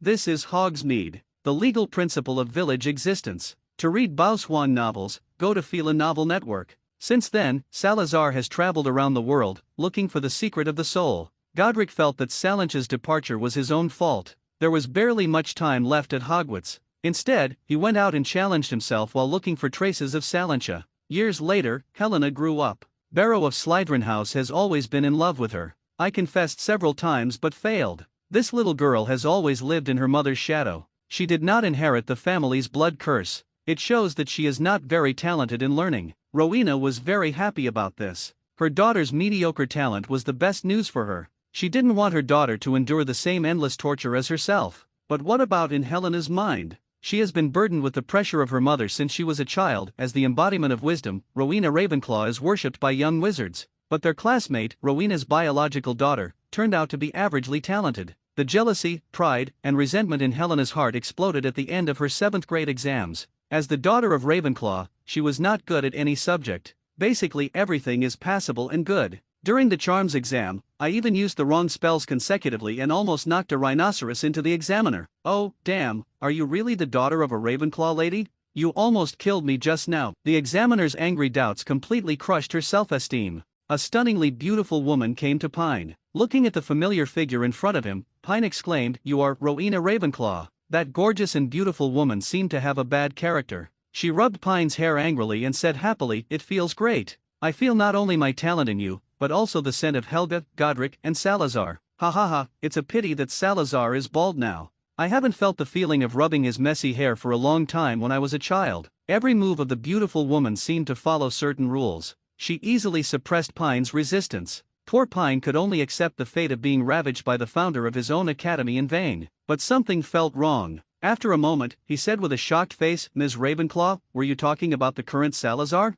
Are you actually still alive?" Ravenclaw patted Pine's little head proudly and said condescendingly, "Death is just the beginning of a greater adventure, little Pine. Isn't what you are experiencing now a new adventure?" When Pine heard this, it was as if he had been struck by lightning, and he said in disbelief, "Do you know who I am? Otherwise, you are just like me now. I am just experiencing new adventures in another world." Little Pine, the cosmic sea is very big. Where Hogwarts is located, the boundary is just a beach relatively close to the sea. In the past, the tide of the cosmic sea rose, and the spiritual energy covered the beach where the world of Hogwarts is located, and magic and wizards were born. Now the cosmic sea is slowly ebbing, so the magic of the world of Hogwarts will gradually disappear in the next 10,000 years, waiting for the next round of ebb and flow, Ravenclaw explained. The cosmic sea, the world on the beach, the ebb and flow, these things constantly impact Pine's three views. Don't think blindly, little Pine, when you take the last step, you will see a new world for you now, it's still too early. Ravenclaw said. So how did you contact me? Asked Pine. As long as you are strong enough, you can break the world wall and send in small fragments of thoughts through the intersection of cause and effect with another world. It doesn't seem difficult to me. As he said that, Ravenclaw hit Pine hard on the head again. He grimaced in pain. What are you doing? Pine asked with tears in his eyes. Humph, who dared you to question the strength of the founder of your own academy? Ravenclaw said proudly, I am very strong now. In my current world, if anyone dares to question me like you, I would have hung him up and beaten him for 3 days and 3 nights. It's over. Pine's three views are now completely shattered. The woman in front of him is as naughty as a witch. Is she really Rowena Ravenclaw, the legendary symbol of wisdom? Her character is too bad. No wonder G.E. later Derek would rather go out and find Salazar than stay at school with you. Then what is the last trial you left behind? It should be explained clearly, right? Pine asked angrily. It's very simple, go pick up my silly girl. Ravenclaw said. What? You want me to pick up your daughter? Pine looked shocked. What kind of logic is this? Helena is a ghost? Suddenly, he remembered the system's description of Ravenclaw Trial 3, I have a date with a ghost. So that's what it meant. Isn't my daughter beautiful? Beautiful. She has been in the wizarding world for thousands of years and has never fallen in love. Isn't it innocent? Simple. Then she stole my crown and was easily deceived by a descendant of Salazar. Isn't it stupid? Quite silly indeed. Ravenclaw counted the numbers on his fingers and said matter-of-factly, you see, my daughter is beautiful and innocent, and most importantly, she is silly and easy to coax. To read exciting novels, go to Phelan Novel Network. Don't you men like this type the most? The colorful flags are fluttering outside. Just go home and cheer up. If I were a man, I want to take Helena home as my wife. It's perfect. Good guy. Are you her biological mother? You said that about your daughter? No wonder Helena can't get along with you. The reason has finally been found. What you said does make sense, but Helena is a ghost. How can I marry her? Pine asked. Ravenclaw looked at Pine with pity as if he were a fool and said, You've been in contact with wizards for so long, and you still don't know that Merlin is of ghost blood? He was born from the union of a male ghost and a human witch. You and Helena can do it too. I don't count on Helena's talent, but if you combine with her, you can definitely give me a precious grandson who is even more talented than Merlin. Speaking of this, Ravenclaw said with a longing face, how could Rowena Ravenclaw, the great goddess of wisdom, not understand the education of her children? This time you too will give birth to a child who is more talented than Merlin. I will personally train him and I will definitely make him surpass the supreme Dharma god in the future. Ha ha ha. By then, I want to see who dares to laugh at me for not being able to educate my children. Hearing this, Pine was really stunned. For this ungrateful founder, the last bit of respect in his heart was gone. He was like a girl among two. Right here, an imposing figure suddenly walked into the dream. The powerful, burly blonde man urged, Rowena, stop talking now, that Hades guy brought someone to cause trouble again. Godric, please help me block it. I haven't finished talking to my future son-in-law yet? Ravenclaw said dissatisfied. You snatched Hera's ring of life and forced them into a panic. This time you joined forces with the 12 winged angels from the divine court to attack the door. Godric said helplessly. Helga, Salazar, and Merlin are all blocking us. It's a bit difficult. Hateful. Several black lines appeared on Ravenclaw's forehead. Before leaving, he thrust a piece of parchment into Pine's hand. Little Pine, give this to Helena for me, but you must remember that when dating Helena, you must carefully feel the mystery of the soul. You are the key to breaking the blood curse. Unfortunately, we discovered the secret at that time and it was too late to break it. After saying that, a trace of aura flowed from the goddess of wisdom, and the sky was filled with flowers and rain. Countless mysterious runes were chanting in a low voice. The sky and the dream world seemed to be surrendering. Pine looked at Rowena Ravenclaw dumbfounded. The strength revealed. When Pine woke up, it was the familiar 546 again. Strange, does this time have any special meaning? Pine muttered to himself.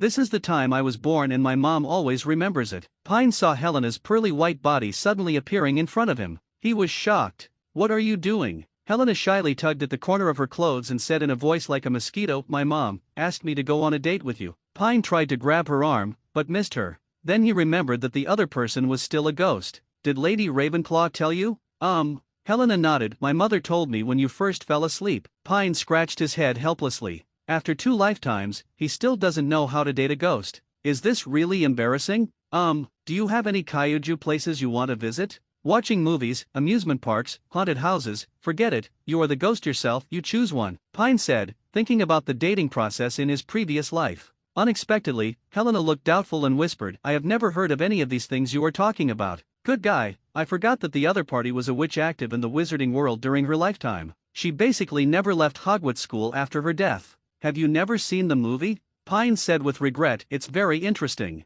Hemp couples like to do this when they are dating. Oh. Helena was a little curious, then I will listen to you. At this moment, Cynthia came in with Chu John, Pinlo, and Tonks. Pine, you finally woke up. Chu rushed forward and hugged Pine excitedly and said, how long have I been asleep? Asked Pine. 5 whole days. Senior Pinello patted her chest and said, it almost scared us to death. Yes, fortunately, Professor Dumbledore came to check it out personally and said that you were caught in a dream curse by a powerful wizard. The magic source of that curse is Hogwarts Castle, so he speculated that it should be the trials of Ravenclaw, so let us not disturb you. Cynthia explained distressfully, you are so hungry. I will take you to the cafeteria to eat. Professor Cynthia, don't bother me, I brought all the house elves here, Tonks added proudly. Helena looked at the 4 women chatting around Pine. She felt a little sour in her heart. Snort. What a stinking scumbag. Okay, don't worry, the trial isn't over yet, Pine said helplessly. Not over yet? Cynthia asked doubtfully, then what is the next task?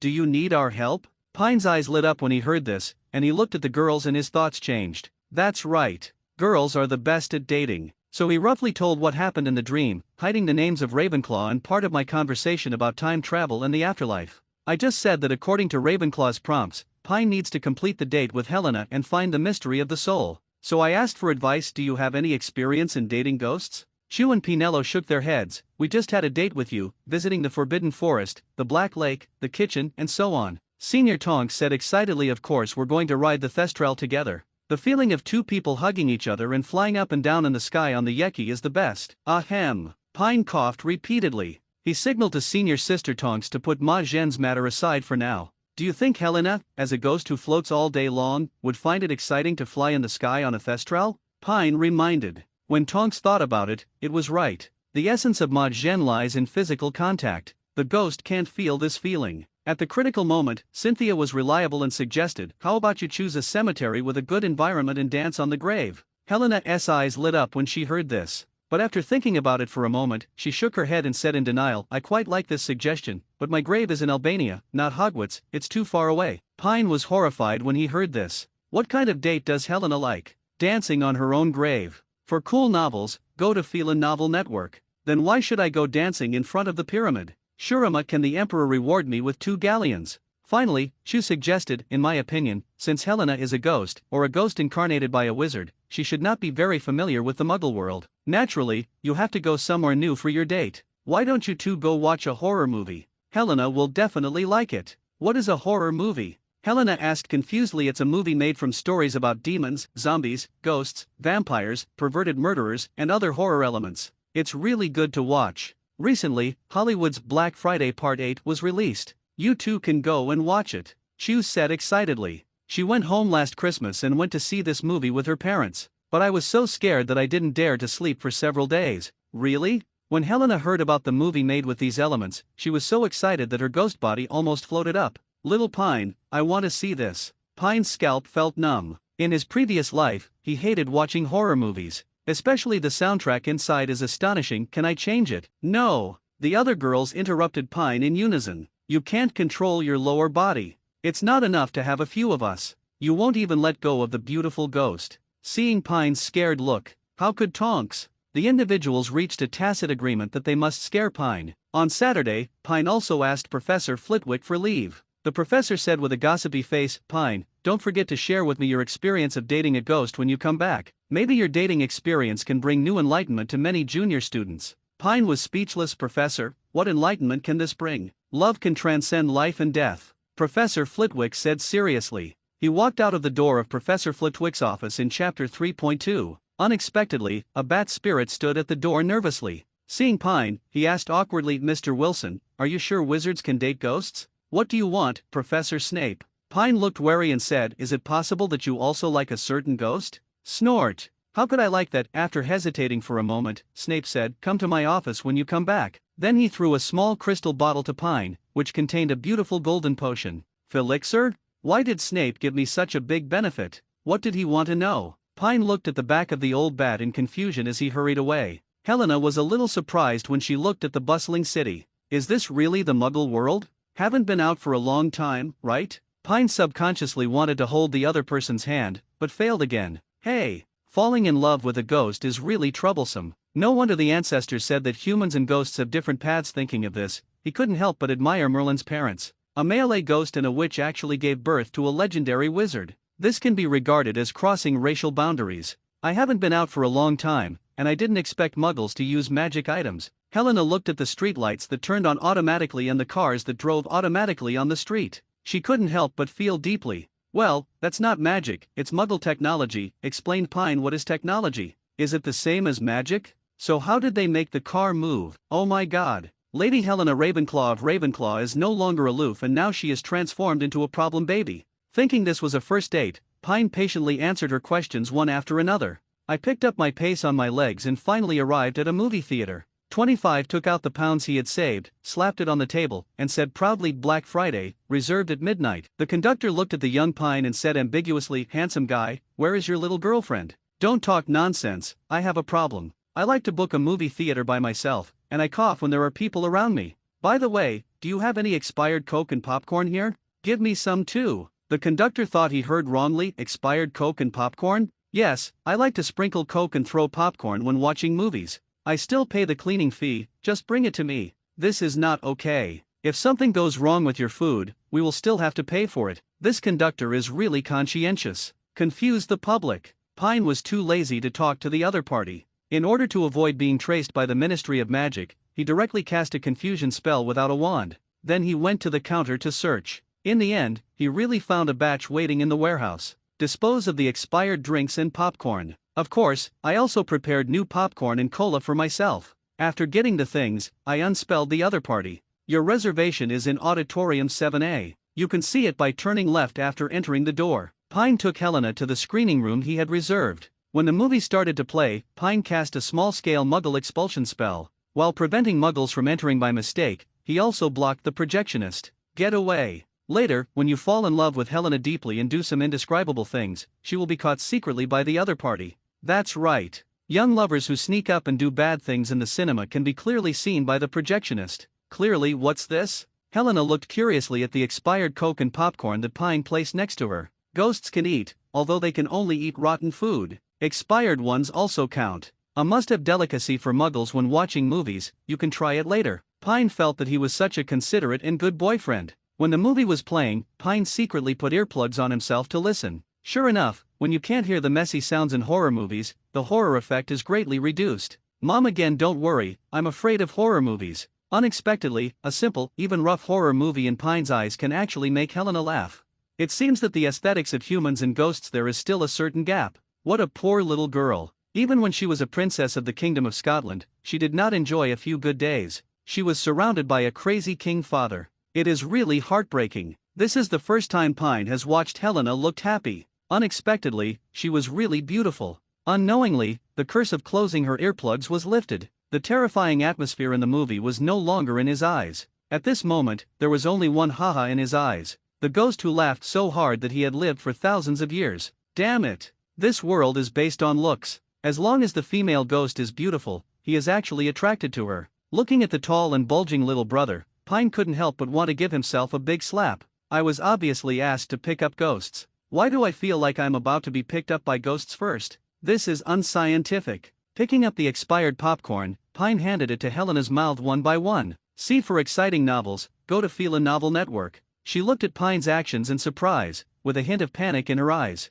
Finally, she bit lightly, and Pine felt a cold touch on her fingertips. Then she exploded. The rice flour lost its original color. This felt good. He almost forgot that the wizard would feel cold when the ghost touched the wizard's body. So what if the hot dragon was wrapped by the ghost? Would it be the same? Do you have feelings? This discovery makes Pine a little happy. Where there is a will, things can happen. Just discover and think with your heart. Who said that humans and ghosts can't fall in love? There are still many postures that can be developed. Feed, feed, feed. The ambiguous atmosphere arose. When the evil ghost in the movie began to start the killing mode crazily, horrible music sounded in the background. Pine cleared the surrounding tables and chairs and leveled the auditorium. The screening room instantly turned into a big stage. A combination of advanced transformation and a superb level of luminous spell. A following spotlight was built on it. Pine hugged Helena's waist in the void, to the accompaniment of the climax of a horror movie. A beautiful waltz began. The scarier the music, the faster the two dance.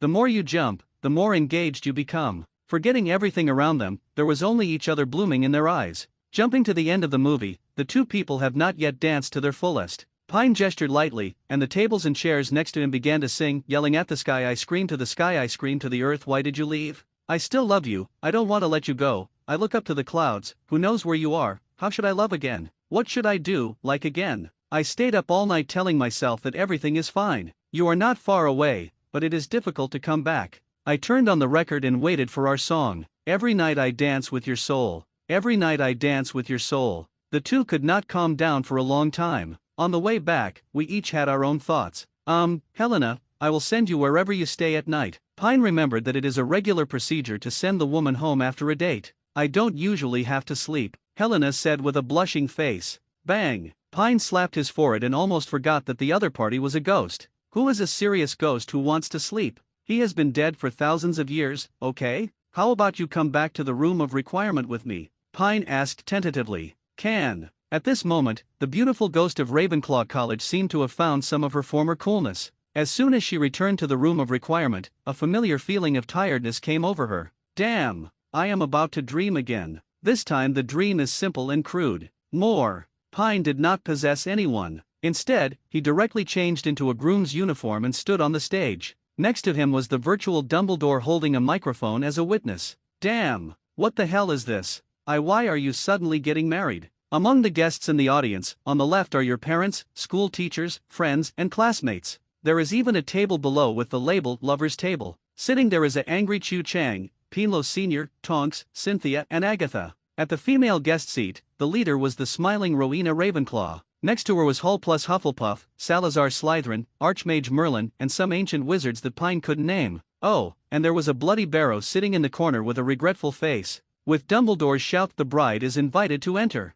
The wedding march sounded in the venue. The golden door slowly opened. Helena, wearing a white wedding dress, stepped on the red carpet with her stepfather, Godric Gryffindor, behind her. There were two beautiful little fairies behind her, wearing skirts. Two beautiful unicorns holding flower baskets in their mouths. Brat, Helena, this miserable child, is left to you. You have to treat her well. If you dare to bully her one day, don't blame me for breaking your legs. This is Gryffindor, the one recognized as the most capable among the big four father-in-law. Please rest assured, Helena will not suffer any injustice from me. Pine gave up decisively. It was just a dream anyway. Who would take him seriously? I hope you remember what I said today, Godric Gryffindor said meaningfully, and then stepped down. The wedding scene went very quickly. It seemed that a lot of energy was consumed. After a while, the wedding oath was reached. Dumbledore's hand was seen. There was a familiar piece of parchment in it. No, wasn't this the parchment that Ravenclaw gave to him last time he fell asleep? He told him to give it to Helena when he woke up,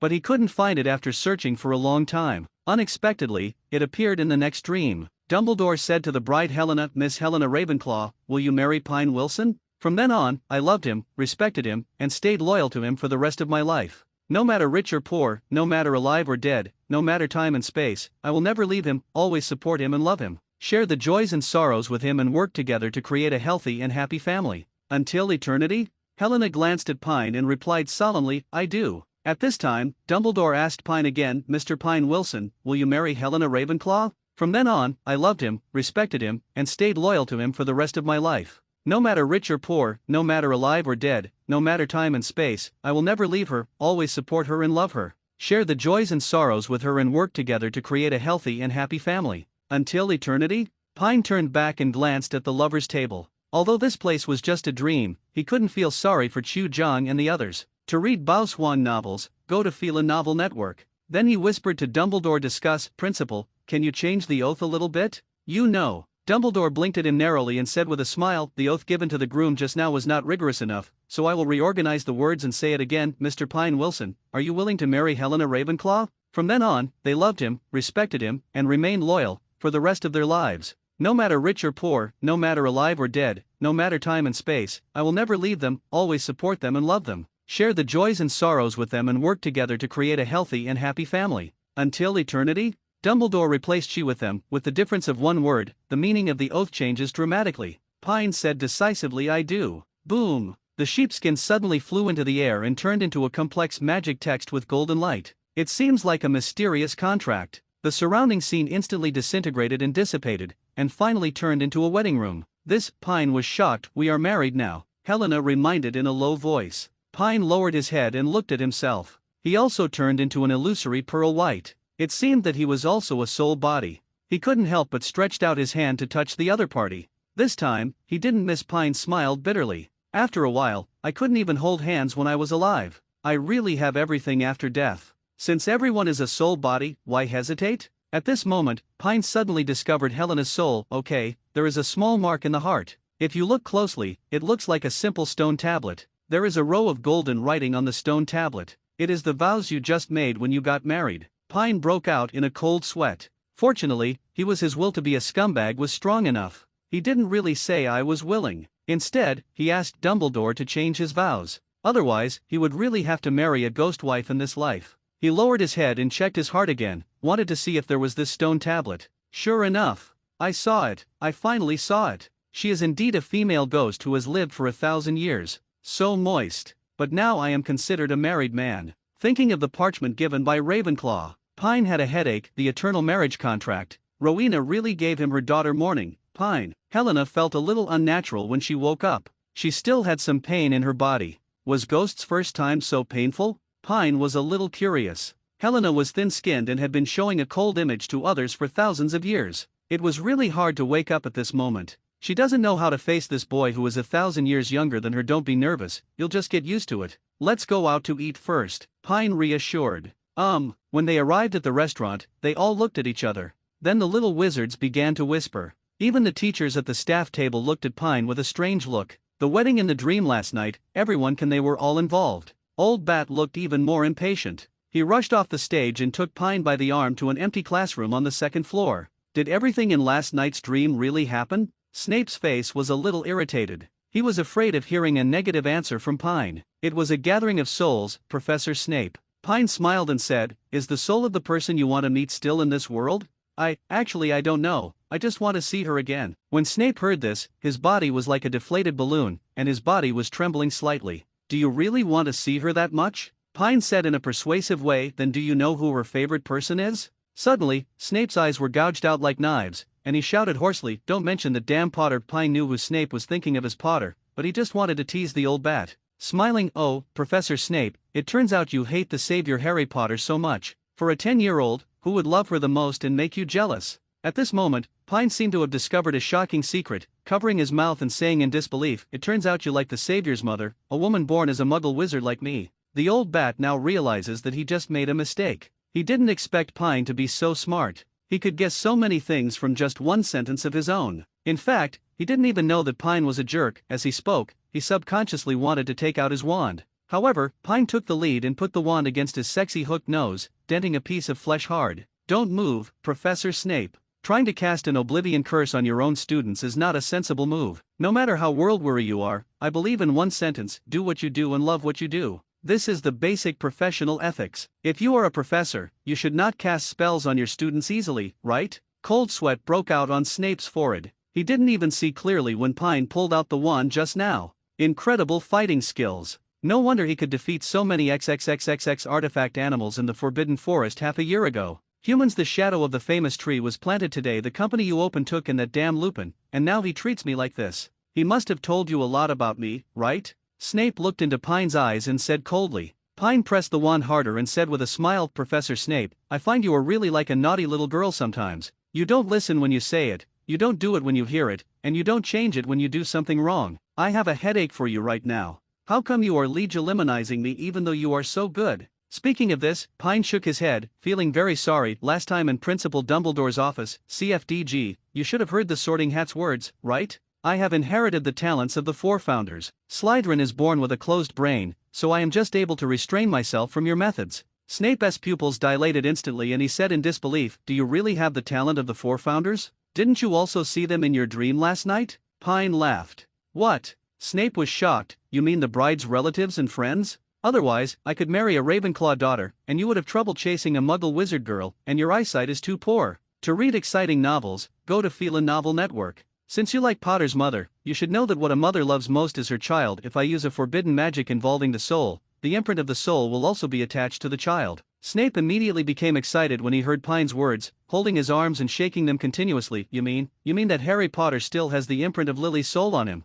This is also one of Pine's gains yesterday. Magic power exists in the blood, so why does everyone's magic power differ? The reason is the soul. The soul controls thoughts and emotions. These are what are needed to activate the spell. Therefore, every magic spell of a wizard has a trace of more or less soul imprint attached to it. In this way, the magic spell has the directionality to implement the master's will. Soul? It turns out to be so wonderful. Snape thought, but it's not these. Then do you think Lily's soul imprint can see everything I do through Harry Potter's eyes? A curse that can defeat Voldemort must require more emotions, or so-called love, which also means that more soul imprints are poured into the curse. I haven't done any specific research, but if the other person's eyes are very similar to the person you met, maybe the number of soul marks she left on Harry Potter can actually sense the situation in the outside world. Having said this, Pine stood up on tiptoes and patted Snape on the shoulder. He clicked his tongue twice and pointed out in an old-fashioned way, "Look at you now, Professor Snape, you don't understand a woman's heart at all." How to say? Snape asked for advice. You said that when a married woman sees her former suitor after many years, what kind of state should the other person be in, so that her heart can be stirred up? Asked Pine. Pine, on the podium, transformed into a stern Professor Snape, answer me, if you were a woman and 10 years later saw your former suitor not washing his hair, not changing clothes, not having a house, not having a woman, what would you think? Snape stood up, hesitated and thought for a long time, and finally said, maybe he's someone who doesn't care what outsiders think. Wrong answer, 10 points deducted from Slytherin. Pine walked up to him angrily and said angrily, I really wonder if there is a troll in your head. Do you understand substitution? A woman can't help but imagine how bleak her life would be if she followed this man who didn't wash his hair or change clothes all day long, didn't have a house, and looked gloomy like an old bat all day long. Then I am glad that I did not choose the other party blindly. Do you understand? Snape was sweating profusely, and then he realized that this was what the woman thought. He quickly nodded to indicate that he understood. If you don't quickly take notes after understanding, Slytherin will deduct another 10 points. Ah, Pine. Professor Pine, is this also deducting points? Snape said aggrievedly, naive, stupid naive, no questioning in my class, another 10 points from Slytherin. Pine reprimanded. Snape sat down with an extremely frustrated heart. Unexpectedly, Pine called his name again. Snape, answer me, if you are a woman, you and your husband are dead, but 10 years later you see your former suitor become sunny, handsome, positive and cheerful, have a decent job, be loved by others, and have a good reputation in academia, high prestige, and more importantly, the other person still loves you deeply. What do you think? This time, Snape was not so nervous and answered cautiously, will women also take part in it, imagining that if they had chosen this suitor in the first place, would they also enjoy these things? A witty answer. Pine turned around and snorted, but it's still correct. Snape looked a little confused when he saw Pine walking away. Don't you get any extra points for answering correctly? I even tried to give you extra points for your arrogant answer. For your naive thinking, Slytherin will deduct another 10 points. Pine roared angrily. Snape became anxious and stood up to retort. Pine, how can you deduct points at will? It's not fair. Pine sneered. Professor Snape, this is how you usually treat me and my classmates. These two things are not the same. Snape emphasized, I am a real professor. Point deductions are based on principles. The records on the integrator can withstand any inspection. Pine looked at the old bat in surprise. He didn't expect that the other man could tell lies with his eyes open. Okay, then please continue to be so principled in the future. Pine sneered. As for what Lily's soul will think, I don't know. Snape pursed his lips angrily, and his stubborn eyes fell. Tell me, what do you want me to do? Make a deal, you must actively give me extra points in the future, no less than 50 points per academic year. Pine smiled and said, if you can do this, I will find a way to bring Lily's complete soul to you. As soon as these words came out, Snape couldn't sit still for an instant. How could you possibly do it? No need to test me, Snape, you have to test your own heart first. Even if I find Lily's soul, what can you do? Use black magic to forcibly resurrect her? Keep her by your side? Are you a pervert? Pine said angrily, as far as I know, James Potter bravely stood in front of their mother and son and was killed by Voldemort. No one can doubt James Potter's love for Lily, including Lily herself, because he interpreted love with his life. What about you? Can you accept the outcome that you still can't get despite all your efforts? Snape's expression became even worse. After all, he was an extremely proud person at his core. He was so proud that he didn't want to explain to anyone. He was so proud that he wouldn't ask for help when he was bullied. He was so proud that he couldn't accept that he was being bullied by James.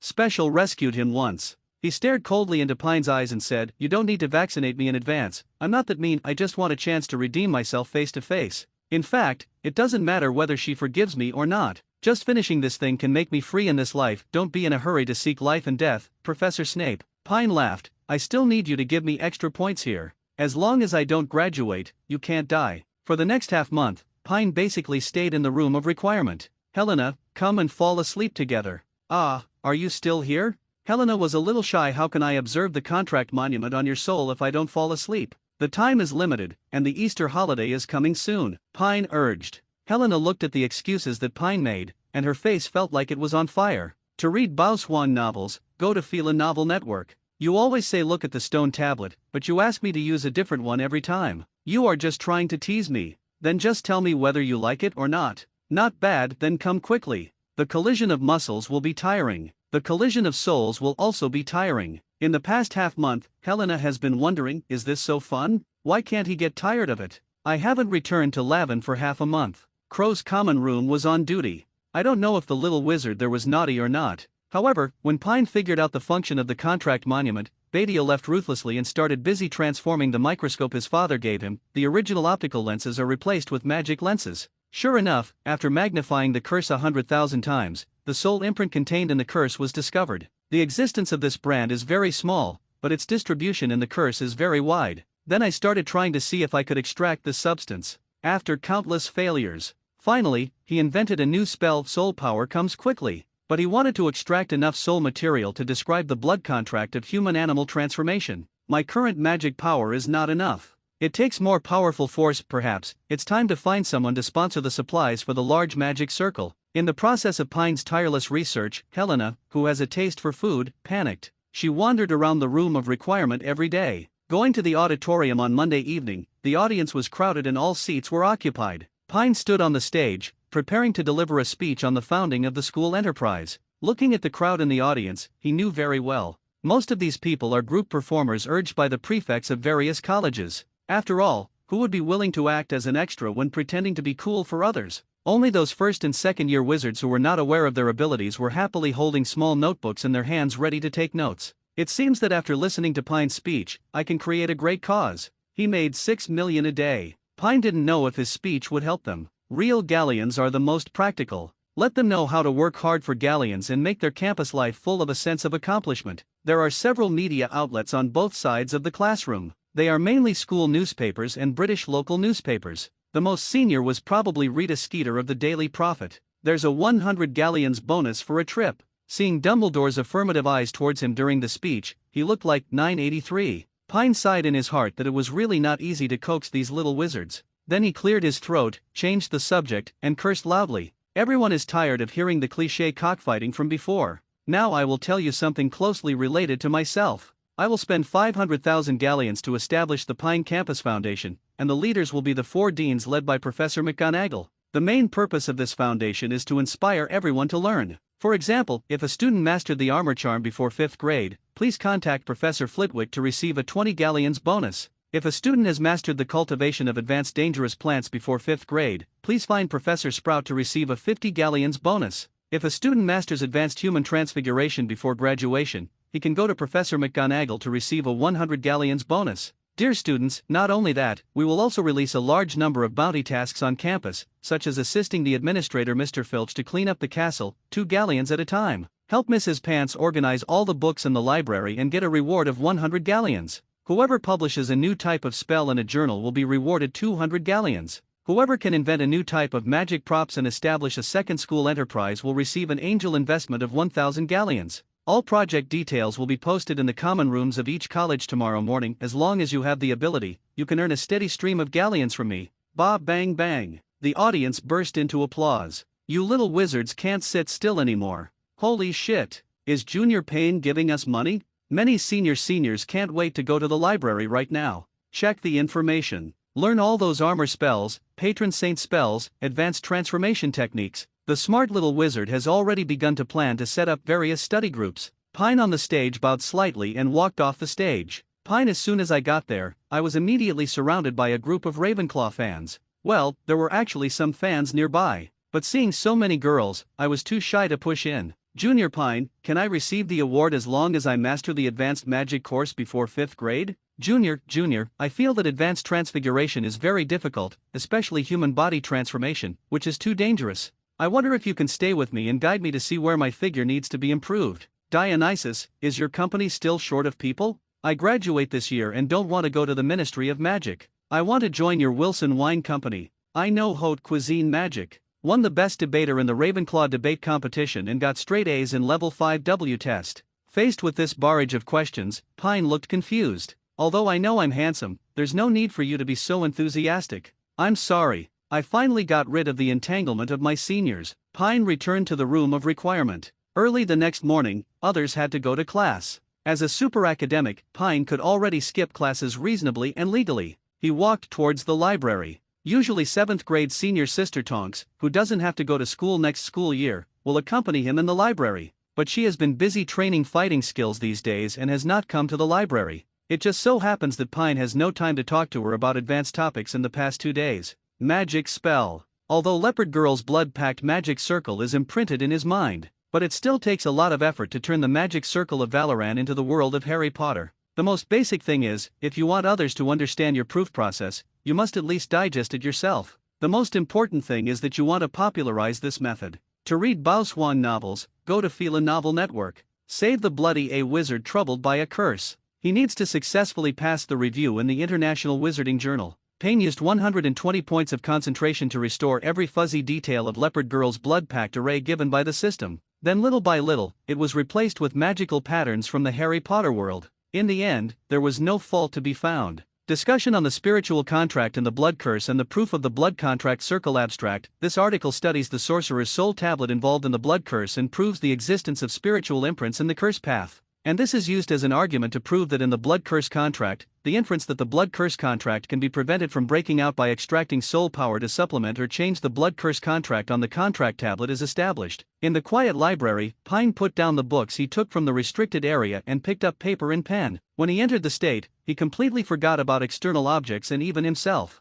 The only thing in the world is paper. The complex magic lines are magnified infinitely under the tip of his pen. It is infinitely restrained in one strange symbol after another. The intertwined patterns and symbols merge into spells, weaving magic that describes the truth of the universe. Time passes by minute by second. Pieces of parchment laid flat on the table gradually covered the table in front of Pine. Noon, meal. Next to her, the 7th-year Slytherin senior stretched out and was about to get up and go to the restaurant to eat. He noticed the pieces of parchment laid out on the table by the famous Dionysian disciple. I was confused for a moment. What kind of magic spell is so awesome? Did you ask the Dionysian disciple to draw so many pieces of parchment and not even finish it? He leaned over and took a look. With her family background, she could probably understand that it was a complicated magic circle, but when she looked down, it was like reading a heavenly book, just full of curiosity. Prepare to ask junior brother Pine when he is studying something. Suddenly I noticed the title on the parchment of the first chapter, The Solution and Inference of the Blood Curse. I was stunned for a moment. She is a member of the pure-blood Greengrass family. One of their cousins, Astoria Greensleys, who is only 9 years old today, also suffered from the incurable blood death curse. Destined to live less than 30 years old in this life, is Dionysus trying to solve this magical puzzle that no one has been able to solve for thousands of years? For thousands of years, wizards all over the world, as long as they have had a blood curse patient in their family, have more or less studied patients with special blood curses such as blood or curses, blood death curses, werewolves, and 5.7 vampires. However, has anyone ever succeeded? Not to mention there has been a breakthrough, except for special blood curse patients such as werewolves and vampires. There is not even a person who has successfully lived to 50 years old with other blood curse diseases, compared to wizards who are often hundreds of years old. The impression that the blood curse gives to wizards is too terrifying. If you, a first-year student, could study this, it would be like hell. Pine is completely immersed in the world of magic patterns. Naturally, it is impossible to notice a student behind him. Sister's psychological activities. Not to mention this little change. There is an old, gloomy atmosphere here. This is an ancient wizard's manor, and a spell has been placed around it to prevent ordinary people from entering the wizard's world. Welcome, Mr. Wilson, Professor Cynthia. Martina's father, Philip Parkinson, and her uncle, Hector Parkinson, took the initiative to come out to greet them. Behind the two brothers, standing to the left of the arrogant little Loli, was a nervous-looking black-haired woman. She should be Martina's mother, as Cynthia and Agatha are distant relatives, and Martina's right hand is holding a little Lolita with chestnut hair. She has beautiful short chestnut hair. The short bangs were scattered between the ears, and the slightly messy bangs covered most of her forehead, paired with a gothic black pleated dress, and the same arrogant look as at Sundara little Lolita. Pine immediately thought of it. Pansy Parkinson, the short-haired Slytherin girl in the third movie. How pitiful. Whether it is her hair type 26 or her appearance, apart from her hair color, Pansy is just like Martina's twin sister. Fortunately, she didn't become the little poodle in the original work. This little loli was looking at Pine curiously with her big eyes. Sister, I don't think there's anything special about him except that he's handsome. How could you lose to him? Sure enough, the meanness when he opened his mouth was exactly the same as in the original work. Pansy, is this the etiquette I taught you in the past? Hector's expression changed when he heard this, and he immediately scolded Pansy. Apologize to Mr. Wilson. Snort. Little Pansy turned away and said angrily, who asked him to bully Sister Martina? When I go to school next year, I have to make him look good. It's okay, Mr. Parkinson, the little girl has not been beaten by society, so it is normal for her to be a bit unruly. Let's set up the magic circle first. Pine is in a surprisingly good mood today. After all, the Parkinson family is bleeding a lot for Martina, a proud daughter with legendary talent for transformation. Carving a magic circle requires a lot of precious magic materials, such as mithril and obsidian, dragon blood, unicorn horns, etc. Pine Lion opened his mouth and asked for 10 times the amount. Anyway, the other party didn't understand.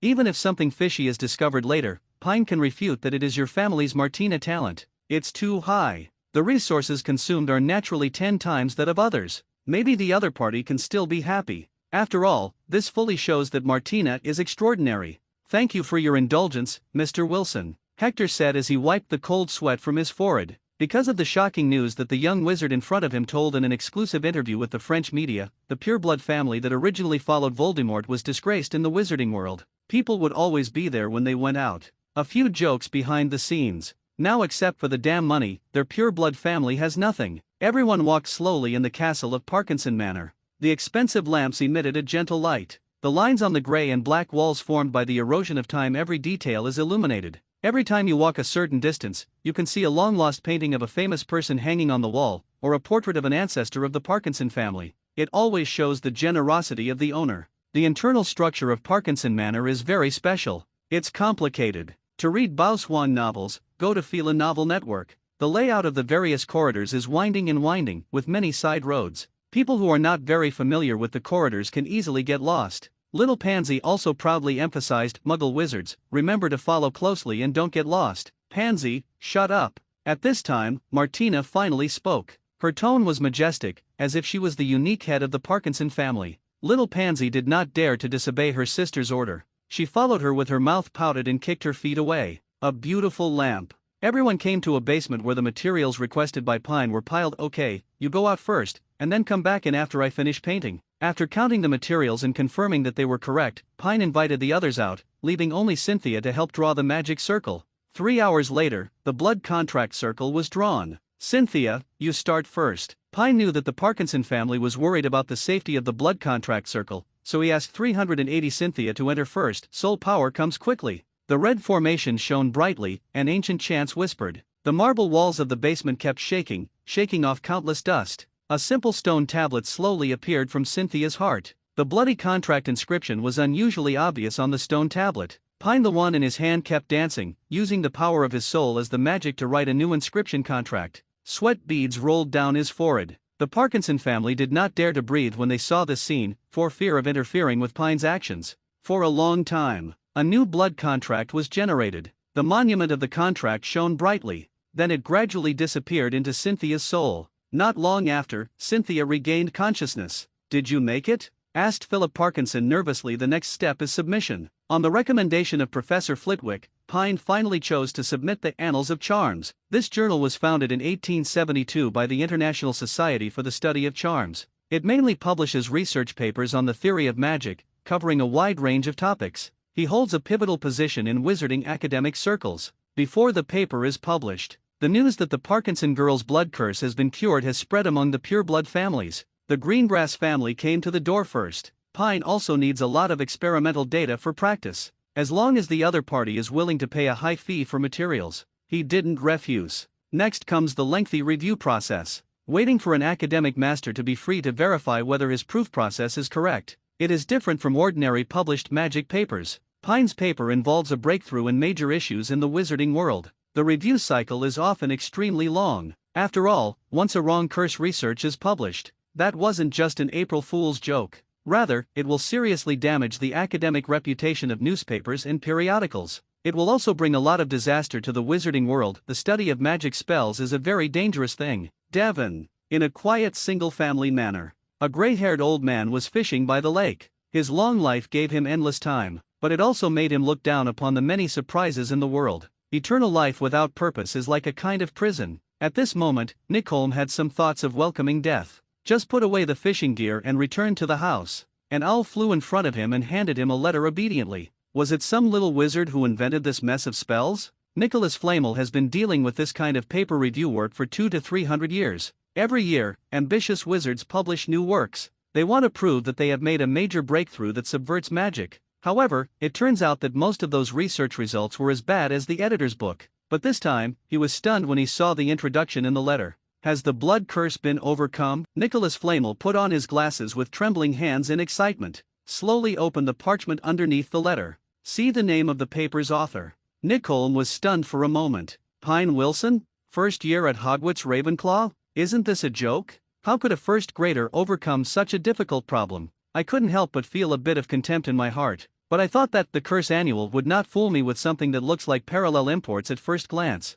Nickholm still looked down patiently. The clock on the wall was ticking. 1 minute, 5 minutes, 10 minutes. Nicholas Flamel maintained his original posture. Staring at the paper with furrowed brows, he continued to make deductions in his mind. The further the deduction goes, the more serious Nicholas Flamel's expression becomes. This child actually touched the soul magic and even created a soul spell of his own. About another half hour passed. Without saying a word, he took the parchment and headed to the warehouse. This is his treasure room. To read Bao Swan novels, go to Fila Novel Network. As the first master of alchemy, he had no shortage of magical materials involved in the thesis. In his first attempt, according to the ideas of the thesis, it took him 6 hours to draw the contract circle. He watched the last rune being drawn on. The magic circle emitted the structure of magic power. Nickholm did not ask anyone to experiment, but lay down on it himself. The wand in his hand waved in the manner described in Pine's paper. Soul power comes quickly. Then the magic circle started to move.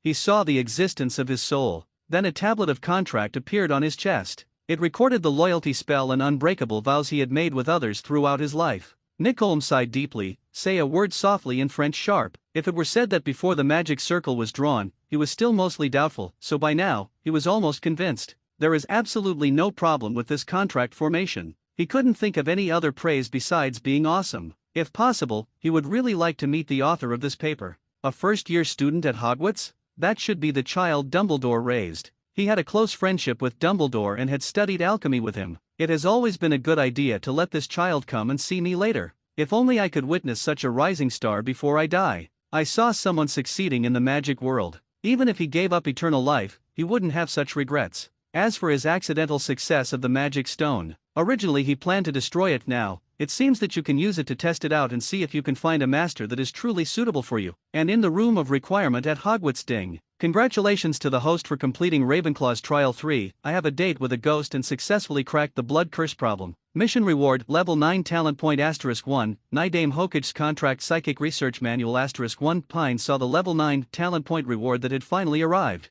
Decisive to join the flying lessons. In this way, his flying talent is no less than that of Crumb and Harry Potter. You can join the hospital team with Chu next year. 1. How? Open the system panel. Name, Pine Wilson. Age, 11 years old. Grade, 1st grade at Hogwarts. Bloodline talent, Ravenclaw talent, photographic memory, Slytherin talent, occlumency, Hufflepuff talent, all things affinity, Grant Finder talent, ancient spirit special skills, Slytherin silent spellcasting, Gryffindor fighting skills, Ravenclaw wandless spellcasting, Sprout living magic points, 144 magic talent, transfiguration, level 9. Charm studies, level 9. Pine didn't dare go home, because Jason and Linda kept sending letters asking if the thing they saw in their dream about him getting married was true. Last time I went home, I brought an older lady with me. This time I want to bring back another ghost when I go home. My parents were probably going crazy. Cynthia's blood curse problem is solved, but Agatha has completely transformed into a unicorn. The magic pathways in the body have been completely changed, but the human soul remains unchanged. Now try to research the development of Reverse Blood Pact.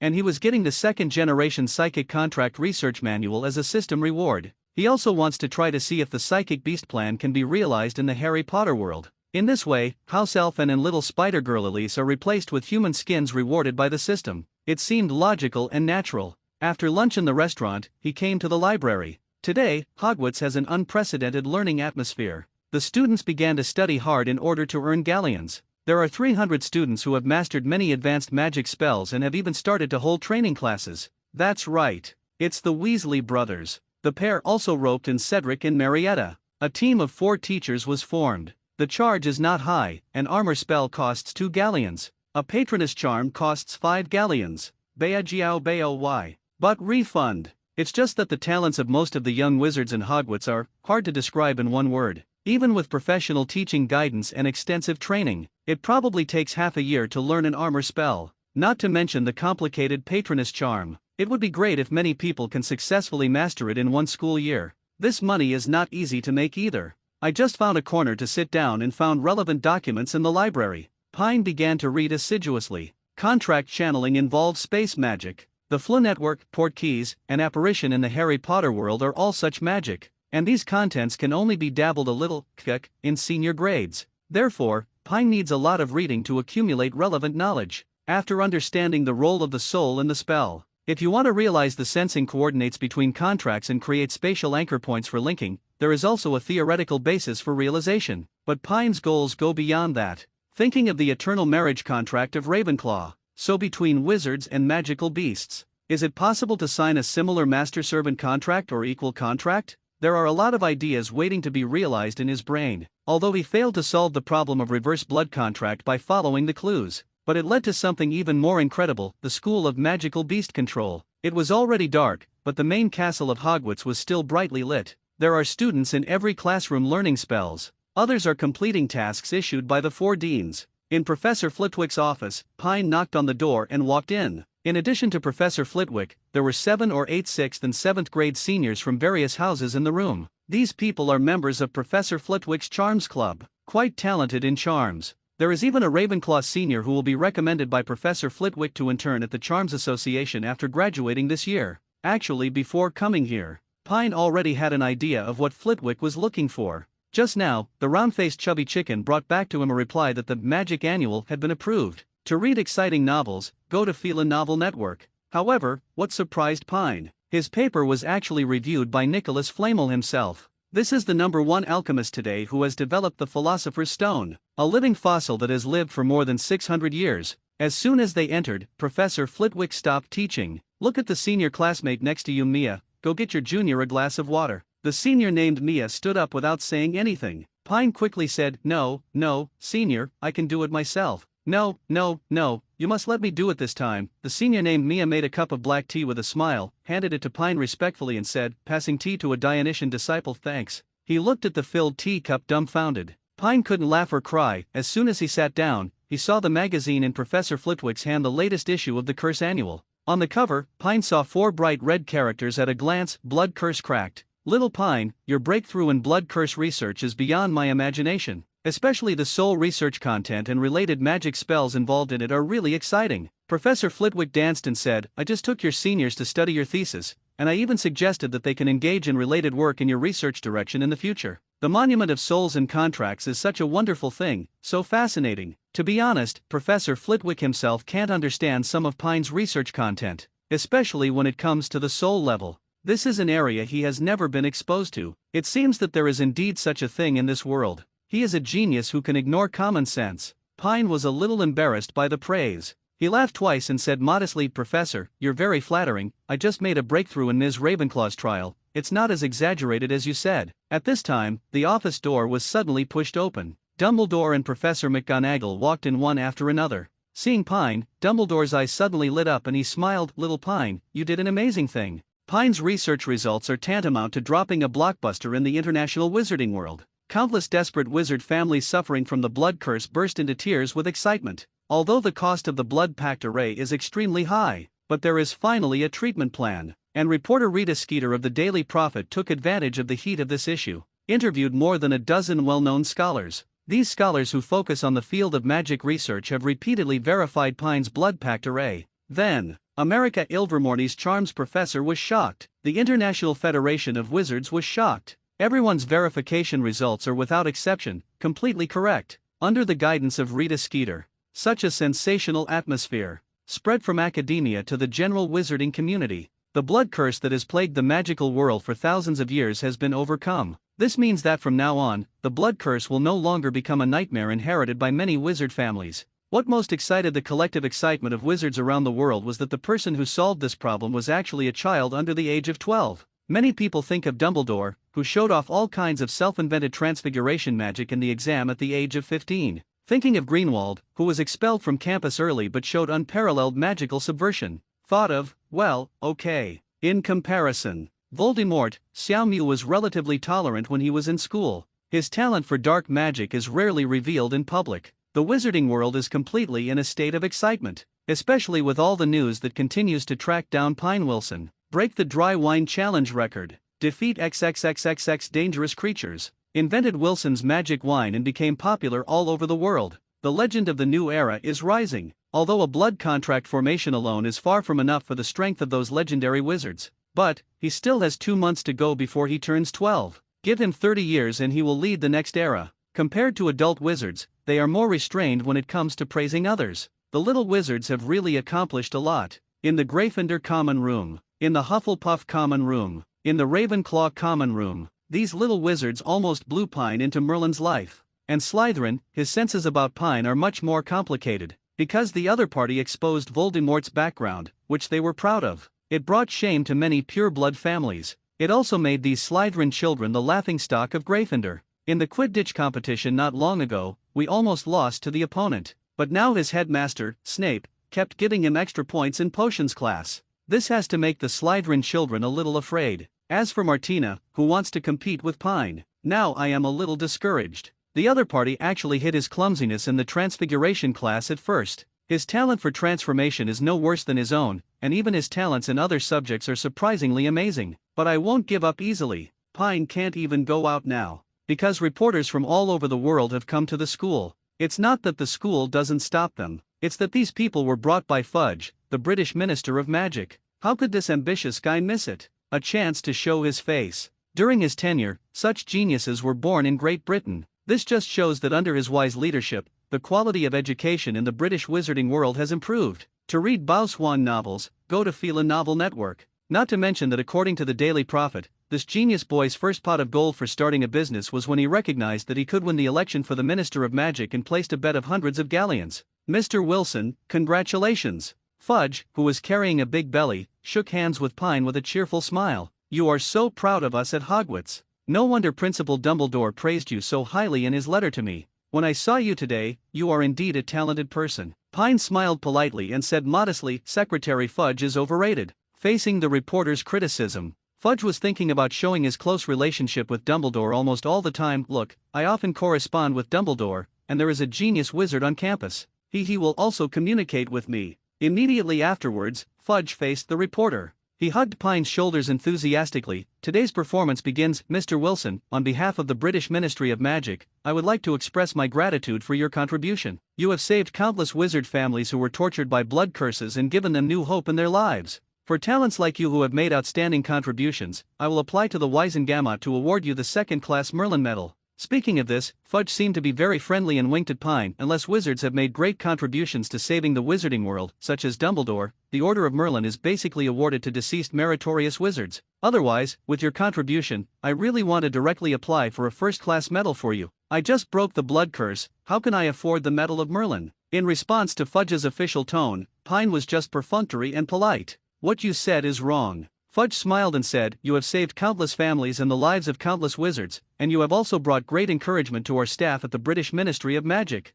This proves that the hard work our colleagues at the Ministry of Magic have put in behind the scenes over the years has paid off. The future of the wizarding world is bright. Good guy. The blood-packed circle I created. It turns out that you are all working hard behind it. This guy is worthy of being a political troublemaker in the Harry Potter world. As long as this guy is kept in the Ministry of Magic and does a good job. Her work is very busy. Wilson's Magic Wine Company needs her to handle it, and now Pine has also transferred his blood-packed array patent to St. Mungo's Hospital of Magic. Use the hospital's resources to arrange the blood contract formation. As for more patients, it can significantly reduce the cost of treatment. She also needs to be temporarily responsible for the income from this area. Time has entered June. The temperatures are starting to get hot in Scotland. Exam week is approaching. After communicating with Pine, the Pine Foundation will support students who get an O in each subject. Offers a bonus of 1 galleon. Let them buy snacks on the train back as a last-minute treat at the end of the school year. As the saying goes, as long as there are enough interests,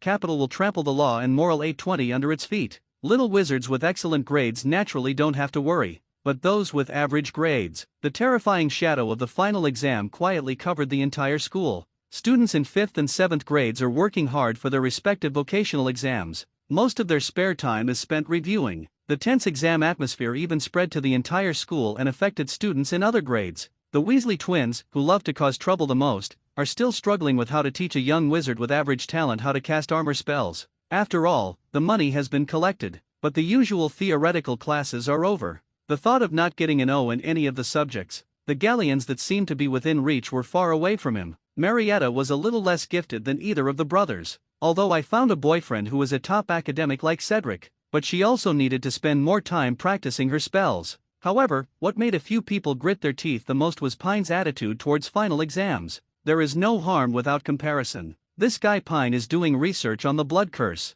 After receiving the rewards and credits, began a leisurely life. Pinello and Chew are also top academics, and they are both capable of becoming Ravenclaw prefects in the future. Of course, there is no need to worry too much. He often accompanied Pine to Hogsmeade Village to drink ice-cold butterbeer and inspect his factory, or take the time to find Hagrid to study new ways to make rock cakes, or go to the Forbidden Forest to play with Agatha and others for a while. Oh, it is worth mentioning that the latest Acromantula breeding base has been built in the Forbidden Forest. Alatic, the traitor among the Acromantulas, poached more than 200 Acromantulas after his father accepted them. Now these Acromantulas lie down in the breeding base and bask in the sun every day, dry for 180 days. Provide pure natural and pollution-free Acromantula venom. The Weasley brothers, stimulated by Pine, immediately thought of cheating. In the Little Wizard's exam, there is a magical potion that can be called the number 1 life of the wizard, Bayfii Awakening Potion. So the Weasley twins turned evil when they had money. Secretly find Morton Gus, a black marketeer in Hogsmeade.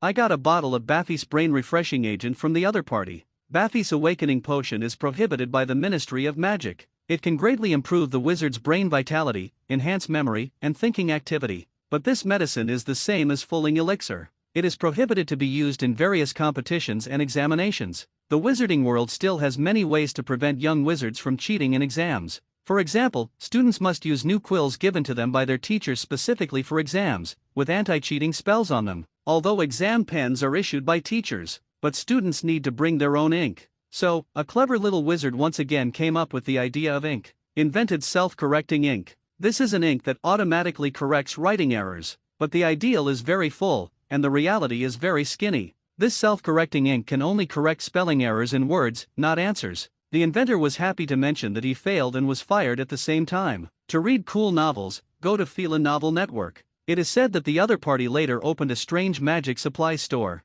George and Fred in the original were really inspired by this ink. Invented an error-correcting quill with similar functions. In addition, items such as cheat sheet loose-leaf sleeves and memory balls are prohibited from being carried. All kinds of pharmaceuticals are strictly guarded against, and special reagents are tested before the exam. This is simple. As long as we do not take the amount detected by the reagent and slightly improve memory and brain vitality, this plan is feasible. The two brothers are indeed business wizards. They diluted the original bottle of Baffy's brain refreshing potion into 100 bottles. Then they sold it in the school for 5 sickles. The Buffy's brain refreshing potion and Buffy's brain refreshing potion are considered the most common in the entire magic world. A very rare potion. Not only because the materials used to prepare it are precious and rare, but also because the preparation is very complicated and rigorous. A small mistake may cause the entire pot of potion to be scrapped. Even those skilled potion masters are not willing to waste it. Time is spent on preparing these 2 potions. The investment and return are not proportional, especially the blessing elixir can only be used a few times in a lifetime. If you use it too much, you may be in irreversible danger.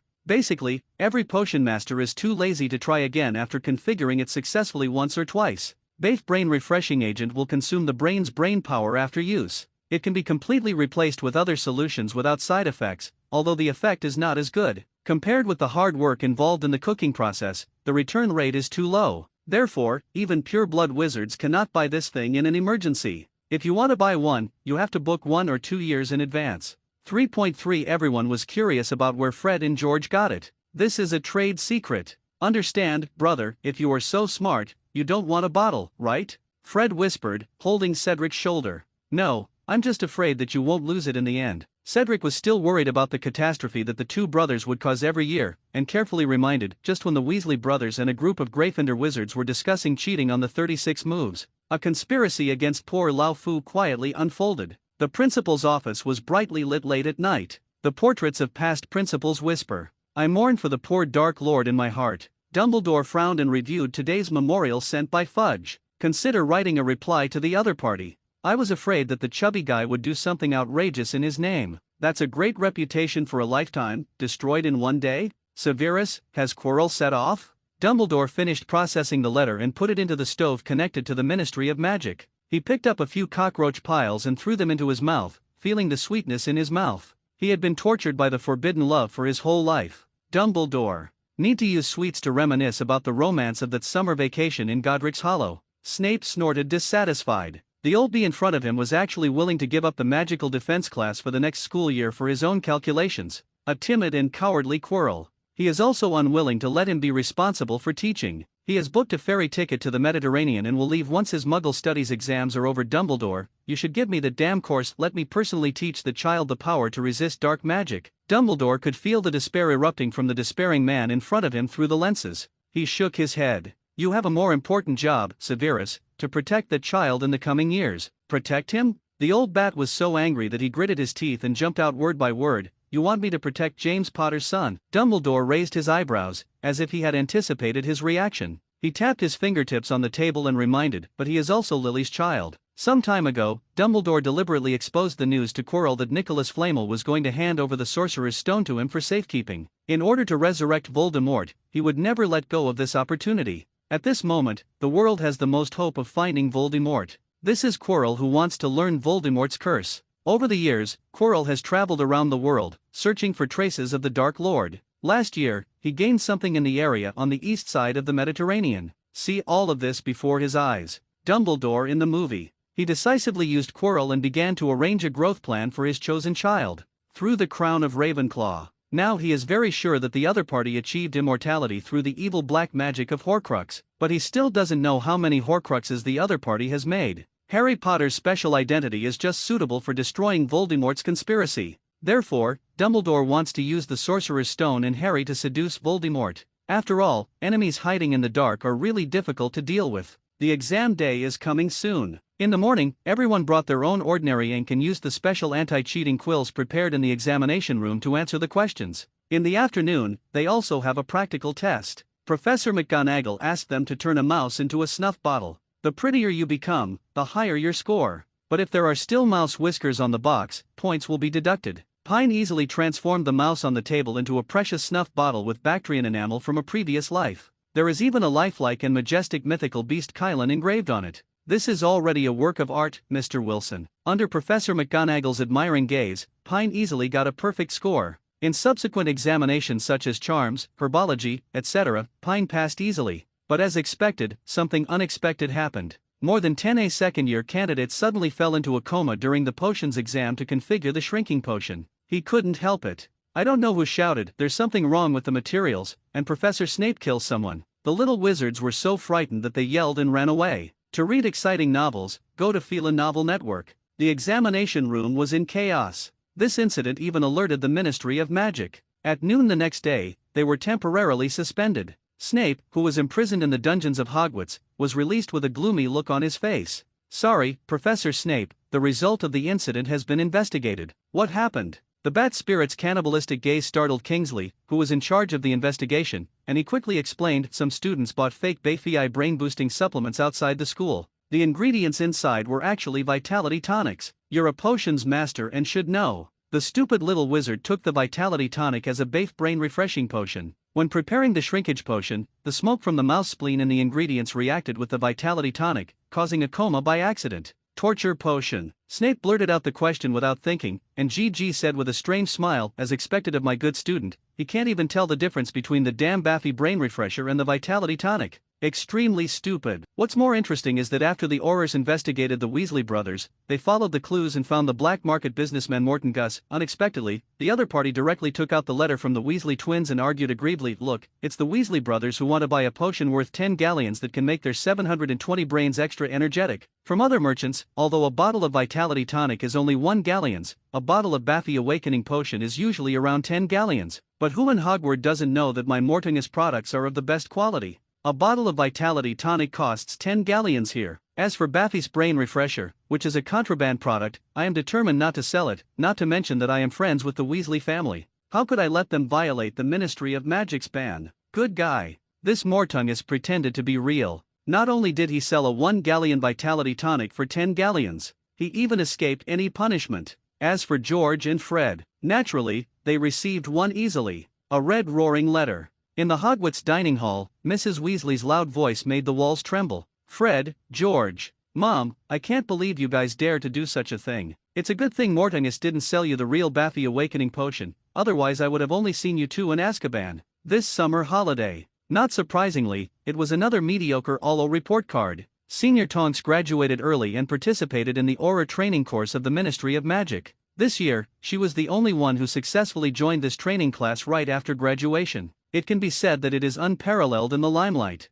Not surprisingly, Shu, Pinheiro and Cedric also all had good grades, basically all O's. Marietta was slightly worse, but she also got 3 O's, and everything else was good. But the most fortunate ones are the Weasley twins. If these two were cheating, all their results would have been cancelled. But luckily energy tonics are not banned during exams. By some strange combination of circumstances, the two brothers failed their potions class. All other doors passed smoothly. What a blessing in disguise. At night, leaving school party. Not surprisingly, this year the colors in the Great Hall were finally not Slytherin's green and black decor, changed to the sky blue and bronze colors representing Ravenclaw. A huge banner with the Ravenclaw eagle hanging on the wall behind the guest of honor seat. All the little wizards were not surprised by this result at all. After all, Pine Wilson alone earned nearly 1,000 points for Ravenclaw. This is a feat that has never been achieved before. It would be useless even if other houses beat Ravenclaw to a bloody head in the Quidditch match. This point difference is basically difficult to widen. Unless they can't find the golden snitch all the time, they can just hit a super score.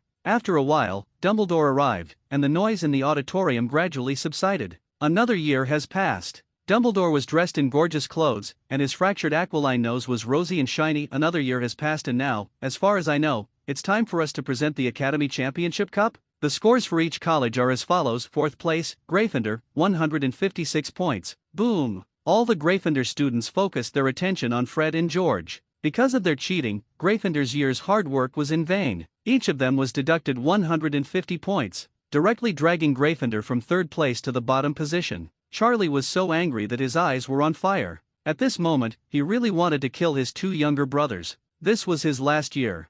3rd place, Hufflepuff, 438 points. The eldest sister, Tonks, is not here, and the other little badgers are not bothered by this. They have even started eating in advance. Today there is a rare grouper. These people are still thinking about something extraneous like the college ranking. Food and life are the greatest joys of mankind. So delicious. 2nd place, Slytherin, 772 points. This is the highest score the Snake House has achieved in 30 years, but it is still a complete loss. The little snakes are not happy. Their eyes are cold and they are staring at the smiling young man at the Ravenclaw table. 1st place, Ravenclaw, 1,386 points. A burst of thunderous cheers and stamping of feet erupted from the Ravenclaw table. It was such a crushing victory. Professor Flitwick was so happy. The Eagle Academy has not touched the House Championship trophy for many years. It's too much. Excited. The banquet is over. Everyone packs up and bows. The next morning, the House Elves will help them get to the train. Notices from the Ministry of Magic are also sent to every student. They are warned not to use magic during the holidays. To read exciting novels, go to Phelan Novel Network. In the morning, Hagrid led the little wizards on a boat across the lake. They arrived at Hogsmeade Station and boarded the train home. Happy holidays, Pine. Before leaving, Hagrid wished loudly, "You two, help me take care of the unicorn family during the holidays." Pine warned, "Don't worry, I'll have Buckbeak and Fluffy guard there so no one can enter." Hagrid whispered, "I will be responsible for picking up little Harry during this holiday." Pine, "I think you will definitely be interested in meeting him." Savior? Pine laughed. "It's him. It's said that little guy's life is not very good. He must have been looking forward to the owl's letter for a long time. He probably doesn't know about the magic world yet, right? That's right, but wait until I receive him. Hagrid was confused for a moment before turning around. Suddenly he remembered something and reminded, by the way, your defense against the dark arts professor for next semester has also been confirmed, Professor Quirrell, who teaches Muggle sociology. Oh? I hope he can teach for a longer time. Pine nodded and hugged him. He sighed in his heart, Lao Fu, you are finally here. On the slow-moving train, Pine, Penelope, Autumn, Fred, George and Marietta occupied a separate compartment. Pine, don't forget to come to my house during the summer vacation. Fred said with a frustrated face, you are my mother's boss now, you have to come and save us. Pine thought for a moment and agreed. After all, he was quite curious about the burrow in the original work. Chu was going back to Xiangjiang to see his grandparents this summer. Senior Pennant, Niu Zhao Zhao, Luo is going traveling to Spain. Cedric and Marietta plan to go to Diagon Alley together to find a part-time job during the holidays to train themselves. In this way, they can also avoid their parents. They will find excuses to stay apart during the summer vacation. Kids, do you need to buy anything? The sales witch on the Hogwarts Express said kindly while pushing a trolley. Have a helping of each, George's treat. Pine said looking at the familiar scene. The train stopped at platform 9 3/4 of King's Cross Station. Most of the young wizards had changed into clothes from the Muggle world. Faced with parents who want to question why Pine married a ghost, Pine decisively chose to change the topic. Mom and Dad, have you seen the recent Daily Prophet? Next month I will be awarded the Order of Merlin Second Class. This is similar to the Nobel Prize for Wizards. Sure enough, when she heard that her baby son was going to win the Nobel Prize, Linda instantly forgot all her doubts. Jason, who was a professor at the School of Veterinary Medicine at the University of London, was even more excited. I just read the newspaper and thought it was an ordinary award. I didn't expect it to be comparable to Nobel.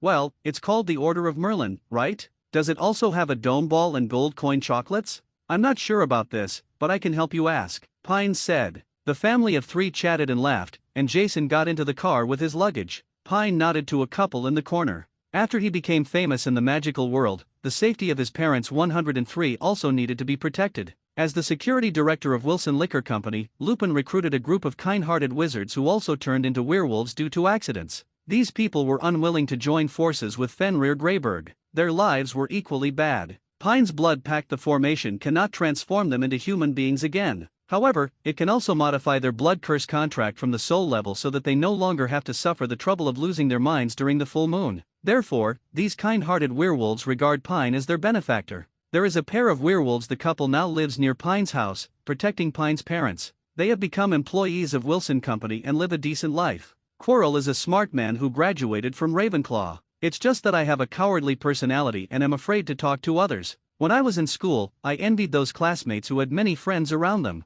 Angry about why I don't get so much recognition and attention. Due to his good grades, he approached Dumbledore shortly after graduation. Applied for the position of defense against the dark arts professor. Because this position is rumored to be cursed. Many people avoid this position because of the curse. But Quirrell wants to use this position to prove to everyone I can. He wants attention. He wants recognition. He wants fame. However, Dumbledore rejected him. He was only offered a teaching position in Muggle studies. This made Quirrell feel seen again. Then, a bold idea came into his mind. Since you guys all look down on me, then I'm going to find the person who scares you. I want to learn the most powerful black magic from him. Prove to the world that my talent is so dazzling. He began traveling around the world, ostensibly to gain more knowledge. In fact, it was to find the traces of the Dark Lord before everyone else. Finally, in the forgotten forests of Albania, he saw the legendary Dark Lord pitifully possessing a small rodent. To Quirrell, this was downright ridiculous. Seeing the other party's weak look, Quirrell boldly made a request for the first time. He wants the Dark Lord to teach him his powerful black magic. The other party said that he could teach him without reservation, but he was too weak. Quirrell needs to help him regain some of his abilities. Quirrell thought for a moment and saw the ridiculous appearance of the Dark Lord possessing the little mouse. I feel that the other party cannot make trouble at all. He happily agreed. To read exciting novels, go to Fila Novel Network. This deal with the devil, CHBD, was officially concluded. Just when he was complacent, he felt that the legendary Dark Lord was nothing more than that. Now I can control the other party at any time, even kill the other party. The desire that could not clearly see his own abilities turned into a prison that he could not break free from. The down-and-out Dark Lord did teach him a lot of advanced magic in the subsequent transactions. These are enough to make him a powerful wizard. As a result, Quirrell felt that he had become stronger. Even better.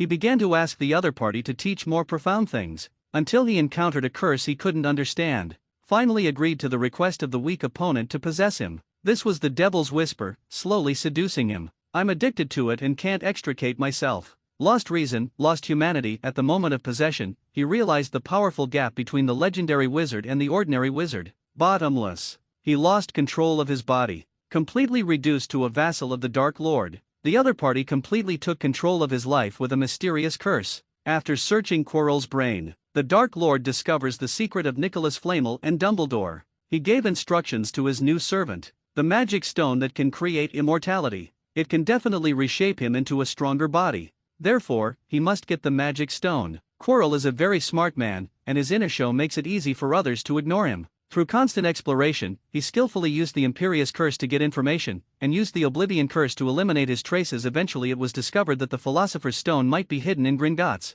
This was the result of using the Imperious Curse to control a goblin, and it was also from this goblin's mouth that the Dark Lord learned that someone dared to publish his true identity in a newspaper. How can that dirty surname be worthy of my noble bloodline? I am Voldemort, I am pure blood, I am definitely not that Tom. In an instant, endless anger erupted from the Dark Lord. Quirrell felt his body fall into the abyss of thousands of years of ice. He was frozen stiff. The Dark Lord continued to search for information about Pine Wilson. He checked what the other party said, and how his group of loyal subordinates reacted back then. The more I watched, the angrier I became. These damn guys were just helpless people. It would have been fine if they didn't look for me after I disappeared. This year's International Wizarding Conference was held at the French Ministry of Magic. The Order of Merlin awarded by the Knights of Merlin is also held in France. At home, Pine did not escape being questioned by Linda and Jason about getting married. After explaining the situation in detail, Linda was about to burst into tears. Pine, hey, why is the founder of your school so unreliable? How can this man get married to a ghost and ask you to have children? Isn't this a strong ghost locking a man? Fortunately, Pine was eager to study the matter of contract psychics. It was not convenient to cast spells at home. After accompanying Linda and Jason to live in the Muggle world for a few days, he decisively ran back to Hogsmeade to live. Cynthia is here. He spent 10,000 galleons to buy a house. For the next time, he stayed in Hogsmeade peacefully, studying the psychic contract without sleep or food. In a blink of an eye, 10 days passed. The Ministry of Magic had already the letter informed Pine to prepare the dress and go to France to receive the award. It is not easy for the World Wizards Association to hold a conference. There will be many things to discuss. The meeting will basically last about a week. I have to say that the ceremony is simply a torturous thing. Due to the relationship between Linda and Madame Malkin, Pine's dress was also customized by her. Of course, it also includes the two of Darson. The Merlin Medal Award ceremony can bring 16 relatives and friends. Dang, there is no need to invite Blue. Among the 4 deans, a certain bad elf refused to accept Pine's letter. The rest are Cynthia, Penelope, Cedric and Weasley. Chu is too far away in Xiangjiang for a while. I won't be back for a while. Sister Tonks can't leave to receive aura training. Pinello happened to be traveling in France with her parents. 4 of the remaining places were taken away by the Weasley brothers. Mr. and Mrs. Weasley. I want to take Ron and Ginny to see it. In addition to taking Muggle transportation, the most common way for wizards to go to France is to use portkeys. But the legal portkeys are in the hands of the Ministry of Magic. You need to go to Magic in advance. The transportation department of the Ministry of Transport handled the application procedures. Linda and Jason took a long leave and planned to go to France for vacation a week in advance. Pine was not able to accompany him at the critical moment because he was studying space magic.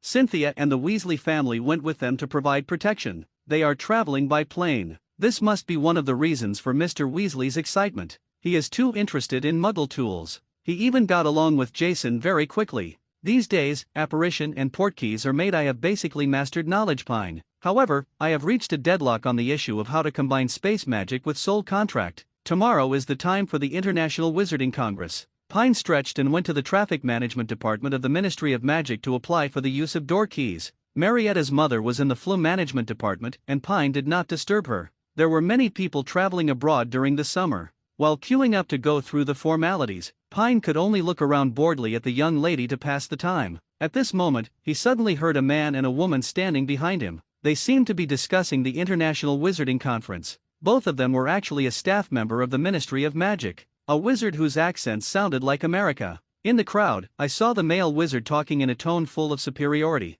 When I went to Europe this time, my biggest feeling was that the quality of graduates from these magic schools in Europe was so poor. It's totally incomparable to ours. I heard that few of them can successfully cast the armor spell as adults. It can be seen that the little wizards in these schools are just messing around all day long. The quality of education here is not at the same level as that of our alma mater, Ilvermorny. This sentence was said in the British Ministry of Magic. It instantly aroused strong dissatisfaction among many people around me. It is an internal matter in Europe that the Rooster Kingdom and the Gallic Rooster look down on each other, but European wizards collectively look down on the Ami wizards who have no background. The two sides often quarreled with each other when traveling. One side mocked the opponent's wand for its rough production and barbaric spell-casting skills. The other side mocked European wizards for being rubbish and not trying to make progress. So, everyday life in the country. The two sides started queuing up again. There was a quarrel. Pine didn't feel anything about it, as long as the other party didn't bother him. Unexpectedly, the Ami wizard seemed to see the Ravenclaw symbol on the wizard robe that Pine was wearing, because Pine was well developed.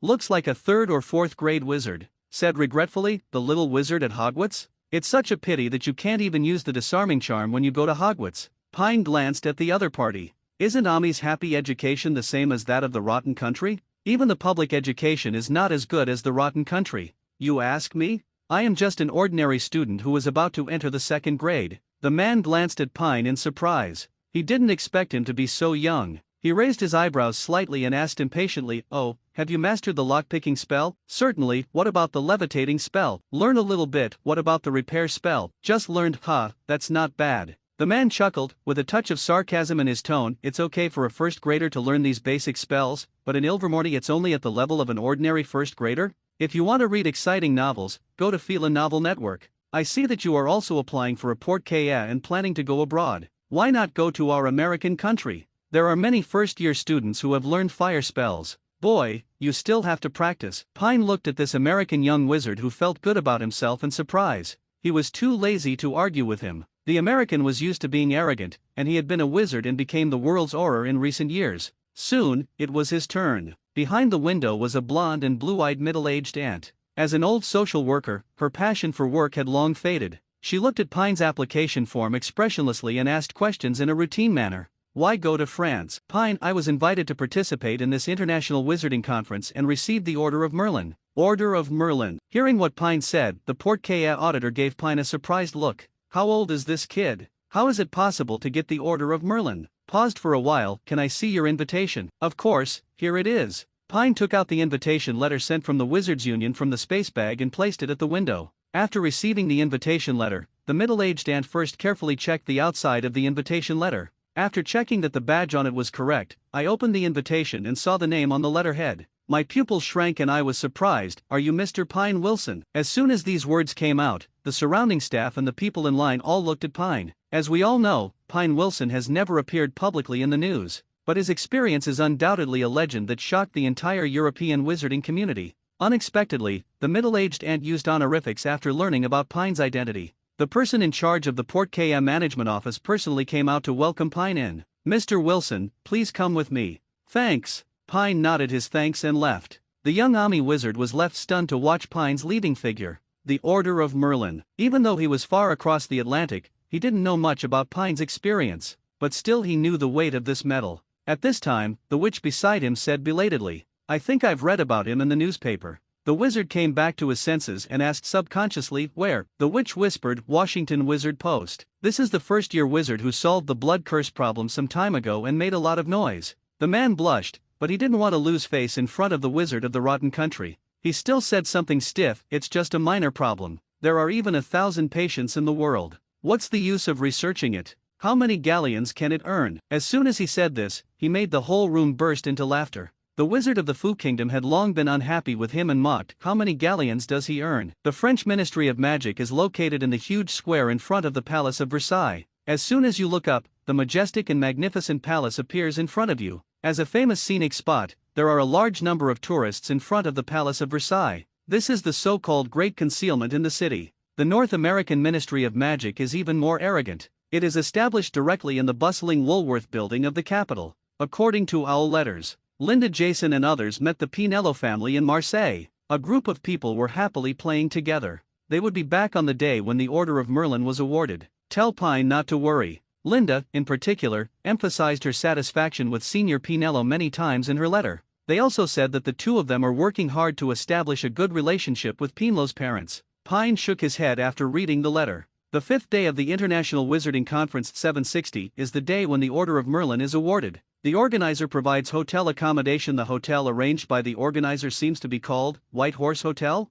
The invitation said it was opposite the Ministry of Magic, but where was this hotel? Just when Pine was standing in the square of the Palace of Versailles, looking around, a stunningly beautiful girl wearing a silver-gray satin robe happened to pass by. She noticed the wizard robe that Pine was wearing, and her eyebrows were raised in confusion. Next, asked, "Are you a student at Hogwarts?" Pine took a look at the other party. Her long, waterfall-like silver hair hung down to her waist. She had big blue eyes and neat white teeth. She was breathtakingly beautiful. "Yes, I'm here to attend the International Wizarding Conference." Pine smiled sheepishly and asked quickly, "May I ask how to get to the White Horse Hotel?" The beautiful girl stared at Pine and looked up and down. "Name, Pine Wilson. Oh, it's you." The girl raised her slender neck, pointed across the street and said, "Then come with me. My father works at the French Ministry of Magic, and he happens to be the person in charge of organizing this meeting." "Pine, thank you." The girl said coldly, "You're welcome. Speaking of which, I've read your report. Of course, the most exciting thing is your research paper on the Blood Pact Array.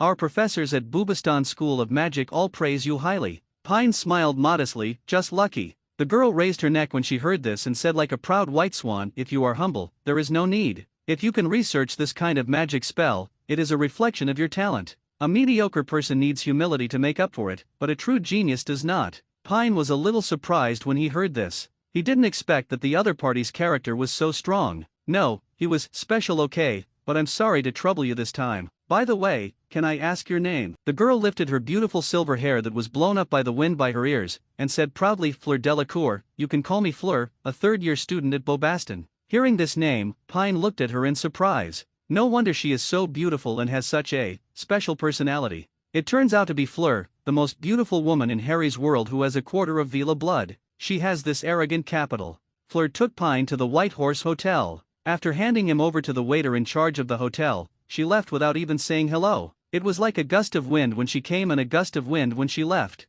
Her personality was arrogant and outgoing. A little girl who was cold but hot inside. This International Wizarding Conference will be held for a week. In the past few days, wizarding leaders from all over the world will be here to communicate on the future development of the wizarding community. It is somewhat similar to the International Wizarding Conference held by the United Nations in the Muggle world. Forum. Many experts and bigwigs from various industries will also hold their own exchange meetings here. In short, it can be regarded as an annual event. Especially the students at the venue will basically come to listen to the lectures organized by the school. If you want to read exciting novels, go to Fila Novel Network, and even communicate face-to-face with the bosses you admire. Of course, Dumbledore's communication meeting will definitely be overcrowded. As the first white wizard in the contemporary era, his fans are all over the world. Pine originally planned to stay in seclusion for the past few days and continue to study his psychic contract. However, he has been lacking some inspiration in his head. After thinking about it in the hotel for a while, he simply went to the venue to have a look. Maybe he would meet some big boss giving a lecture.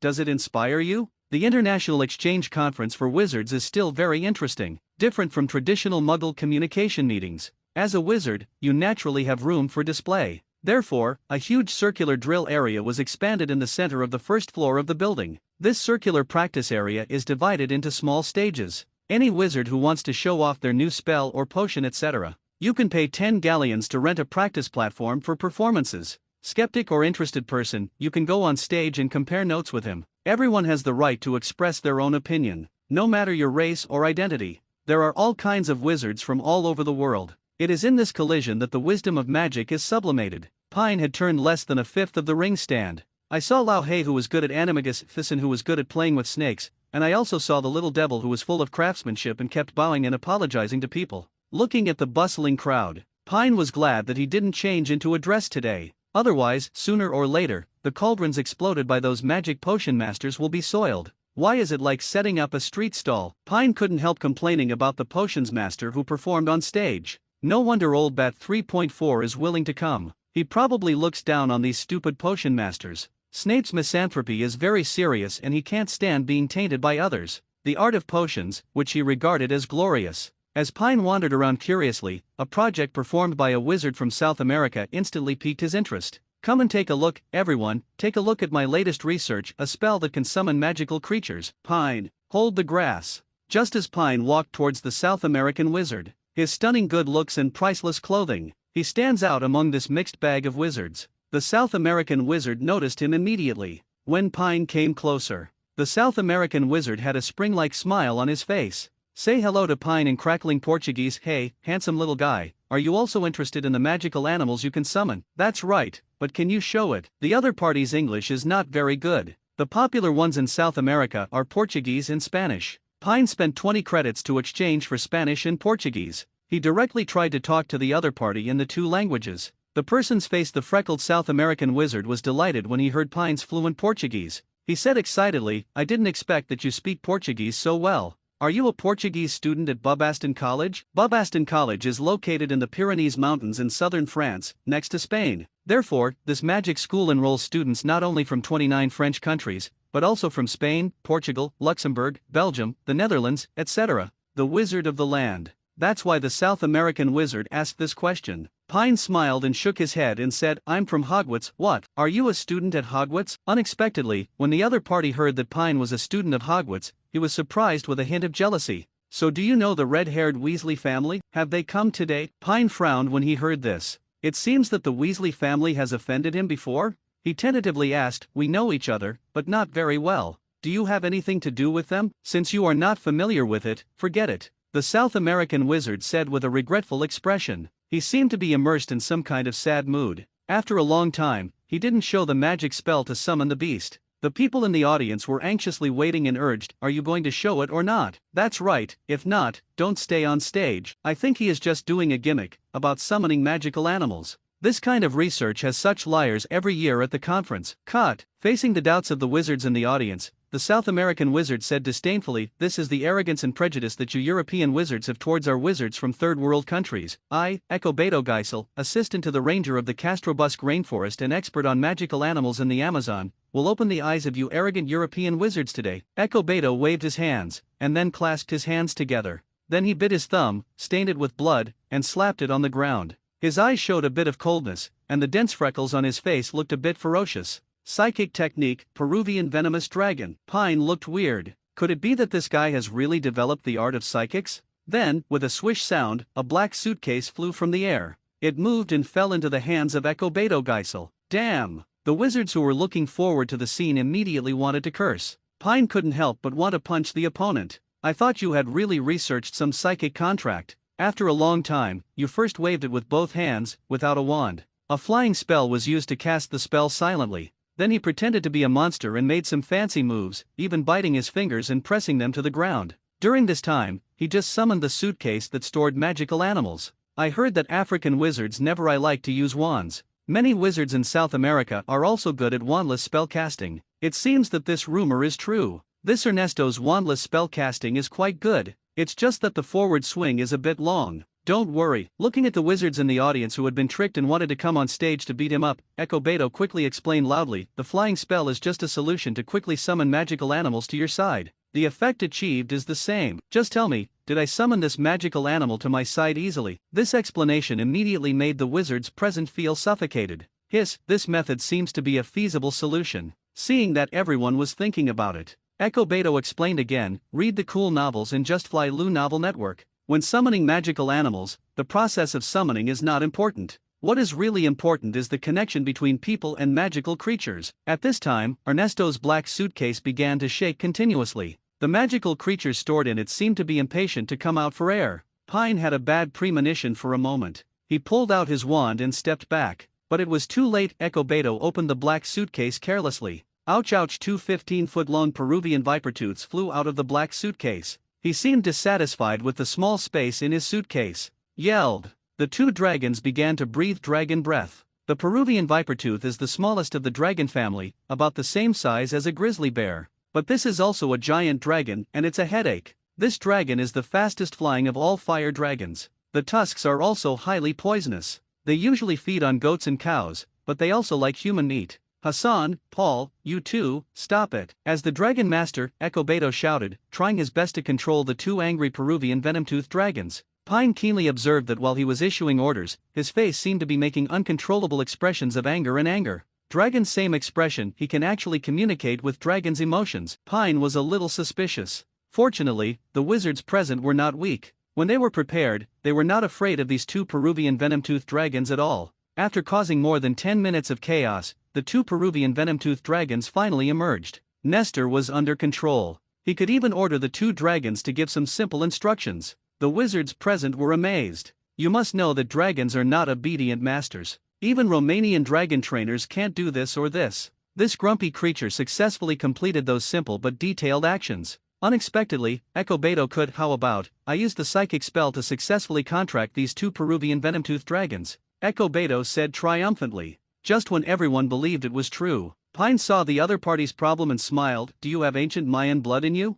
Echo Beto raised his eyebrows and said disdainfully, do not know what you mean. Pine said the ancient Mayans are good at communicating with magical creatures and can sense each other's emotions. This is their innate talent. But their talent is too useless and they have no control over many magical creatures. And if you want magical creatures to communicate with him, you need to get the other party's approval in the early stage. Many ancient Mayans were eaten directly by magical creatures as soon as they established communication with them. Now that the ancient Mayans have long been extinct, the remaining bloodline talents have become weaker with the passage of time. Bloodline talent, how can this be considered a summoning spell? Hearing Pine's explanation, many people in the crowd had a look of surprise on their faces. Some people had obviously guessed it. The surrounding crowd quickly dispersed. Only one person remained. She was looking at him with a smile. It was Fu Rong who took him to the hotel yesterday. Seeing Pine looking towards him, Fu Rong raised her eyebrows and said with a smile, I didn't expect that you also researched the history of the Mayans. How did you figure out his identity? Pine gestured to chat while walking. I happened to be researching the issue of psychic beasts recently, and I lacked a lot of relevant information. I found that whether it is the Muggle world or our wizarding world, people's fantasy of contracted monsters with the same mind has never stopped. The Brazilian wizard just now couldn't really communicate with the Warcraft. When the Warcraft rioted, there was no corresponding control spell. He could only use words and body movements to communicate and appease. This ancient way of communication can only be mastered by the descendants of the Mayans in the Americas, and that is the Sentinelese of Asin. Hearing this, Furong curled her lips and said with a smile, what you said is not entirely right. Apart from these two kinds of people, you forgot that there are also mixed races. Pine was stunned. It's true. Hybrids can communicate with native magical creatures through the power of blood. Hagrid, for example, can communicate with violent giants. And the South American wizard just used flying spells, a kind of non-space magic. Summoning spells can be used to replace summoning magic. It is neither possible nor a way to solve the problem. In the study of the psychic contract in the second generation, it is clearly stated that this is a unique time and space ninjutsu. The blood of the caster is used as a medium. Determine the coordinate point.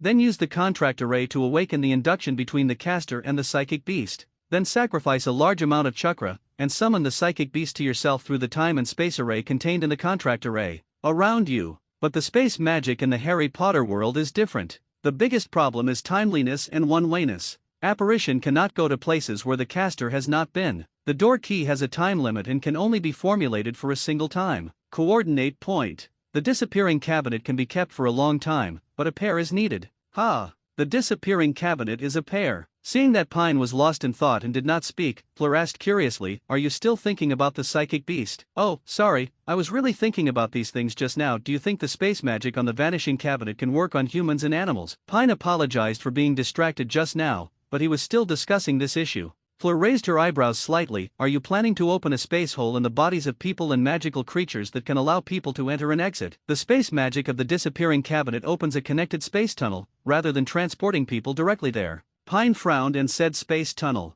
Yes. Fu Rong pursed her lips and smiled, and took out a pack of BB's multi-flavor beans from Nowhere Want One. After hesitating for a moment, Pine reached out and took one. He usually doesn't like to try this stuff. He often tastes weird things. Thanks. But at this time, he was still thinking deeply. Before he could react, he threw the BB multi-flavor beans into his mouth and chewed them. Ahem, damn it, it tastes like devil's pepper. Seeing that Payne was bent over and coughing from the pain, her face was red. Fleur laughed regardless of the image, and almost burst into tears. Seeing how serious you are all day long, I didn't expect you to be so vulnerable. After saying that, he also deliberately threw a BB multi-flavor bean into his mouth in front of Pine. Then he made a goodbye gesture. He turned around and walked away coolly, leaving Pine standing where he was. He looked confused.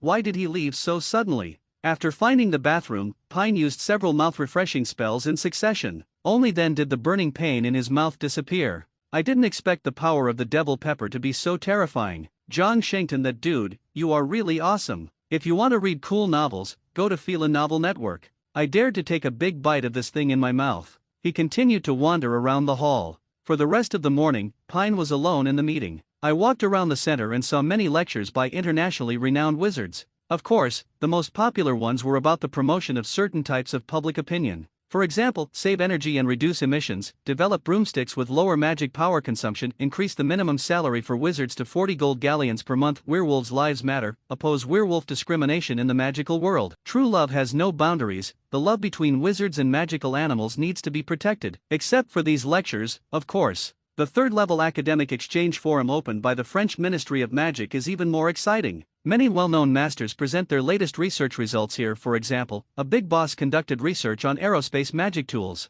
He announced that he would develop the first witch-carrying spacecraft in 1998. Send wizards into space. New magical elements will be discovered there. To this end, his team also developed many novel spells such as the radiation protection spell, the oxygen storage spell, and the vacuum walking spell. It attracted the attention of countless wizards and even some industry leaders, and saw the spacecraft displayed by this master.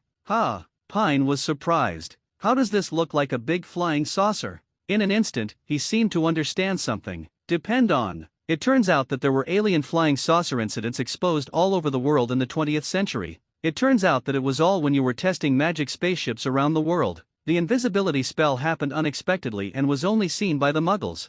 Thinking of this reason, Pine stood there stunned for a long time. In his previous life, he was also a deep victim of the unsolved mystery of world aliens, Nollies. Along the way, he also went to listen to Dumbledore's lecture. For the outstanding students of Hogwarts, a wave of support must be shown to their headmaster. Fortunately, Dumbledore didn't tell you about the 12 ways wizards can have children in same-sex marriage this time. Instead, he shared his high-end research results on human body transformation. As everyone knows, body transformation currently only involves the brief transformation of a human body into an animal. As for the human body transformation of magical creatures or plants, there has been no breakthrough yet, not to mention transfiguring human bodies into inanimate objects. This is extremely dangerous. Basically, once a human being becomes a dead thing, he will really die when he changes back again. Generally, participants buy lunch nearby or bring their own lunch. Those with invitations, like Pine, ate in the banquet hall provided by the Ministry of Magic. I got a veal braised in white sauce, French confit duck leg and a French strawberry pie. Pine sat down in a corner by the window. Take out a quill and a piece of parchment and write and draw.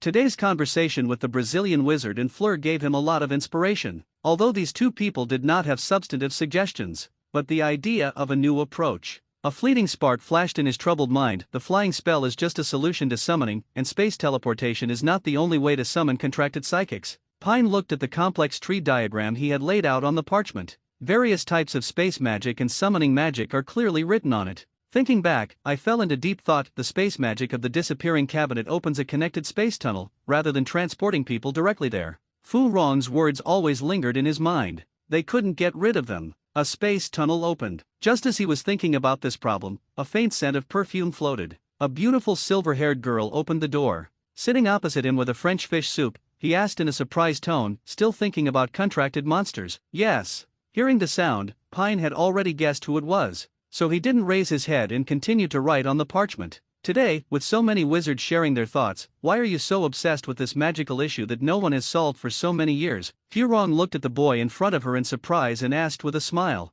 My energy is very limited, and I am not very interested in the ideological propositions that promote wizarding society. Pine shook his head, gently hooked his fingers, and a delicious piece of beef stewed in red wine flew into his mouth. He chewed carefully. This is the wizarding world. Those people naively use Muggle world ideas and morals to think about problems that occur in the wizarding world. This is ridiculous. I come from the Muggle world and can carefully examine the rules of the wizarding world from an unfamiliar perspective. All I can say is that this group of whimsical wizards are lucky. Fu Rong looked at Pine with interest and said curiously, how are they lucky? Pine smiled and said, because the people in this world who stand at the pinnacle of magical talent always have Muggle thinking, so they are given the opportunity. After all, this is a fantasy world. As long as you explore magic deeply enough, you can even create life, not to mention a few rules. Having said this, Payne paused and said without hesitation, for example, I never shied away from my relationships with several girls at Hogwarts. I dared to hold their hands openly and be a philanderer, but even the professors would not stop me. Even Ravenclaw, who has been dead for thousands of years and has gone to another world, will become a ghost daughter and marry me. Do you think it's just because I'm handsome? Fu Rong chuckled, elegantly scooped up a spoonful of fish soup with a silver spoon, put it into her pink lips, and said, although you are indeed handsome, this is by no means the fundamental reason. Yes,